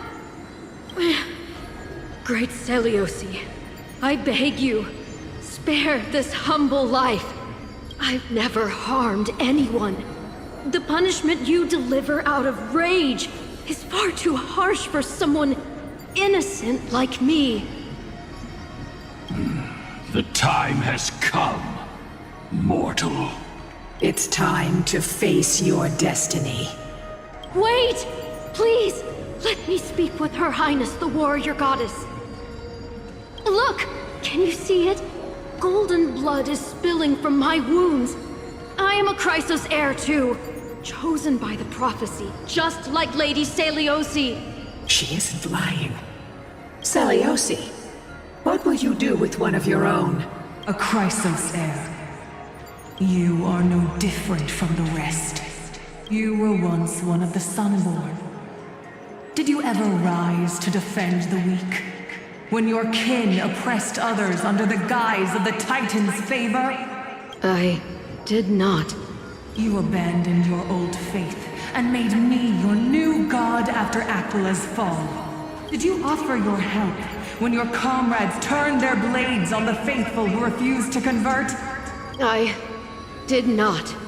When the prophecy of Genesis reached all beings, calling the Chrysos heirs to become heroes of this fractured world, did you overcome your inner weakness and heed its urgent call?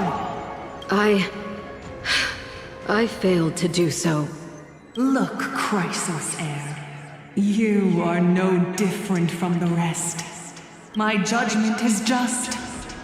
Only burning gold can purify your sins. Wait, Lady Seliosi. Please, grant me a moment to explain my cowardice. Your divinity indeed casts our mediocrity in a harsh and unflattering light. Humanity has walked this earth for many ages, enduring life's struggles and witnessing its shameful imperfections.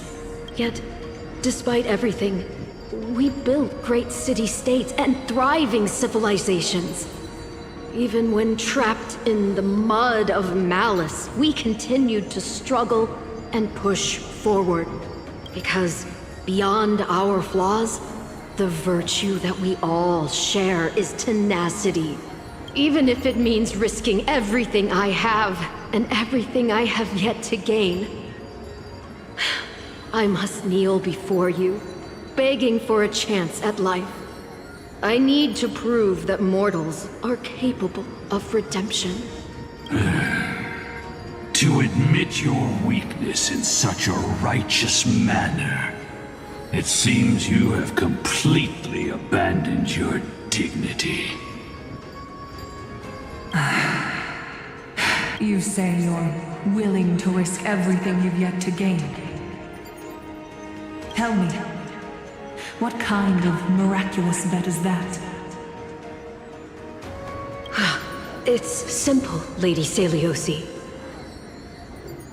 Should you grant me a chance at life, I will ensure that your epic is passed down through generations, sung by my descendants, until the end times buries all civilizations and legends.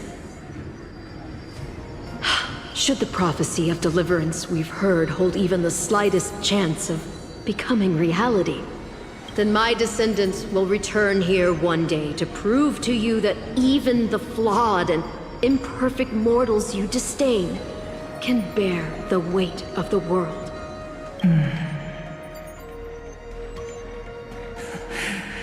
Interesting.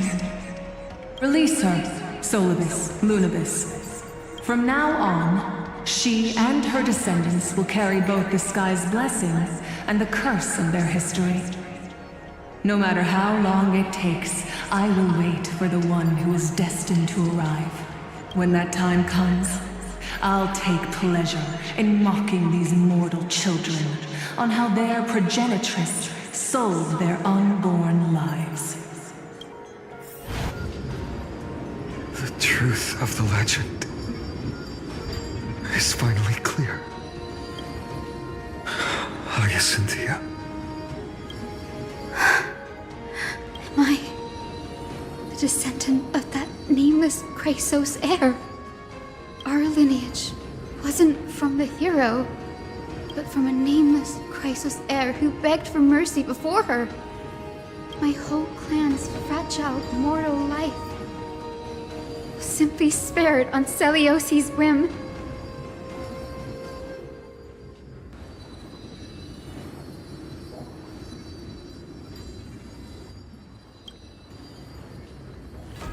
Her judgment may be true. Mortals do have their flaws. But even so, human dignity must not be trampled.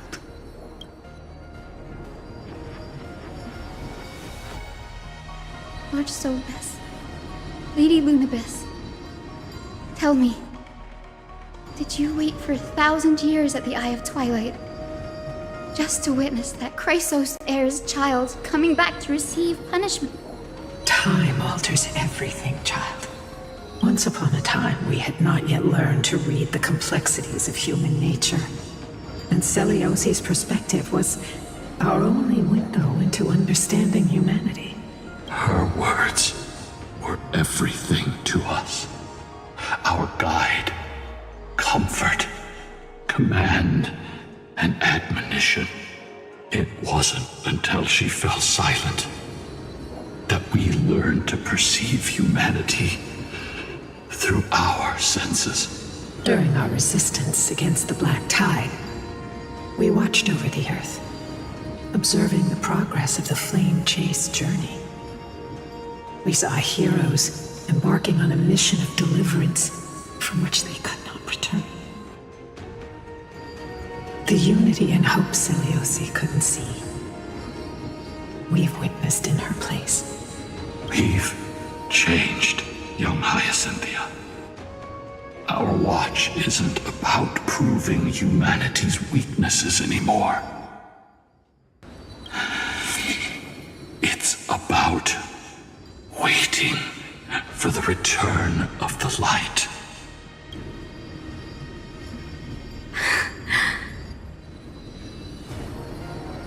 Lady Seliosi, I want to tell you this. Doesn't matter if you can hear me or not. I want you to know that I am glad to be born as the child of a nameless and ordinary mortal. Only then can I prove to you that tenacious hope, buried in the deepest part of the human soul, has not been lost to time. It's just waiting to heal and grow, and then it will shine once more. Even the most cowardly individual harbors a seed within. Perhaps in your era, the light on the horizon was too dim for it to sprout. But do you see it now? 1,000 years later, the path you forged is now walked by many brilliant heroes. They love the people of this world, unreservedly, willing to sacrifice themselves to shine a light upon the children of humanity. The light they leave behind will inspire the seeds within people to sprout, grow, and thrive, nurturing them every step of the way, until the barren land is reborn as a thriving forest, growing endlessly, and one day, reaching for the sky once again. That twilight, still capable of being healed and protected in the end times, is the reason we choose to bear the weight of humanity's flaws.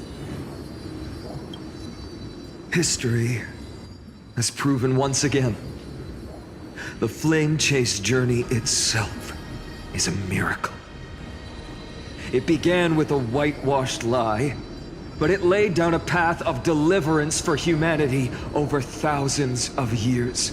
Seliosi, we have honored the promise made by that nameless Chrysos heir and returned here. We also bring you the answer to your question. Mortals are capable of change, and humanity is worth saving. Our people, forging through the trials of the end times, deserve a second chance. We are Hyacinth. Yes! Solibus? Lunibus? We are here, Hyacinthia. We are here, Miss Hyacinth. Give me your strength. I've made my decision, and we stand resolved. For all that mortals have built, I will follow the guidance of the prophecy and claim the core flame of the Eye of Twilight. The children of humanity have returned from the earth, and we will challenge the skies once again.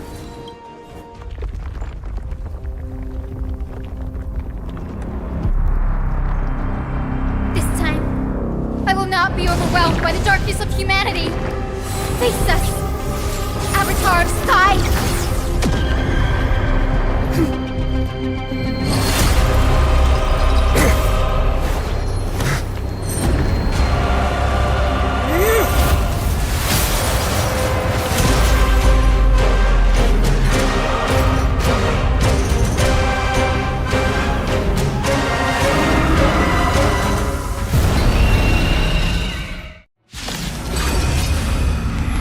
Does this weather please you, Titan?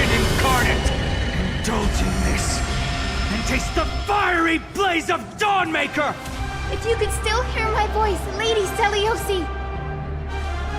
Behold, the strength of those who pledge to save the world!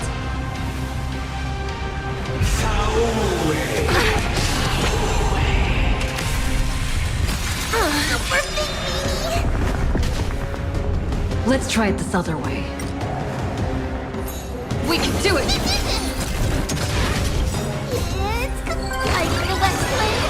Away we go! Undefeated by lies. Protect life. Me!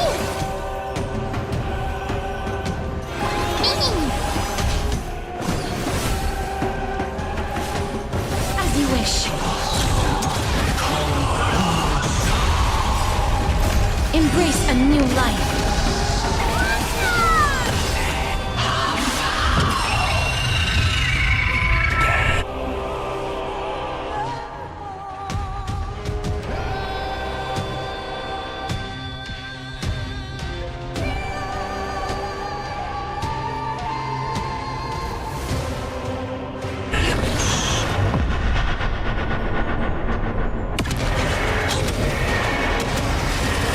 May death protect us!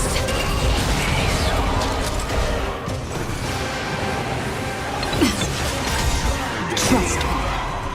We can do anything!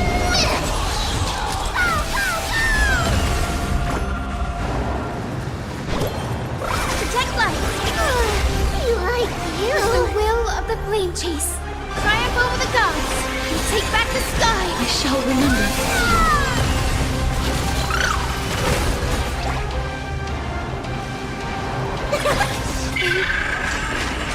We want to turn this place to scorched earth.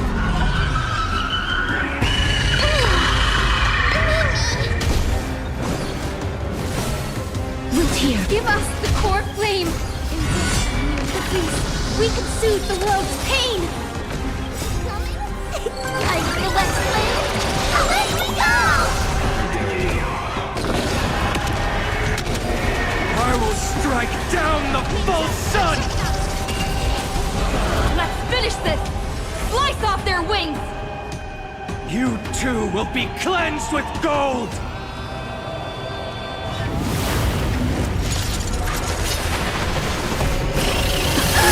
Quick, behind me!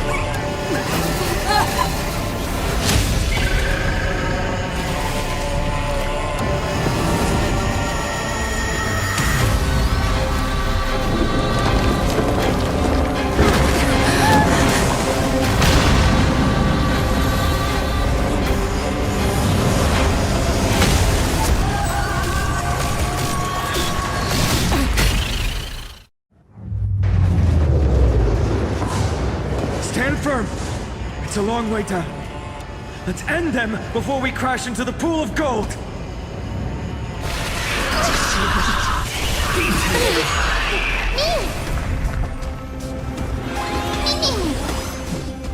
As you wish. Undefeated by protect life. Embrace a new life.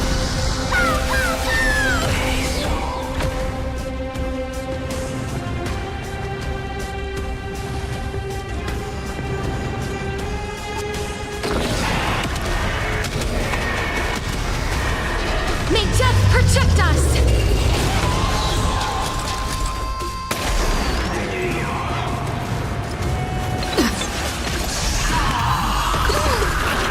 Storm clouds are gathering.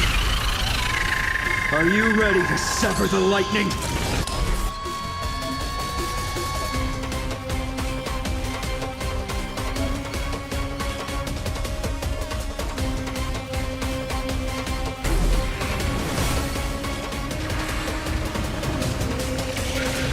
Root here. Protect life!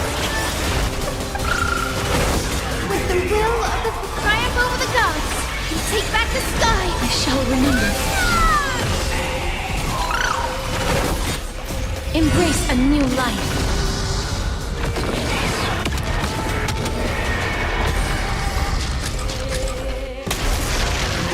There is another world waiting to be saved. We have no intention of dying here with you!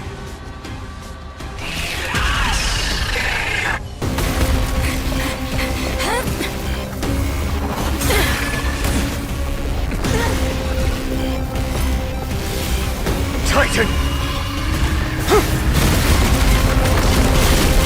Open to nothing!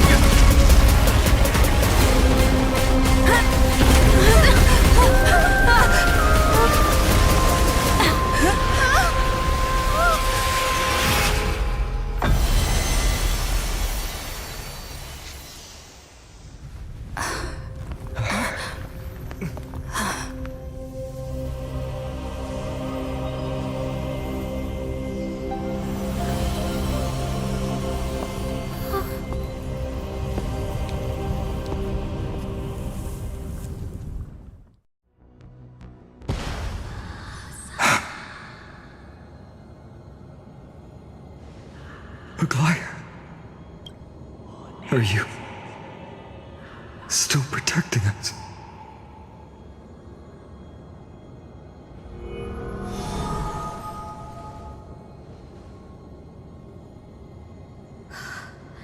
Is it all over now?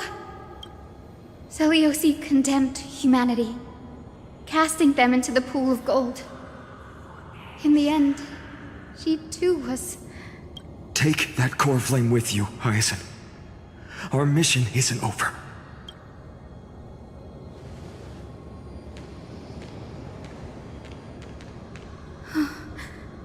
Core flame of the sky, come with me.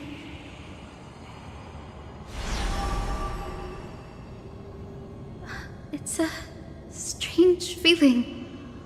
It's so warm and powerful. Holding it in my hand, it feels like the winds of this world might turn for me. Summoning thunder or snow is just a thought away.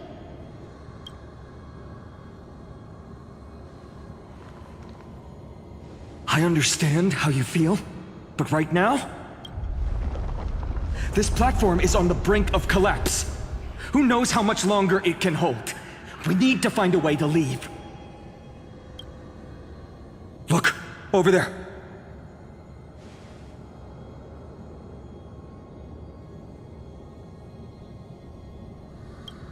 No idea, but we have to take a gamble. If the prayer can rewind the shattered platform, then we might ride it back to the entrance.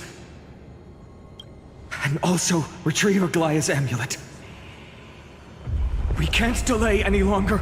Everyone, move quickly!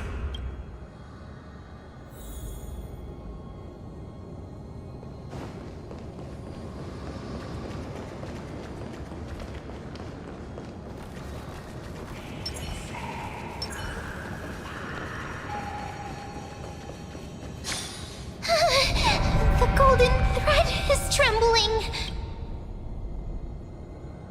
We're out of time. We have to retrieve it. Partner, quickly! Lift the curtain of memory! And stir up ripples of past reverie!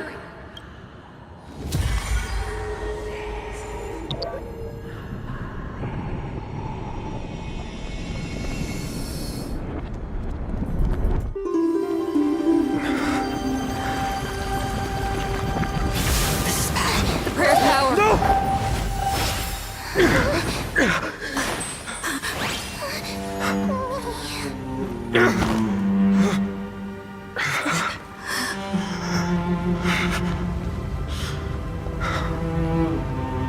Come on. We have to get out of here. I shall have my final bath in warm and radiant gold. From here on, Finan, you shall embark on a journey with no return. Light fades, only to await the sun's rise. One day you will step forward, not out of fear, but to return the dawn to this world. It's right in front of us.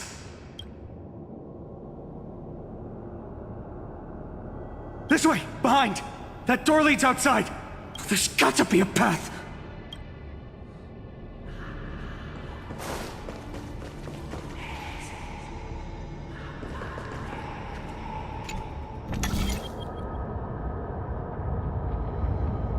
It worked! Let's go!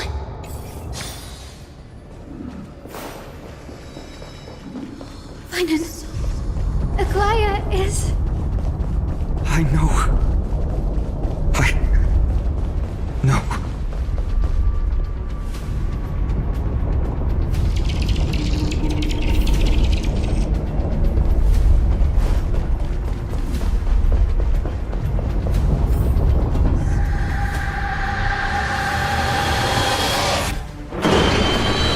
Lightning and thunder.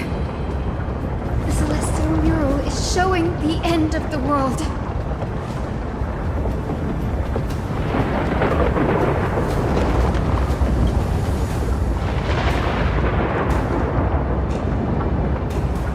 We're so close to achieving the miracle.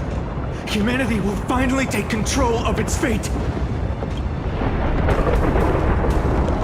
As long as we can make it out of here.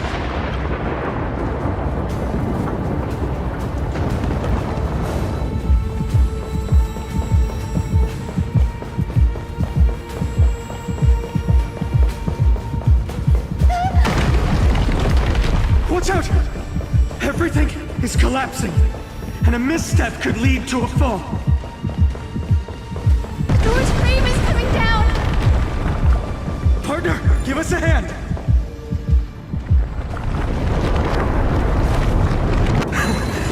You do have a knack for saving the world.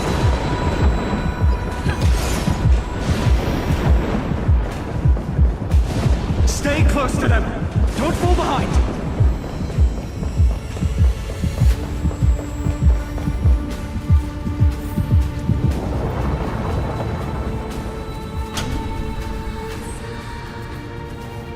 Hyacinth, where are those winged beasts? I'm trying to locate them, but the storm clouds on the mural are blocking my senses. We could use their wings to escape if they were still here. We'll have to rely on our feet for now. Keep moving. We're not safe yet.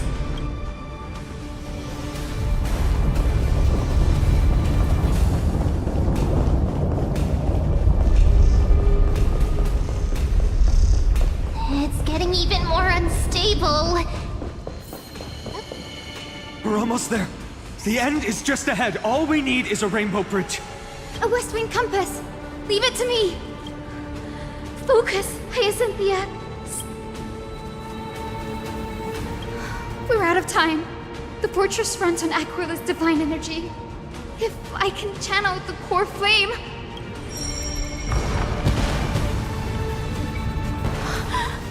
It worked! The core flame responded. Everyone, let's get out of here! We all have something worth living for. And we all want to see Akima's second dawn.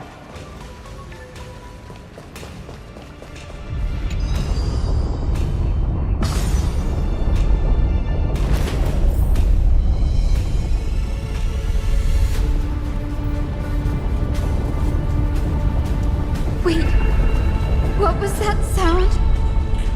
Everyone, once the platform stops, we make a break for the exit. Don't hesitate. Not even for a second.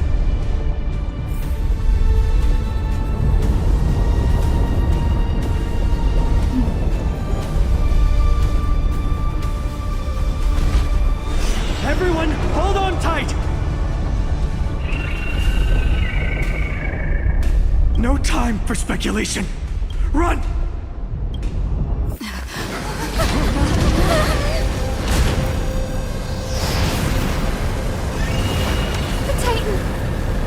Their core flame has already... Could this be Saliosi?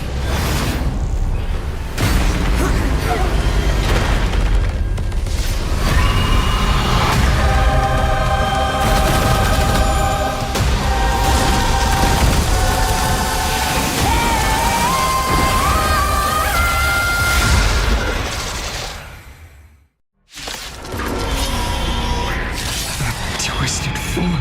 Did the black tide bring them back to life?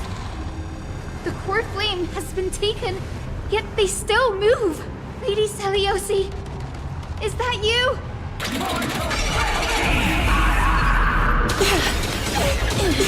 It's coming! I go to West Flame. Let me go! Just... We can do anything!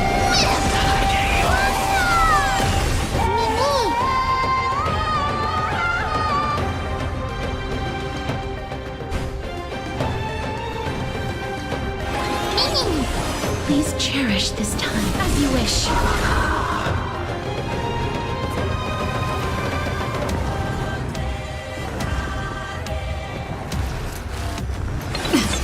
Witness healing!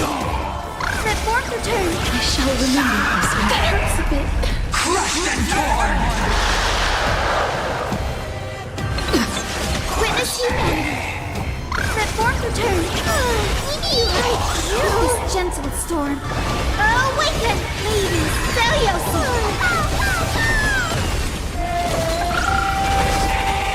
Embrace a new life.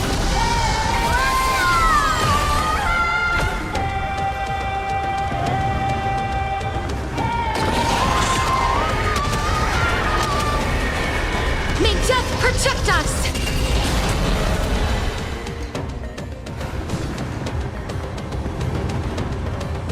Wilt here. Delivering warmth! Is it coming? I go to West Flame. Let me go! Oh, hero! The echo of the apocalypse! Stop!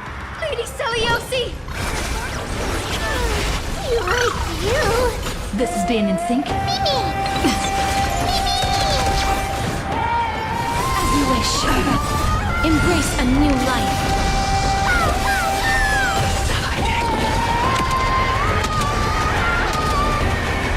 May death protect us!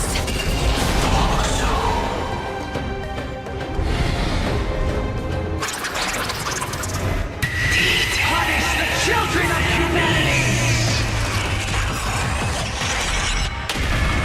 Ancestors! We must bring light to these dark times! With just a glimmer of light, I'll be able to pierce through the clouds. Use mine, Hyacinth. I am the one who bears the world. I am the blazing sun destined to rise! Lord Flame, bestow upon us the healing rainbow!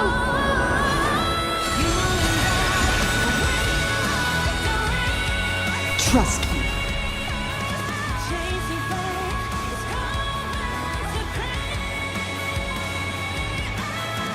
We can do anything!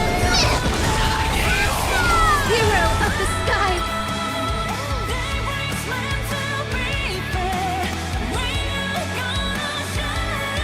Awaken!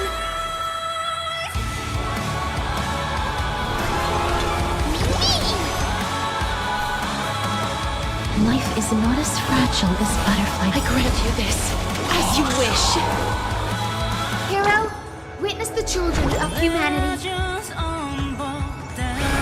Return warmth to this world.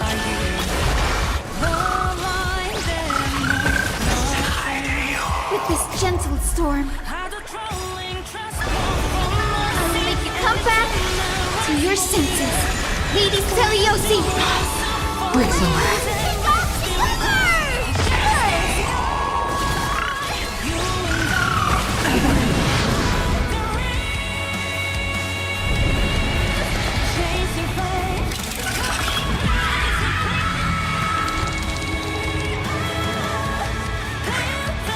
The first and only god that Dawnmaker will slay is you!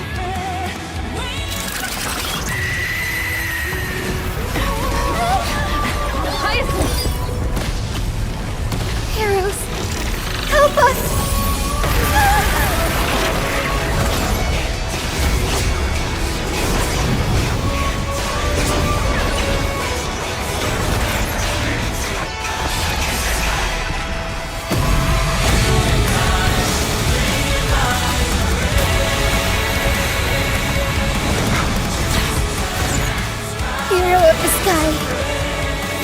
witness the will of humanity!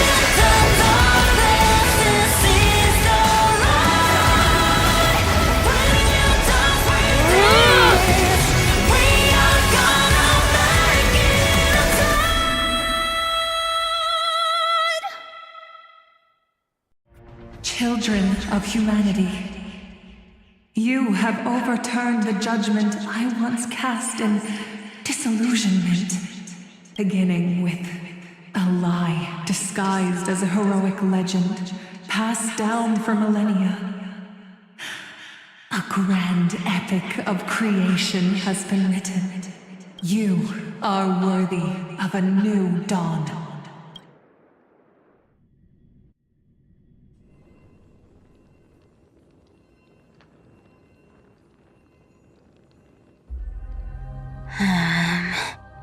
Seriously, where did they hide that thing? Trash. Just trash. What is this? Never mind. I'll take it anyway. I finally found it! It must be this. The gem of all worlds that the chaplain secretly stashed away. Said to be a fragment peeled from the Dawn device. I can already catch the sweet scent of treasure seeping from this little box. So much for the chaplain's devotion to faith. It turns out he's just been padding his secret stash. I've been lurking in the priestly court for over half a year just for this little trinket. Day after day, listening to those stiff priest apprentices drone on with their prayers. I thought I was going to lose my mind. Good thing persistence pays off. Atticus, is that you? Atticus. That name rings a bell. Oh, he's the apprentice the chaplain favors most. The one everyone expects to be the next chaplain. Not saying anything would feel awkward. Maybe I can hold it together with Zagreus' ability for now. Now. I am Atticus. Atticus, why aren't you responding? Old chaplain, it's me. I'm here to assist you with your medicine. Oh, thank you.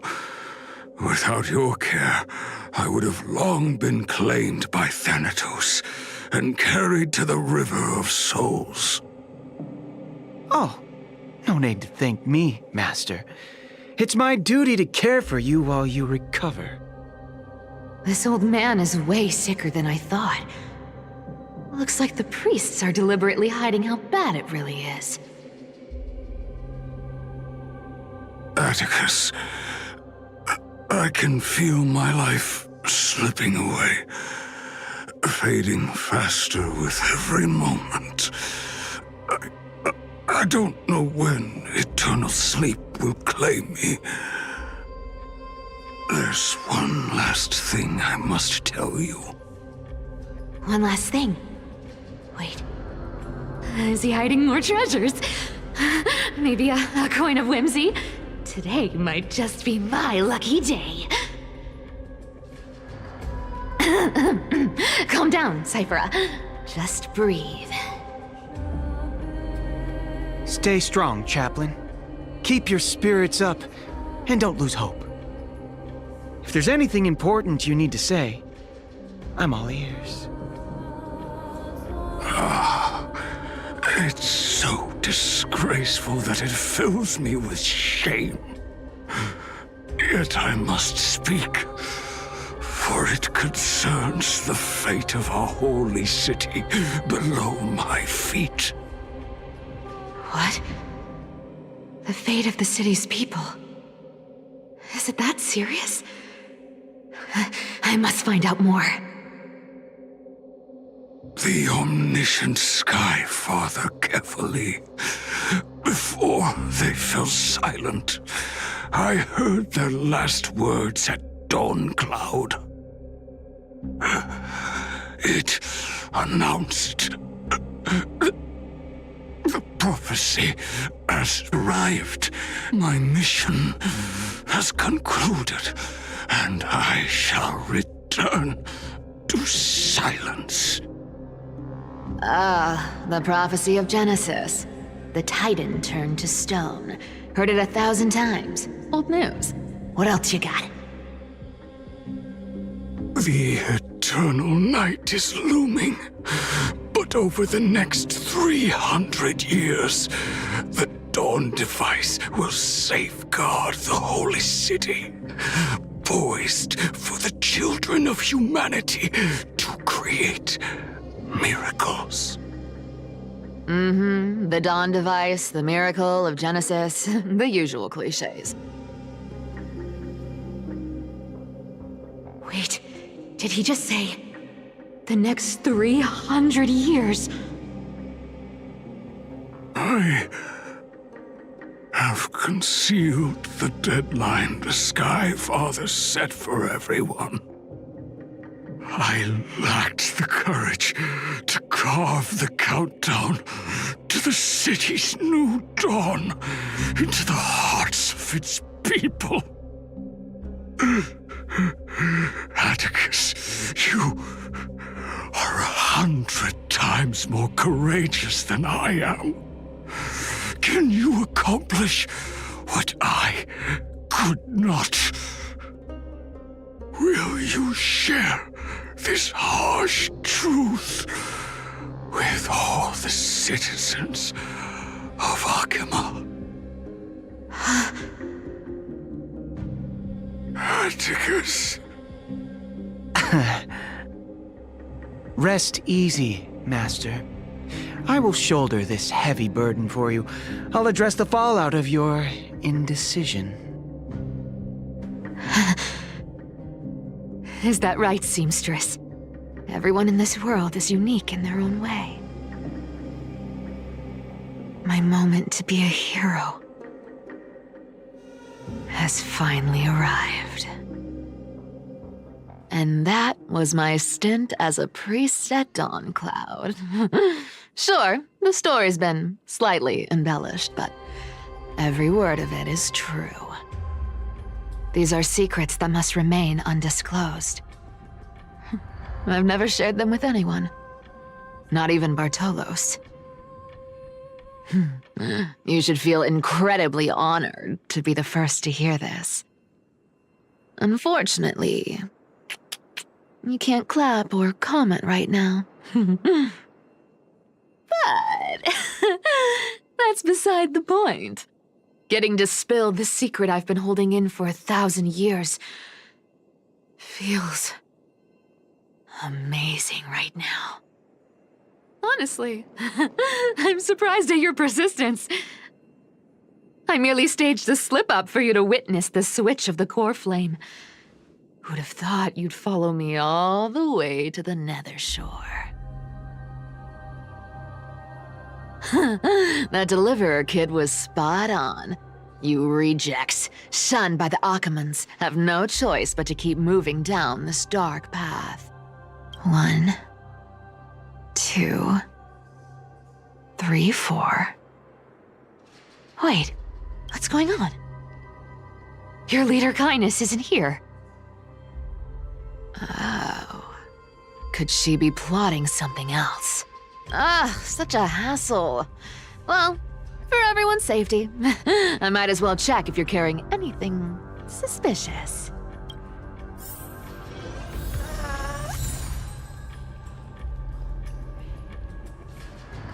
This dagger's got a nice look to it. Let's see it. Wow, it's crafted from Kremnoan steel. These people are well equipped. By any standard, you all are quite capable. Had you not strayed, you could have been guarding Akima, securing a stable income. Such a pity. In your next life, remember to choose a safer path and stay away from dangerous jobs like this. Let me take a look at what's hidden under that mask. Your face looks innocent enough. Who would have guessed that such a pretty face would hide a heart full of darkness? Appearances can be deceiving. It's a fool's game to judge someone's character just by their looks. It's amazing what the seamstress can do with her divine authority. She sees right through people with that golden thread of hers, beyond whatever facade they put up. As for using divine powers, I'm no slouch myself. Who came up with this uniform? It's got more pockets than it needs.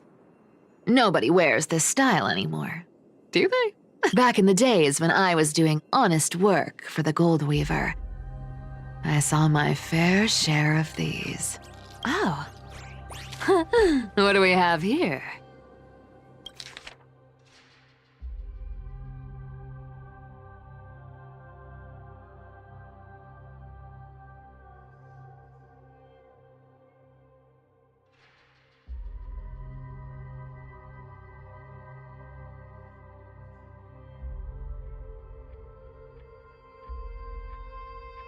A paper note. Aw. Talk about old school. All right. Once the seamstress's powers diminished, the world wound web slowed drastically. From 5 threads to just 2. Looks like I was too quick to judge. Physical note passing still outpaces the reduced threads. No trace of kindness. Is she hiding too well? Or has she given up? Well, I've done everything I could. Now it's in the hands of the Deliverer and his crew. Huh?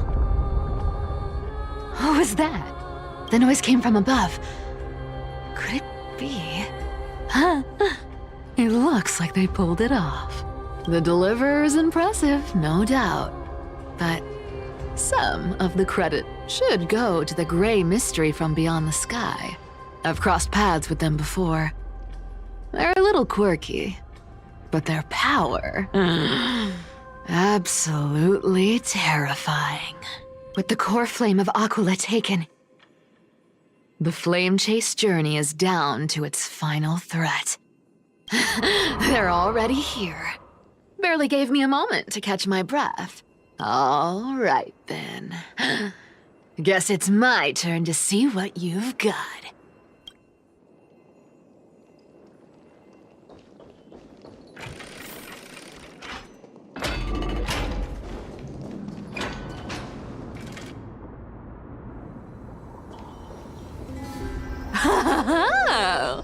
You made it. I've been waiting for you. Black-clad sword master, the Flame Reaver, whatever your name is. Look at you, sniffing around like a starving hyena, chasing the scent of the core flames. What's wrong? Cat got your tongue? Or maybe you're just too dense to understand plain speech.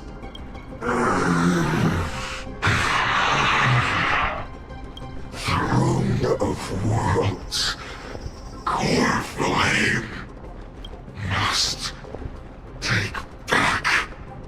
You sad little thing. I've got you all figured out.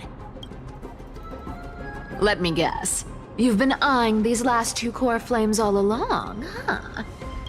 No wings, no allies. Oh, what a pity.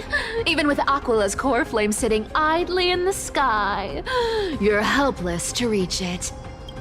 All you can do is sit and wait for the Chrysos heirs to bring it down, then swoop in like a brute to snatch it for yourself. Isn't that so? Struck a nerve, have I? I've seen you lingering on a cliff more than once, staring hopelessly at the sky. I? Pathetic. But hey, I'm feeling generous today. I've got a surprise just for you. That's right, I have Kefali's core flame.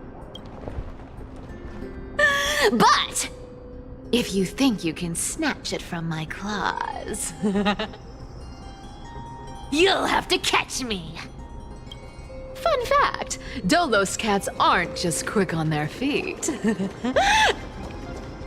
They've got the stamina to match. Cat and mouse time!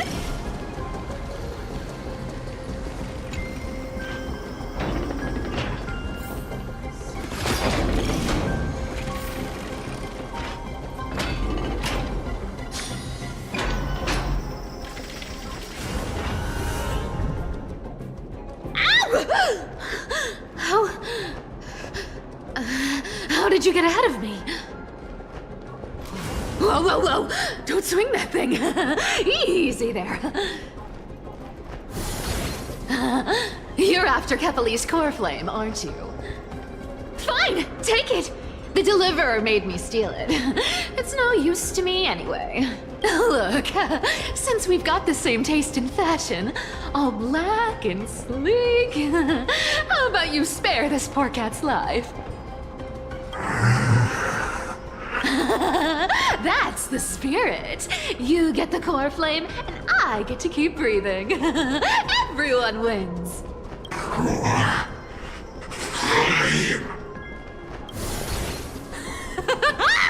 You really are a brainless mutt, aren't you? Woof woof. Come on! Come on! You're not gonna let a little setback like a lost bone stop you, are you?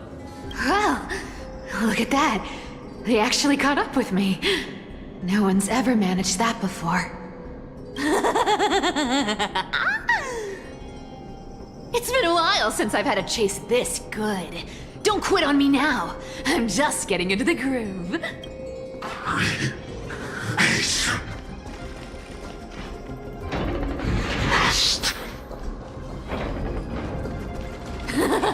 You sure stumble over your words, but you've got some speed on you. I'm gonna speed up. Don't. Just in time to take a break. Don't tell me they might all... What? Still not here? Well, that's disappointing. Oh well, I guess I'll just... Wait around a little longer for you. Stixia, you're stunning. Oh, look who it is! The Flame Reaver. First time. Wait, no, not the first time meeting you. I'm the great hero of Hakama, the deliverer of Amphoreus.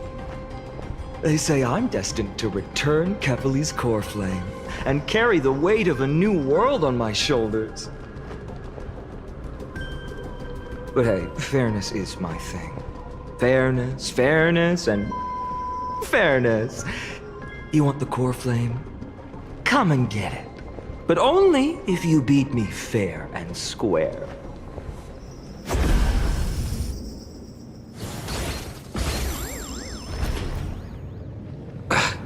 Boring. I was hoping you'd at least humor me for a little while. Stupid mutt! Fooled by the same trick twice! Bye-bye, Flame Reaver. Not as fun as I'd hoped. I guess a brainless brute isn't much fun when it comes to mind games. I seriously can't shake them off, huh? This is borderline impossible. They're not going to back off anytime soon. Well then, guess I'll just have to lead it somewhere higher.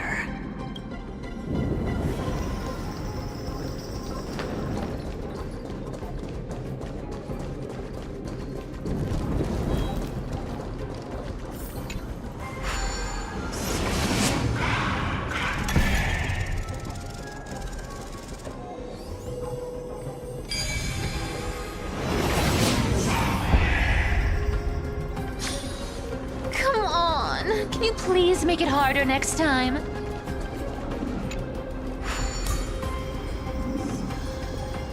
Cyphera,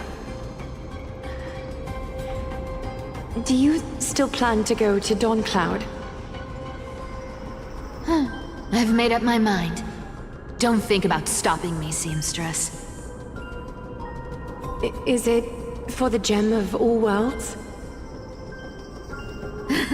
Does it even matter? You'll never guess whether I'm lying or telling the truth.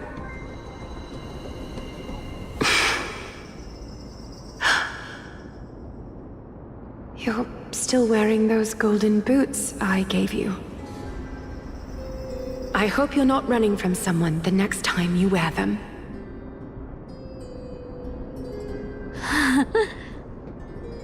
Aglaya, did you see that? No one can catch up to me. I'm no longer running to escape anymore.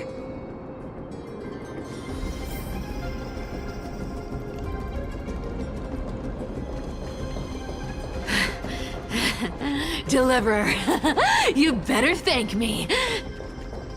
Every leisurely second you enjoy was fought for by yours truly.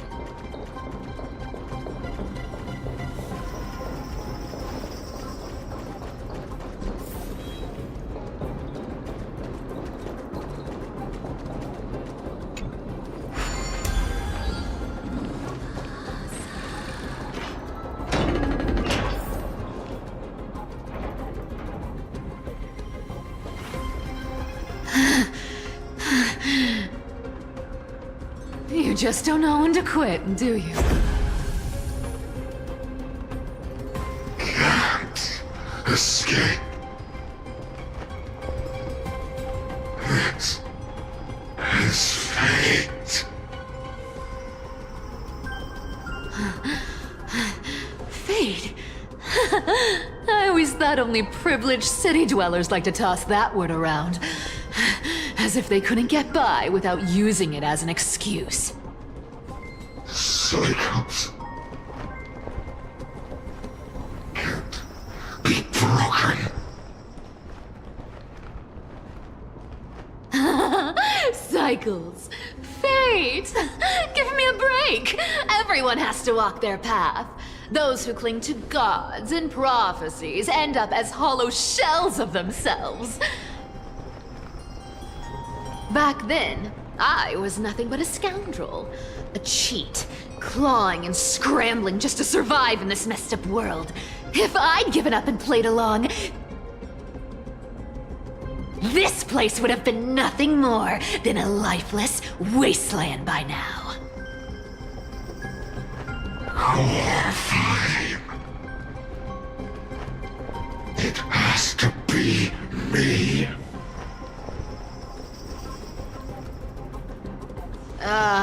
My bad.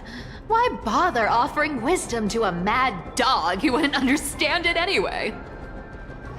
Do you know why I dragged you here, mutt? Word is, you've tangled with that golden-haired lion before.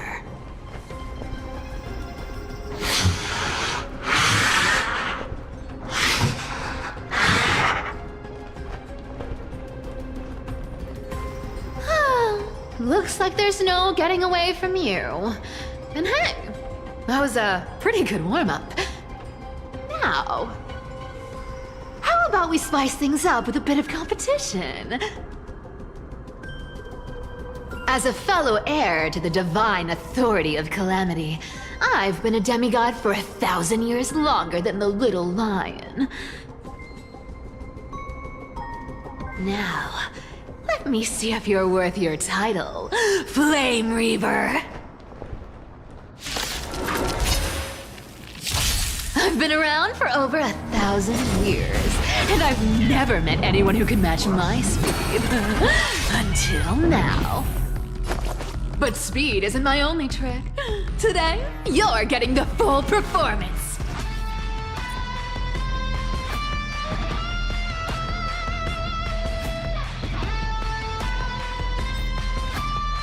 Time is money, you know. Wait any longer and you'll owe me interest. I'll take it on. You can't run. this world. Return to the great dream. Come to me! Our cute play session is over. With enough believers, lies become reality! Gotcha! I'll take it on. Found me. Come to me! Return to the great dream. Fishy! I can summon as many clones as I need. Come to me! You can't run! Our cute place with enough believers, lies become reality! Gotcha! Good dog! Wrong target! Looks like you need to work on your aim. I'll take it on. Found me. Come to me. You want to take advantage? I'll take it on. You can't run. Resisting is futile.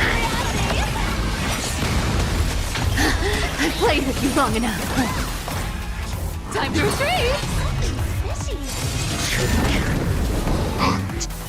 See you around, Mud!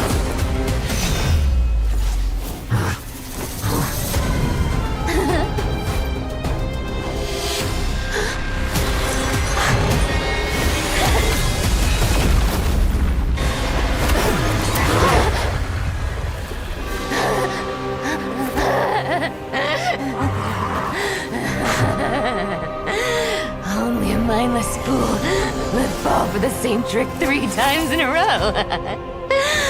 Victory is mine, fiend.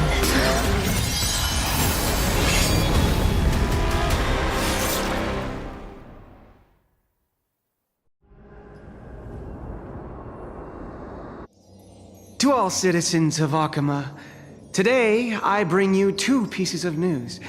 One sorrowful, one joyous. First, let us offer our blessings to the departed. Our beloved Chaplain Amphoreus has returned to the embrace of Sky Father Kefali. May he rest in peace. But citizens, do not grieve his passing. In his final moments, Chaplain Amphoreus found peace. While he still had his wits, he heard the final words of the Sky Father. And that brings me to the joyous news I share with you today. Before the great world-bearing Titan fell silent, they spoke one final message to my revered mentor. And now, I shall share those words with every soul in Amphoreus. They said, "The prophecy has arrived. My mission is complete, and now I shall fall into eternal silence." The eternal night is looming. The Dawn Device will safeguard the holy city, poised for the children of humanity to create miracles forever. Until forever? Skyfather's love transcends time itself, stretching across endless eons.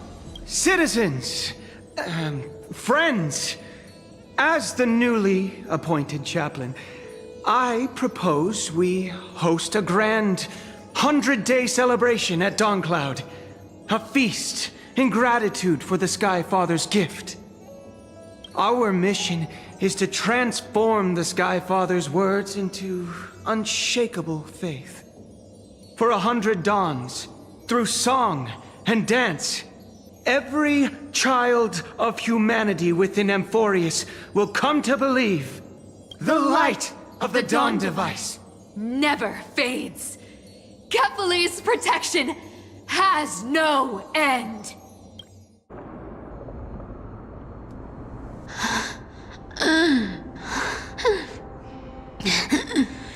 You shall walk with greed and die over petty change.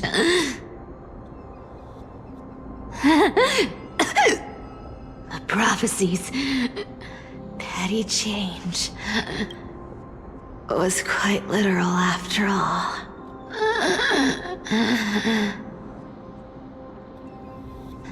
Atticus.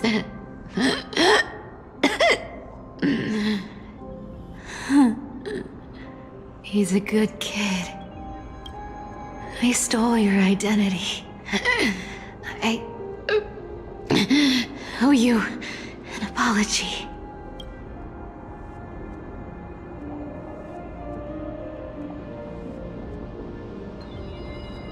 But I owe more than just an apology. There's also you, Maggie. Back then,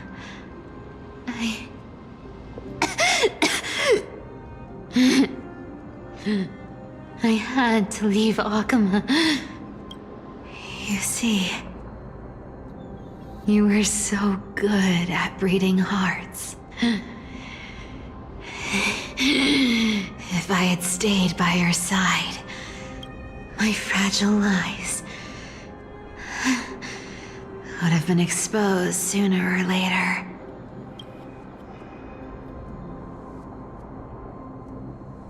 Your weave shop. I wish I could chance upon it again. Just once.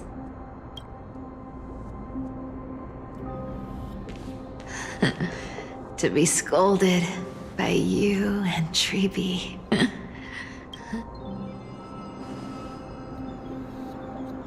I'm sorry. In the end, I overestimated myself.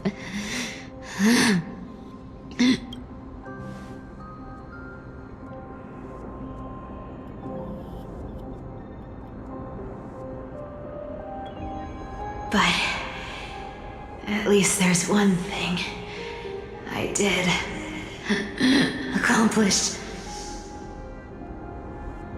Kephalie's core flame is not here. It's safe. It's safe now.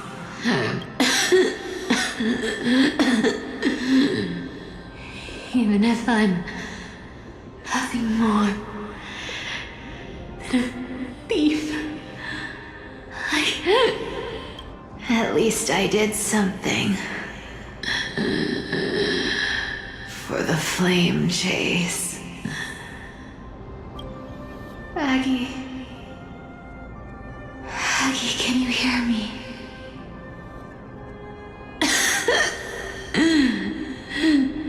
Say something.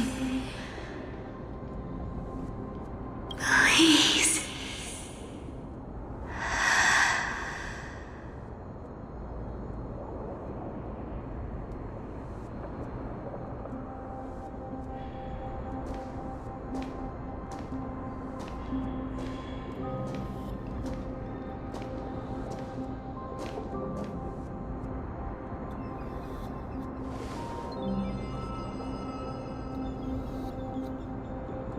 You are the unsung hero of Amphoreus, Cypher.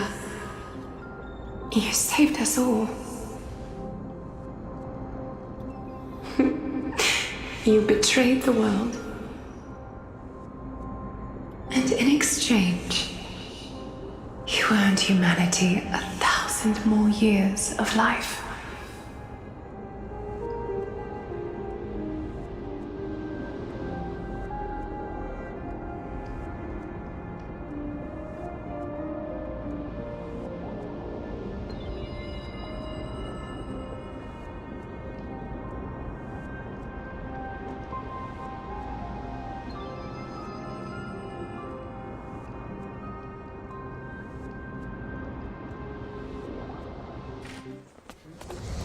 If there were a lie so brilliant that it could fool everyone, wouldn't it simply become the truth? Lies will always be lies, Cypher. But sometimes, they can be more noble than the truth.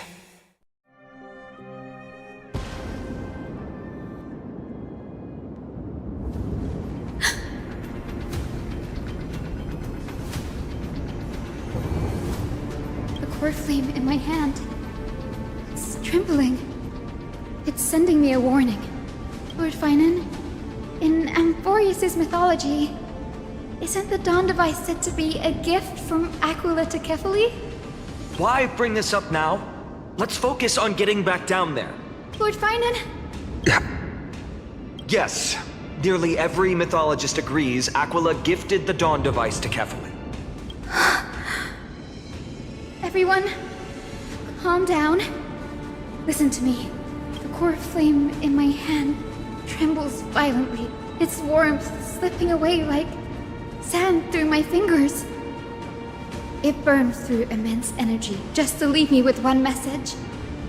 The Dawn device is extinguished. If the core flame's message is true, Akama has lost the Dawn device's protection. Darkness will consume the holy city in an instant, and the aftermath will be devastating. Finan, I feel something too. While Hyacinth was speaking, countless streams of memories rose beneath our feet, spiraling into the sky. There are so many, so heavy.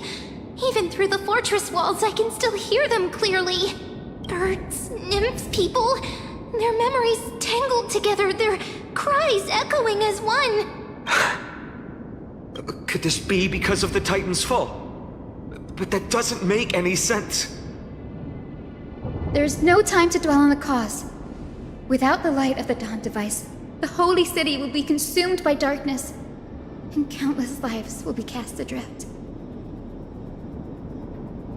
Everyone, you must return and fulfill the mission of the Chrysos heirs. As for me, Denny, you're still carrying Fagusta's spirit water, aren't you?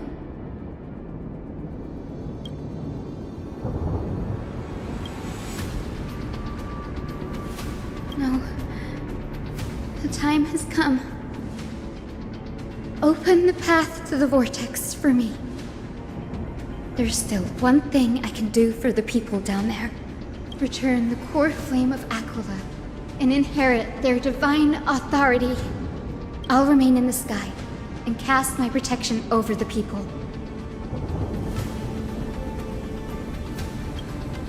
Don't waste time thinking about alternatives. This will resolve everything. Danny, I'm counting on you.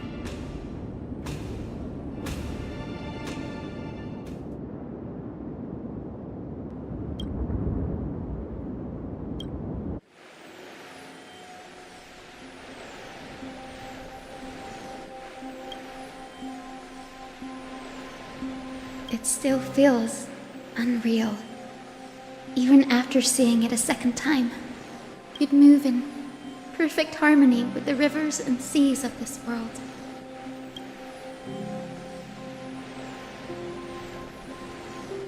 The Astral Express, isn't it? March 7th? The one you always mention. I'd like to meet her someday.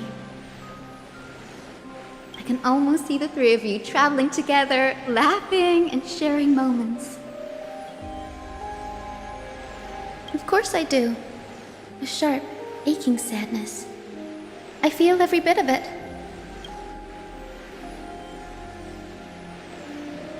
As a healer from the Twilight Courtyard, Don Hung, it's my duty to stay composed in front of those suffering from illness. A sorrowful expression would only add to their burden. The world I love is the one suffering now. How could I face it with a frown? Goodbye, everyone. Please, become the heroes this world needs. And as for the final blank page of this epic, the lives and stories of ordinary mortals, I'll guard them until the very end.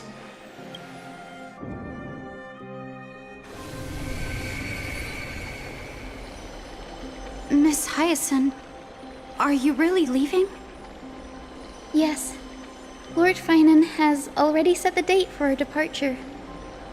As a descendant of the Sky Hero, I must prepare myself and carry this responsibility. What about this new Twilight Courtyard? Believe in yourself, Clementine. You're an exceptional healer, more than capable of handling things on your own. The patients trust you, and you've earned that trust. That's what matters, isn't it? Miss Clementine's medical skills are amazing! We believe you'll make the Twilight Courtyard proud. Thank you, Lady Treby. I'll do my best.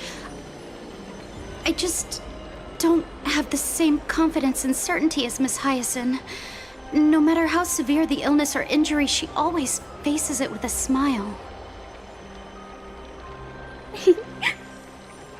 Honestly, I'm not confident about everything, Clementine.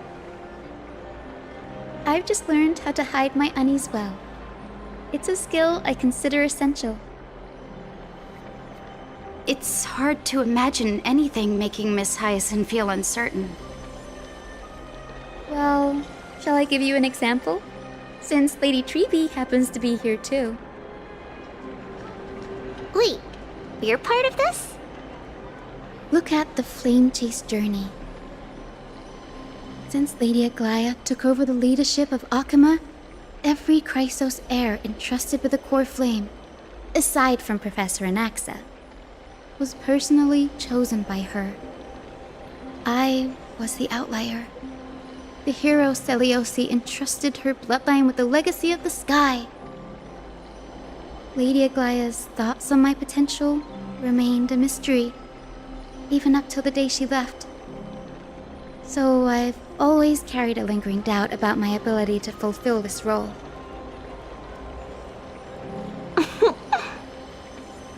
Lady Treby, why are you laughing? The answer Cinny wants is simple. Just try looking at it from another perspective. Imagine this. Knowing Aggie's personality, if she believed you weren't worthy, don't you think she would have considered other plans?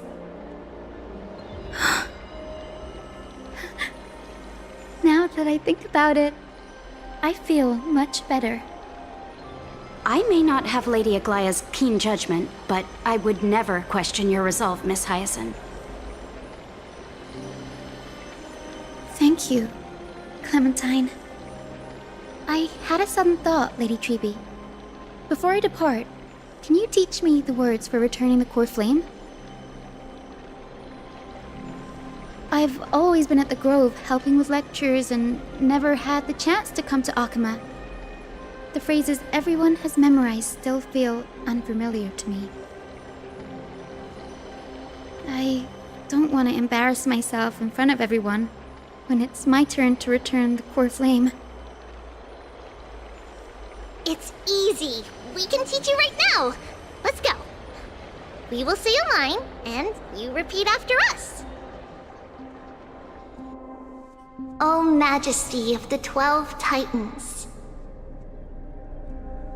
O Majesty of the 12 Titans. Pillars of the world. Pillars of the world.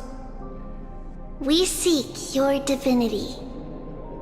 We seek your divinity. To mend the rifts of the world. Fill our bodies with blood of gold. Till we wither in willing service to the prophecy. Surrender the core flame, Chrysos heir.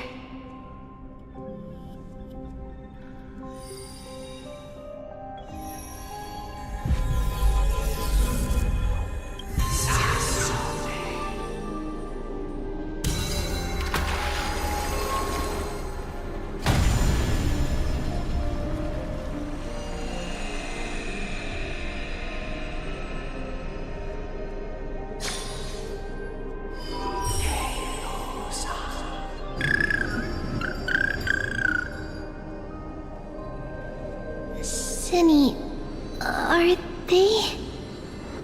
Lord Solibus, Lady Lunabis, the mission of the Skyfolk has been completed. Your watch can finally come to an end. We thank you, Miss Hyacinth. Even though we were the source of that false legend, you still brought us freedom. Please, don't say that. Without your wings, we would have struggled to progress in the Eye of Twilight. Akama is on the brink, and I must quickly embrace the role of demigod to protect everyone with the power of the sky. Honored ones, please tell me, what trials lie ahead for me to complete? I think you've already done everything you were meant to, Miss Hyacinth. What do you think, Seliosi? The Sky Folk. Lady Seliosi? I see. After all these long years, your will has merged with the Titan's divinity. I deeply regret. I beg for forgiveness. The darkness in the human heart clouded my judgment. I failed to recognize the resilience buried deep within. Of those present that day, I don't know how many were innocent, how many truly deserved their fate. That's why I cannot forgive you on their behalf, Lady Seliosi. The spirits of my ancestors resonated with me. You exiled our people, and they may never forgive you for that. But at least there is one thing we can agree on. The truth that no one can distort. The courage it took to defy the gods was undeniable, unwavering. That same spirit now lives on in those who walk the flame-chased journey, growing stronger with every step. You were the spark that set this era in motion, Seliosi. An age where heroes rise and epic stories are told far and wide. An age where a flame of hope was preserved for the world.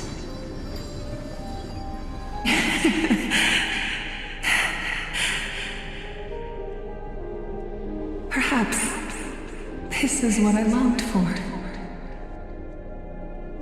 Now, I can finally rest in peace. Even in that darkest moment, Lady Seliosi, you still held compassion for mortals, didn't you? Even with the Titan's power, you didn't punish the world by letting the sky fall. I imagine you were waiting for someone to bring redemption. Trust me with the power of the sky. I am merely a healer. I could never match your strength, even with that power. Thankfully, the world no longer needs a demigod who can summon thunder and storms. What I must do is merge with the sky and cast down a gentle rainbow, protecting as many lives as I can.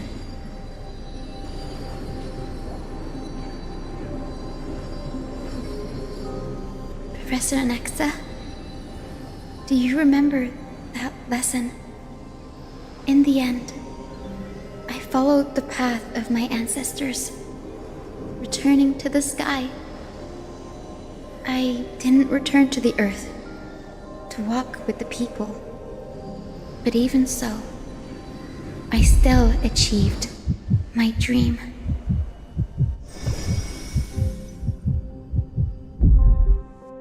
Hyacinthia.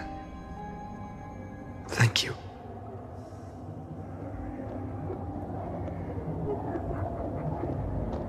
Akama's dawn has come to an end. Why? Why is this happening?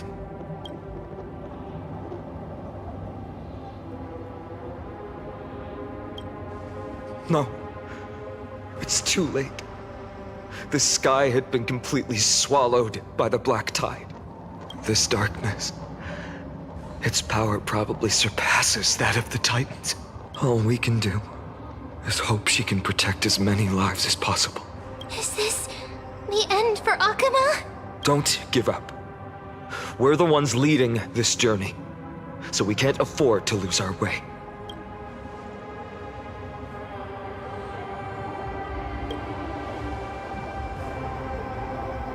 I've never seen anything like this before. Could the black tide be the cause? There are too many things we don't understand, and we don't have time to figure out. We can't delay any longer. Let's head down. Hopefully Kefali's core flame is still safe. I'm confident that Miss Cypher will do everything in her power to fulfill her duty.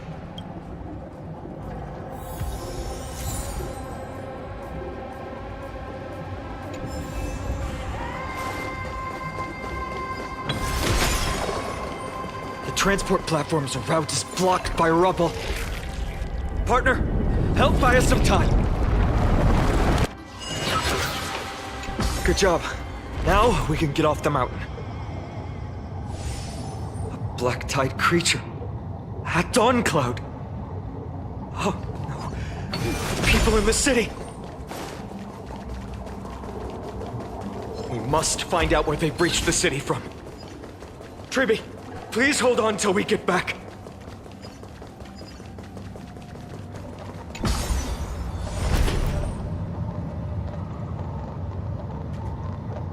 Anyone who dares stand in our way will get a taste of Dawnmaker's edge.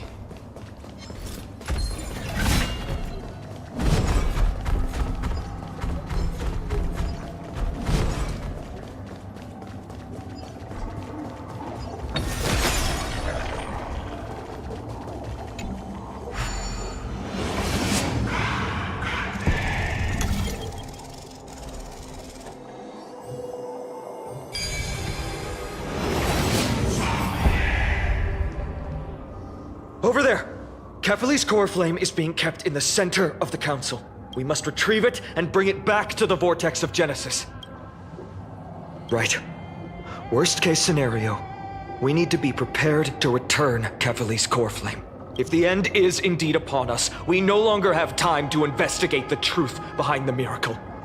We'll have to trust that Professor Anax's hypothesis is the only option. Apologies, Aglaia. I promised you that I would leave the choice of Era Nova to the people of Amphoreus. But I'm afraid there's no room for doubts now.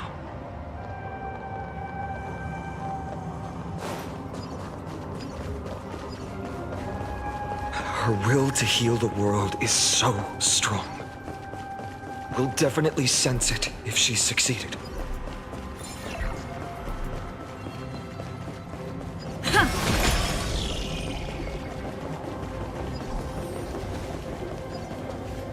Oh, Skyfather Kefali, please forgive these ignorant and lowly children of humanity.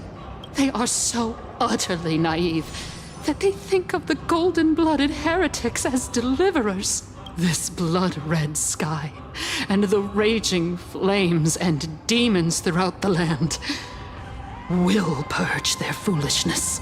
Kindness. Lord Deliverer, why don't you join me in praying to the benevolent Kefali? Cast your eyes on this ravaged land. All of this, sins committed by you, blasphemous heretics.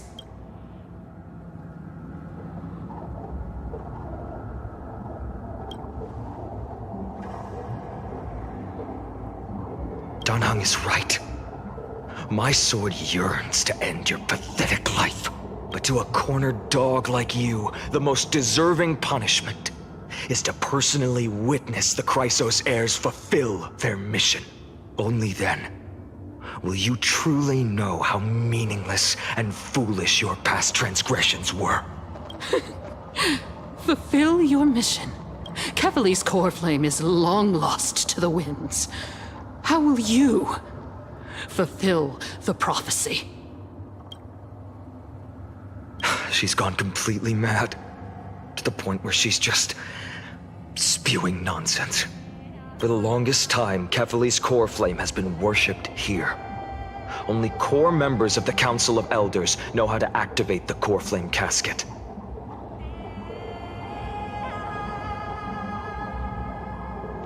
No.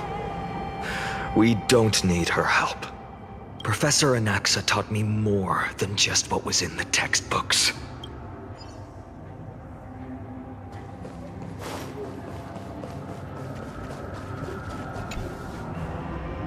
During his time at Dawn Cloud, Professor Anaxa conducted surveys in various areas. I still remember the words he used. I hope it works. All-knowing Father who bears the world, please share a glimpse of your merciful gaze with me. Cast down the Titan's fire that hangs at the pinnacle of the world, for your devout creations to behold.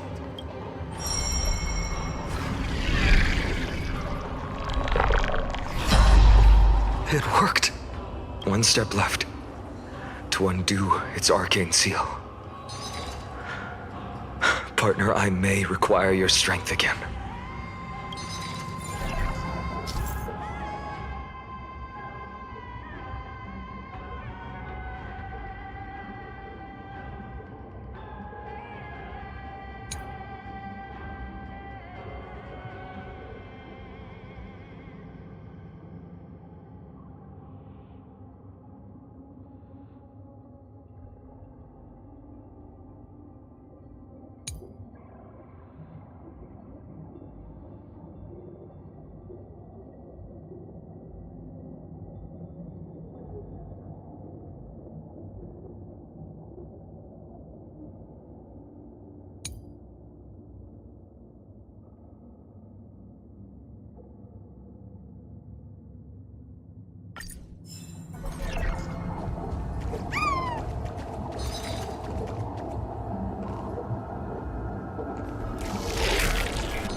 Take the core flame and let's hurry down the mountain.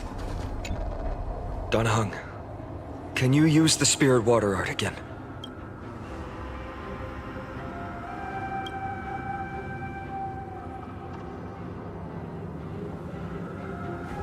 Is this also a result of the black tide? Looks like all we can do is sprint down the mountain.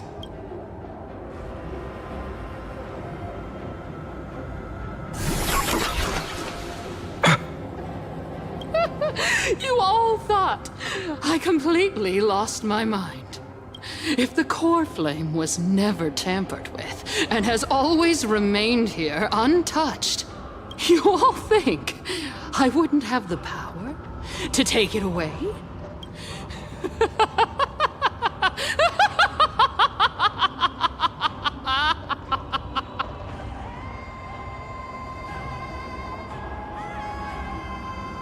Calm down and think carefully. I'll do my job. So you need to make sure you don't die before you pay me. There's no need to worry about the core flame's whereabouts. Let's just descend the mountain. No need to worry? But... Before setting off to defeat Aquila, I entrusted Miss Cypher with the task of protecting Kefali's core flame while we were gone. By any means necessary. If the core flame isn't here, that means she must have done something to it. In other words, she fulfilled her duty using her own means. We just have to focus on getting to the vortex of Genesis, and Cypher will meet us there for sure.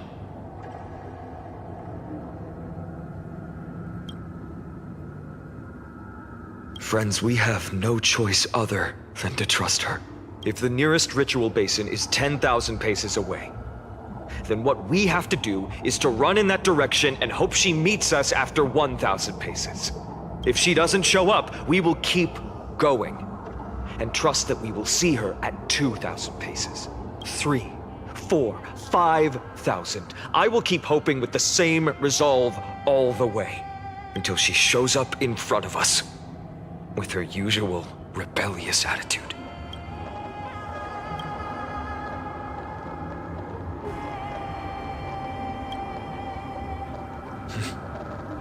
She will be no exception.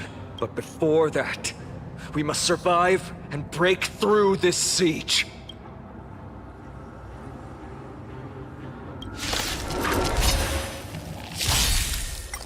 Lighting the west wind, away we go! I choose you. Mimi!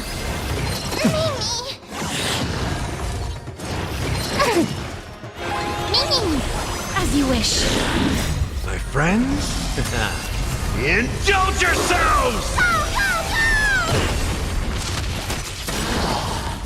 Embrace a new life.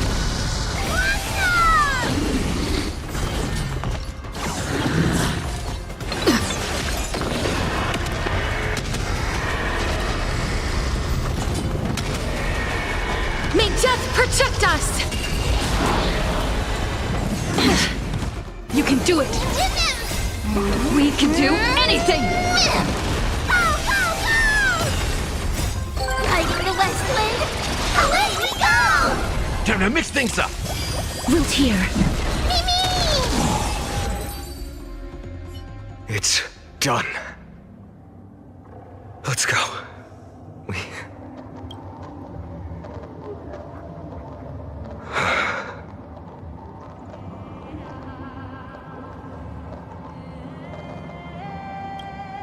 Perhaps. But as a cleaner, she was willing to absorb a millennium of identities and memories for an objective that hasn't changed in that time. I suppose this is also a form of extreme but twisted resilience. Let's go. It's time to leave this place. Everyone, can we run faster? I've got a bad feeling.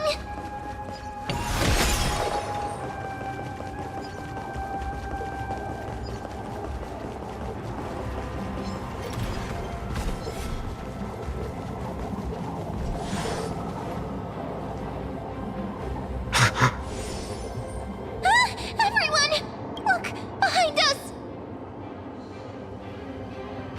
In the end, they still showed up.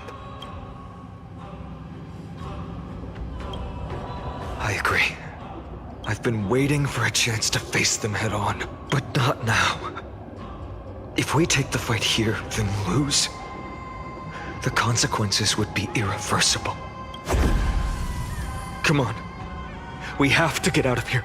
Keep running, and never turn back.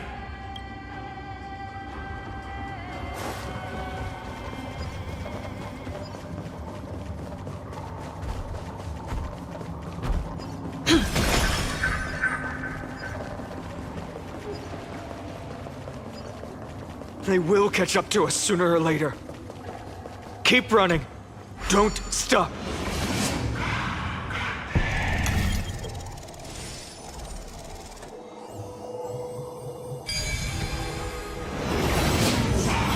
It's him! Lord Finan! What?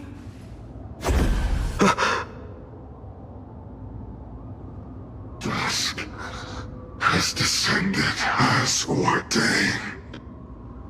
Clones, illusions. Nothing but cheap tricks to help you hide in the shadows. The sky has returned to its rightful place. This world must be reset. What are they talking about? The end you seek is also the miracle of Genesis. If so, you should be standing alongside the Chrysos heirs. Why do you hinder us, Flame Reaver? Tusk has descended as ordained. Must reset.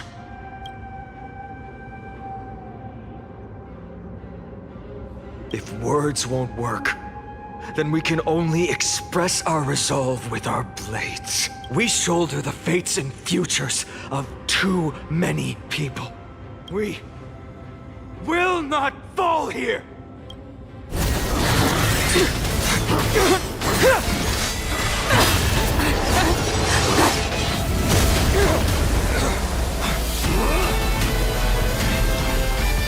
Leave this to Casters and me!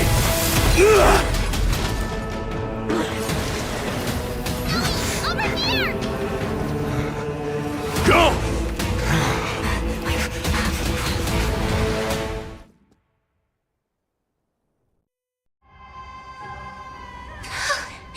That was really close. It's too early to relax. The Flame Reaver is a master in the art of deceit. Even Mighty may not be able to restrain them. I never thought I would leave him alone on the battlefield twice. But now isn't the time to be thinking about this.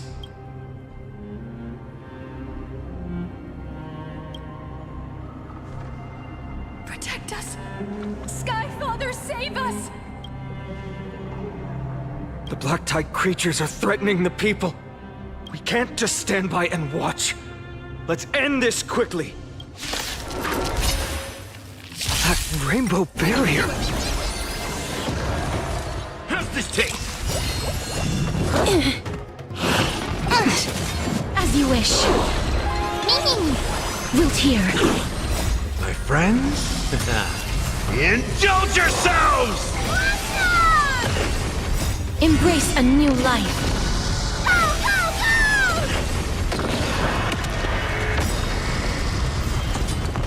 Guiding the west wind, away we go!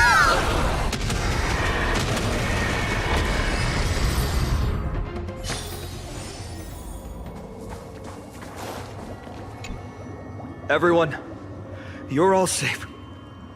For now. Thank you, Lord Finan. It is someone else who deserves your thanks. Those Black Tide creatures just now couldn't breach this barrier. This energy feels familiar. Like the luminous arts that Hyacinth uses to treat people. But it is much more powerful.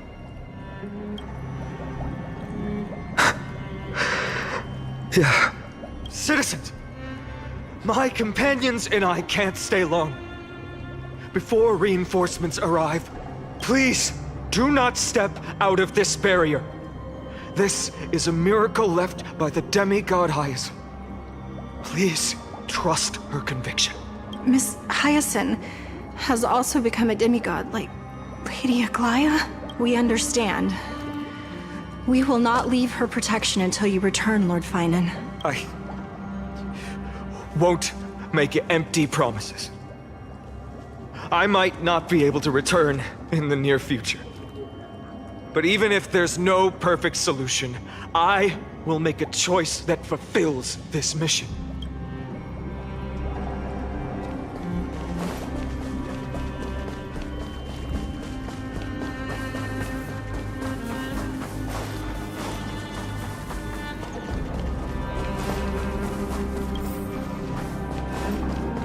The people in the market. Cortonis! Quick! Let's go check on him! Cortonis! Hang in there! Returned, Finan. Burning the holy city is...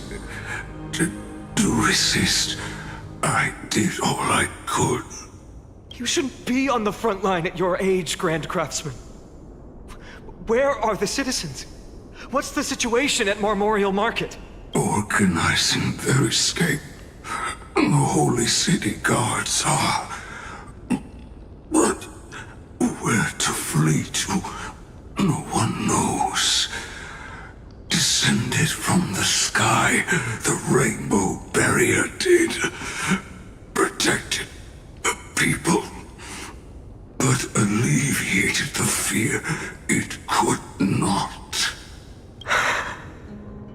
I fear this is Amphoreus' end, Cartonis.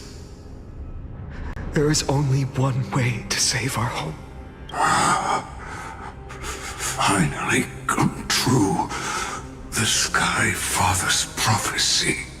Go for miracle. Deliverer, you shall become. One more thing. There is, waiting at the vortex of Genesis, Lady Trinan is. Kefali's cold flame is safe, she said. Trinan.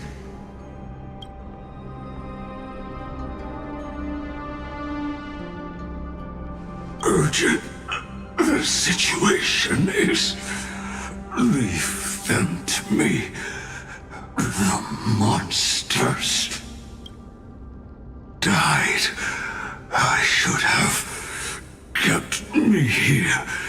The power of the rainbow light did what? If destined, inescapable death is, why not leave behind some glory? You've been forging nothing but glory your entire life, old friend. For others, and for yourself. May you never see the slightest glimpse of war in the New World. Farewell, Grand Craftsman. Let us depart to the Chrysos airspaths. For battle, these hands were not meant. But if to protect the holy city's future, they are needed. To the final moment, I will fight! Cartonis said that Trinan had news of the core. As expected, Miss Cipher did not fail her mission.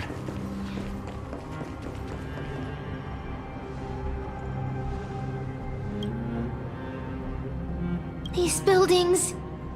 I can feel it. Their memories are dissipating. Yes, the textures of memories are preserved within all things in Amphoreus. Even a single brick or tile holds countless traces of the past. There are no citizens trapped here, nor any signs of black tide creatures. We have no reason to linger here. Let's head downstairs. The bath chamber isn't far away.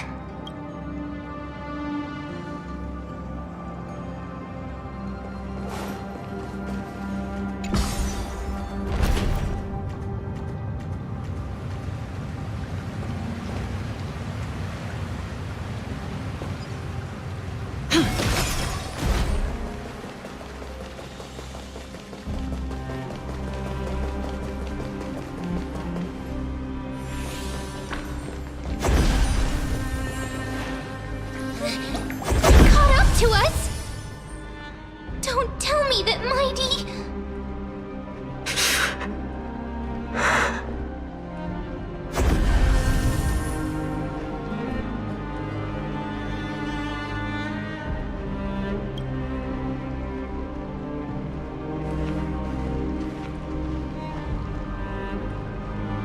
Dan Heng, you...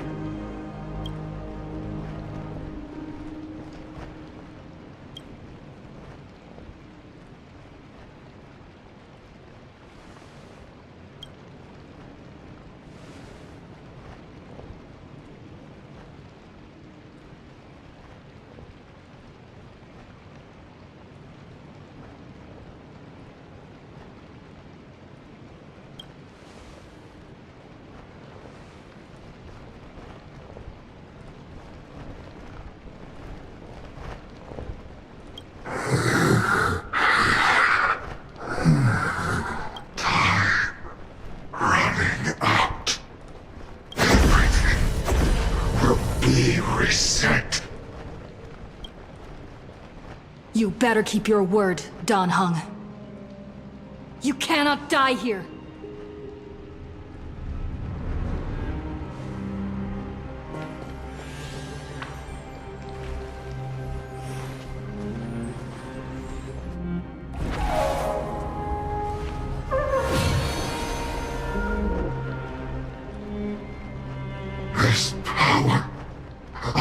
familiar. Who are you?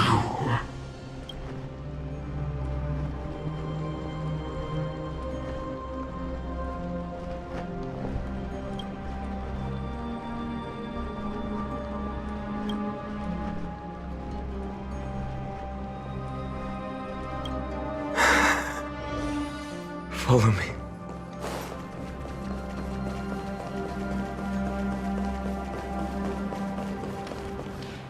Lord Finan. Finally, you're all back. Even in such desperate times, you still managed to keep your promise to me. I am grateful beyond words. Finan, what is this? The Flame Reaver is wreaking havoc in the city, and they still have many clones. Zeph, please get someone to inform Kratos, and have him lead the most elite guards to defend the city's passages, until I complete the core flame ritual. Please, do everything you can to rescue the citizens in the city. Understood, Lord Finan. Nemosity, several citizens are trapped in the Garden of Life, and are temporarily seeking refuge under Hyacinth's barrier. Can you dispatch someone to evacuate them? Though, I also don't know where to shelter them. Leave this to us, Lord Finan. Just focus on your own mission. All right. As for the two Trailblazers, I'll also leave them to you.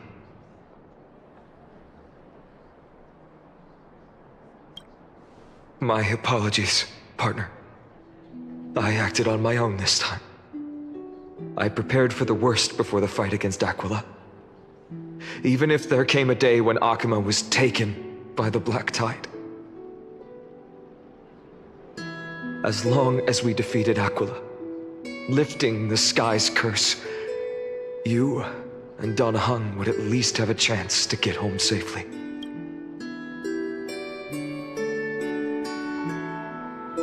Sorry. I know you must dislike leaving things unfinished, which is why I didn't inform you beforehand. I know this is hard to accept, but even if it means being resented for the rest of my life, I still have to be responsible for you. Friend, you and Don Hung taught me the spirit of trailblazing. The best decision I ever made in my life was when I followed my intuition and chose to trust you. Don Hung told me many stories about the adventures of the Nameless. Two of them left a deep impression on me, Belobog and Penacony. The first story taught me that the fate of a world should be in the hands of its people. And even if the Nameless are willing to risk everything for an unfamiliar world, in the end, you still have to embark on a new journey and go to the next world that needs saving, because that's your mission. The path you follow. In the second story, Don Hung told me about the few Nameless who sacrificed their lives for the prison world. I know very well that the two of you are willing to make the same choice for Amphoreus. After hearing those stories, I made up my mind. I won't let your journey end here. Somewhere beyond the sky, where Amphoreans have never reached, there are many people waiting for you to come home. The prophecy has always remained shrouded in ambiguity. Even if the 12th core flame is returned, no one knows how the Era Nova will manifest, let alone if the miracle will extend its favor to two visitors from beyond the sky. Before stepping into a fate unknown, the last thing I can do is help you return to your family. Please, don't worry. Lord Finan has already entrusted Elder Lygus to fix your transport. Lady Trinan's sentry gate is open on the main street outside Akuma's walls. I'm I'm sorry for making such an unreasonable request of you all. But we live in an imperfect age, where there is never a perfect choice.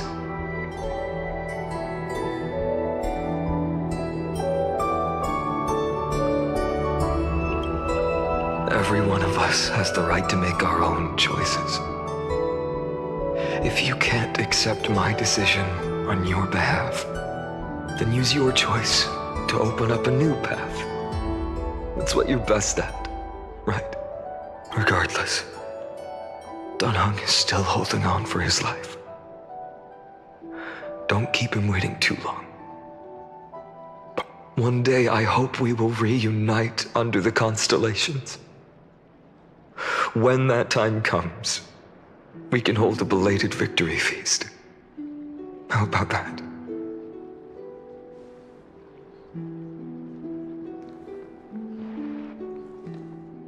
The spirit water has dried up at last.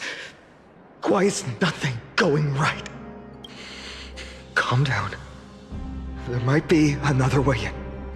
The closest ritual basin, the other chrysospheres. Snowy. Trinan! I thought you'd be waiting at the vortex of Genesis. Are you alright? When Akuma's night descended, all the spirit water dried up along with it. We anticipated that you'd be on edge, so we came ahead to wait for you. You've always been the ones who knew me best. Kavali's core flame. You know where it is? Yes. Little Syphi protected the core flame well. No one would be able to guess where she stashed it. Bartolos, you can come on out. I don't have to pretend to be an envelope anymore! That was suffocating. Bartolos? What in the world? Hey, you better watch your tone, brat. That core flame that the entire world is after is currently nestled in the depths of my bottomless tummy! This certainly was unexpected. Huh? Your reaction's too composed. It's completely different from what I was anticipating.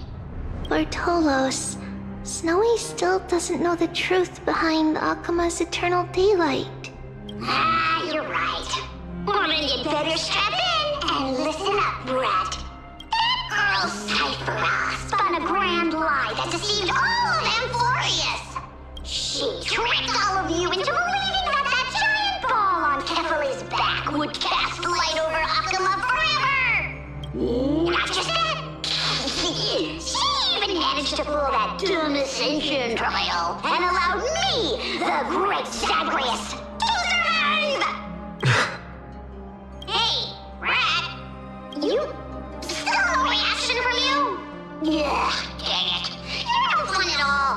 I'm sorely disappointed. So for the last 1,000 years, what maintained Akuma's eternal daylight was not Kefali's miracle, but Cypher's lie, woven using the divine authority of trickery.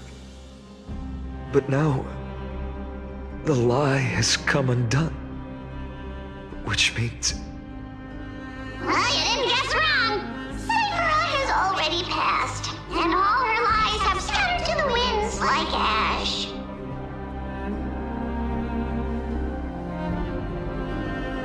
But you just said you, Zagreus, relied on Cypher's lie to keep living. If she is already... Guess you're not as smart as I thought, Rat. Don't forget, I'm one of the 12 Titans of Amphoreus.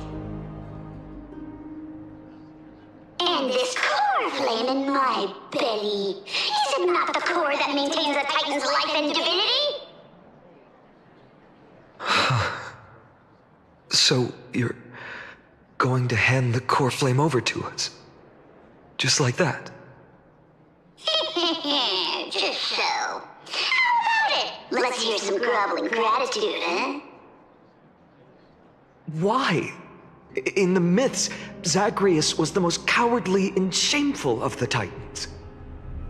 Hey, stop fabricated tales. My pursuits are far greater than one measly life. Let me tell you then, my lifelong ambition was to work with Cypher to conjure the greatest trick in the world. Assume this world holds 100 million possibilities, and no matter how one looks at it, 99,999,999 of them all point to outcomes of certain destruction. But with an exquisitely brilliant scheme, we fooled all the fools, villains, and disasters of this world, and achieved that 1 in 100 million possibility. This is the miracle I wish to achieve in my life's pursuit, even at the cost of turning into this! Take the core flame with you, brat. Go finish your mission. Remember this well. What saved Amphoreus wasn't the grace of that simpleton Ephyli, nor was it the babbling of that child Oryx. It was the divine power of me, scorned by all, in the millennium-long lie of a cat-eared thief.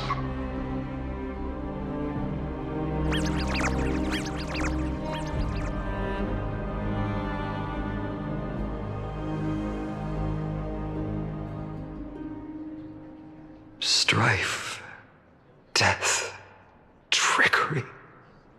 So those signs deemed as harbingers of calamity will also leave behind marks in the tale of deliverance. With this, the final core flame can be returned to its rightful place. The spirit water in the holy city has all dried up. We can try to break the sealing magic of Fagusa's priests, and use the Century Gate to send you into the vortex of Genesis. But that will likely exhaust any remaining power of Yanis that we have. After that, the rest is up to you, Snowy. Farewells. I've almost grown numb to them at this point. Right now, I can't even utter a plain goodbye. Snowy. Don't worry, Trina. I'm no longer the empty shell that Aglaya brought back to Akama. For every companion who couldn't reach the end, their conviction to save the world became a part of me, piecing together the soul I once lost. I lost my home village, but you, Aglaya, and everyone else created a second home for me. Now that this home is also in danger, it is my turn to repay your kindness and create a new world that can carry everyone's wishes. I hope that in that new world, a new sun will rise, bringing one dawn after another to all. Snowy, you've grown into the person Aggie always dreamed of. Indeed, we don't need to say goodbye here, because even without the prophecy, we have the confidence to say you will become that rising sun, and all of us will see each other again tomorrow.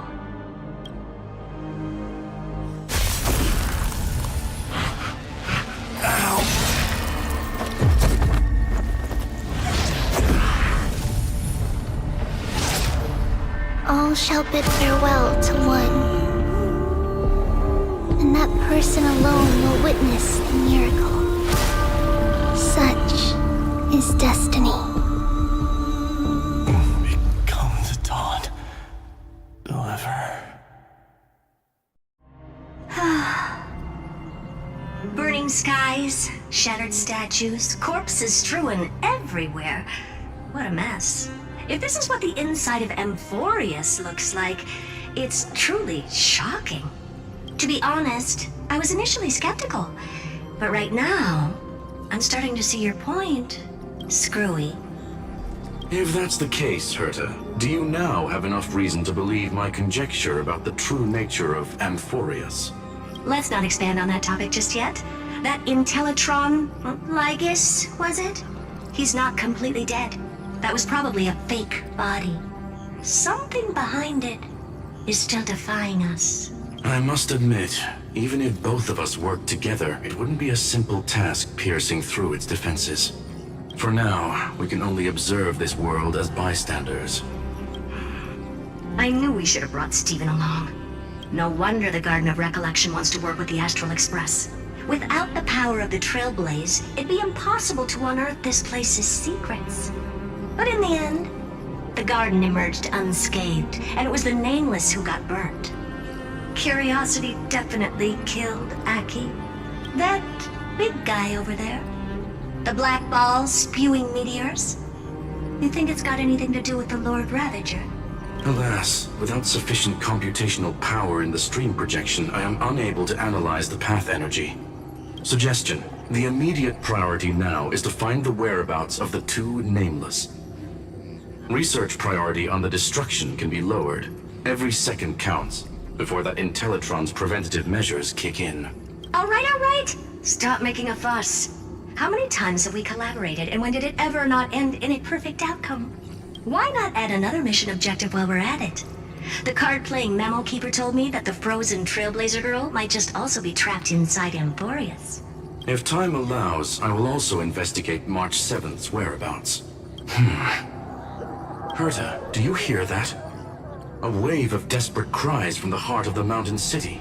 The lives there are undergoing intense suffering. Conclusion: the butterfly has already flapped its wings, and an impending storm closes in. The Nameless are important allies, and you and I have matters to attend to, Herta. I beseech you, in moments when a choice needs to be made, one must not be distracted due to personal interests. Of course I know that. Fate really is a game of dice, Screwy. Who'd have thought that thing once sowed chaos across the cosmos, causing the Intelligentsia Guild to splinter and disintegrate? It wasn't until I cracked the solitary waves theory that its lingering effects were put to an end. Yet, in a forgotten corner of the cosmos, one slipped through the net and remained operational. And it was this machine that eventually became the cradle for the birth of a certain Lord Ravager. Oh, the source of Amphoreus' tragedy is an Emperor's scepter that survived to this day.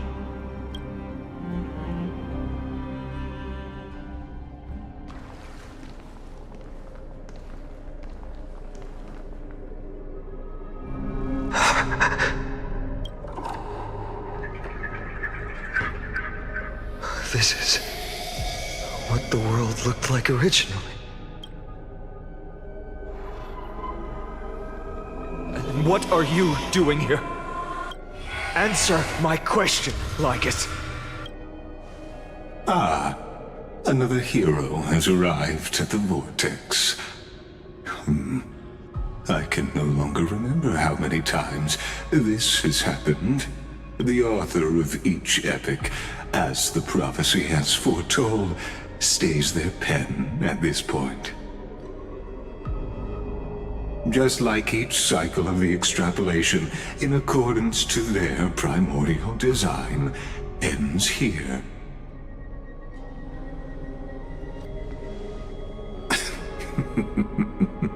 No need to panic, Lord Finon. I stepped into this space purely for one purpose: to witness the prophecy's miracle of Genesis. You've never expressed interest in the Flame Chase journey. When my companions and I ran, bled, and sacrificed for the core flames, you never so much as lifted a finger.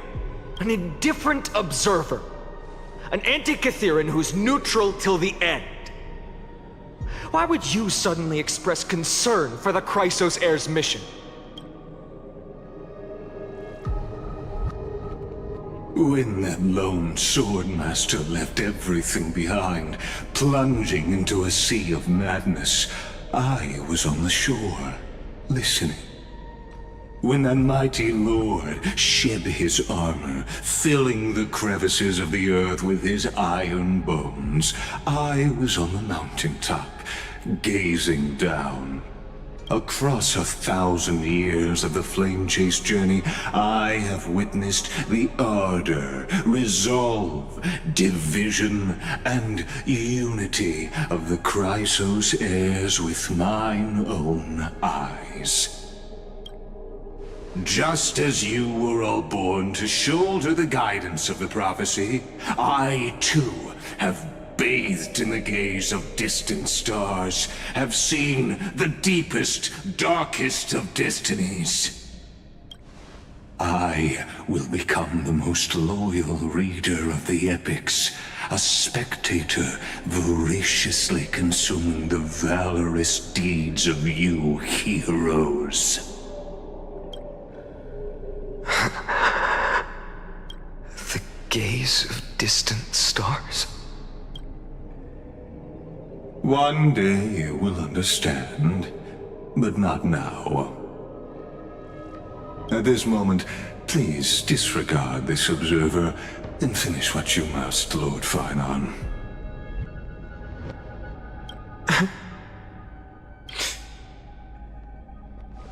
I once believed that as long as I chased the flames relentlessly, the fog before me would clear, and fate would reveal its truest form. But along the way, they, all who passed, never once received the justice promised by the prophecy. I have perceived. Outside the vortex, the world is collapsing, and the children of humanity are crying. But you, Lord Finon, will bury the old world with that core flame, bringing all things into a gray unknown.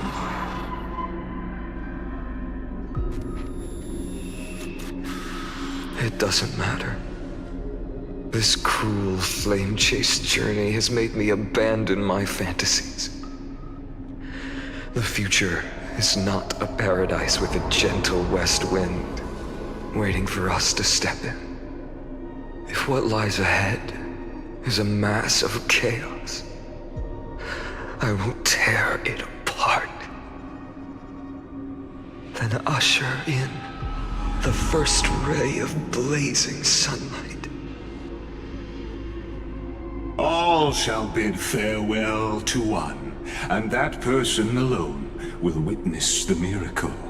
Such is the will of fate.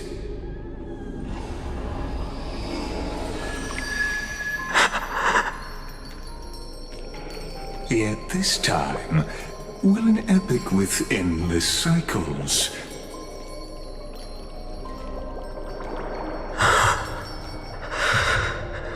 Is it you?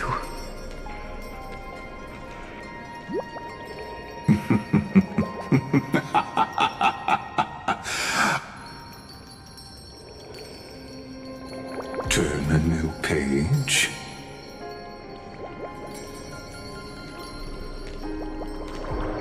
Of course.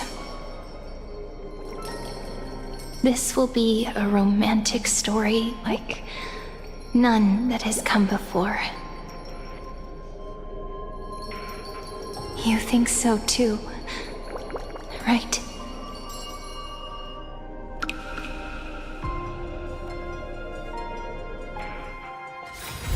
It's still early. Where to now?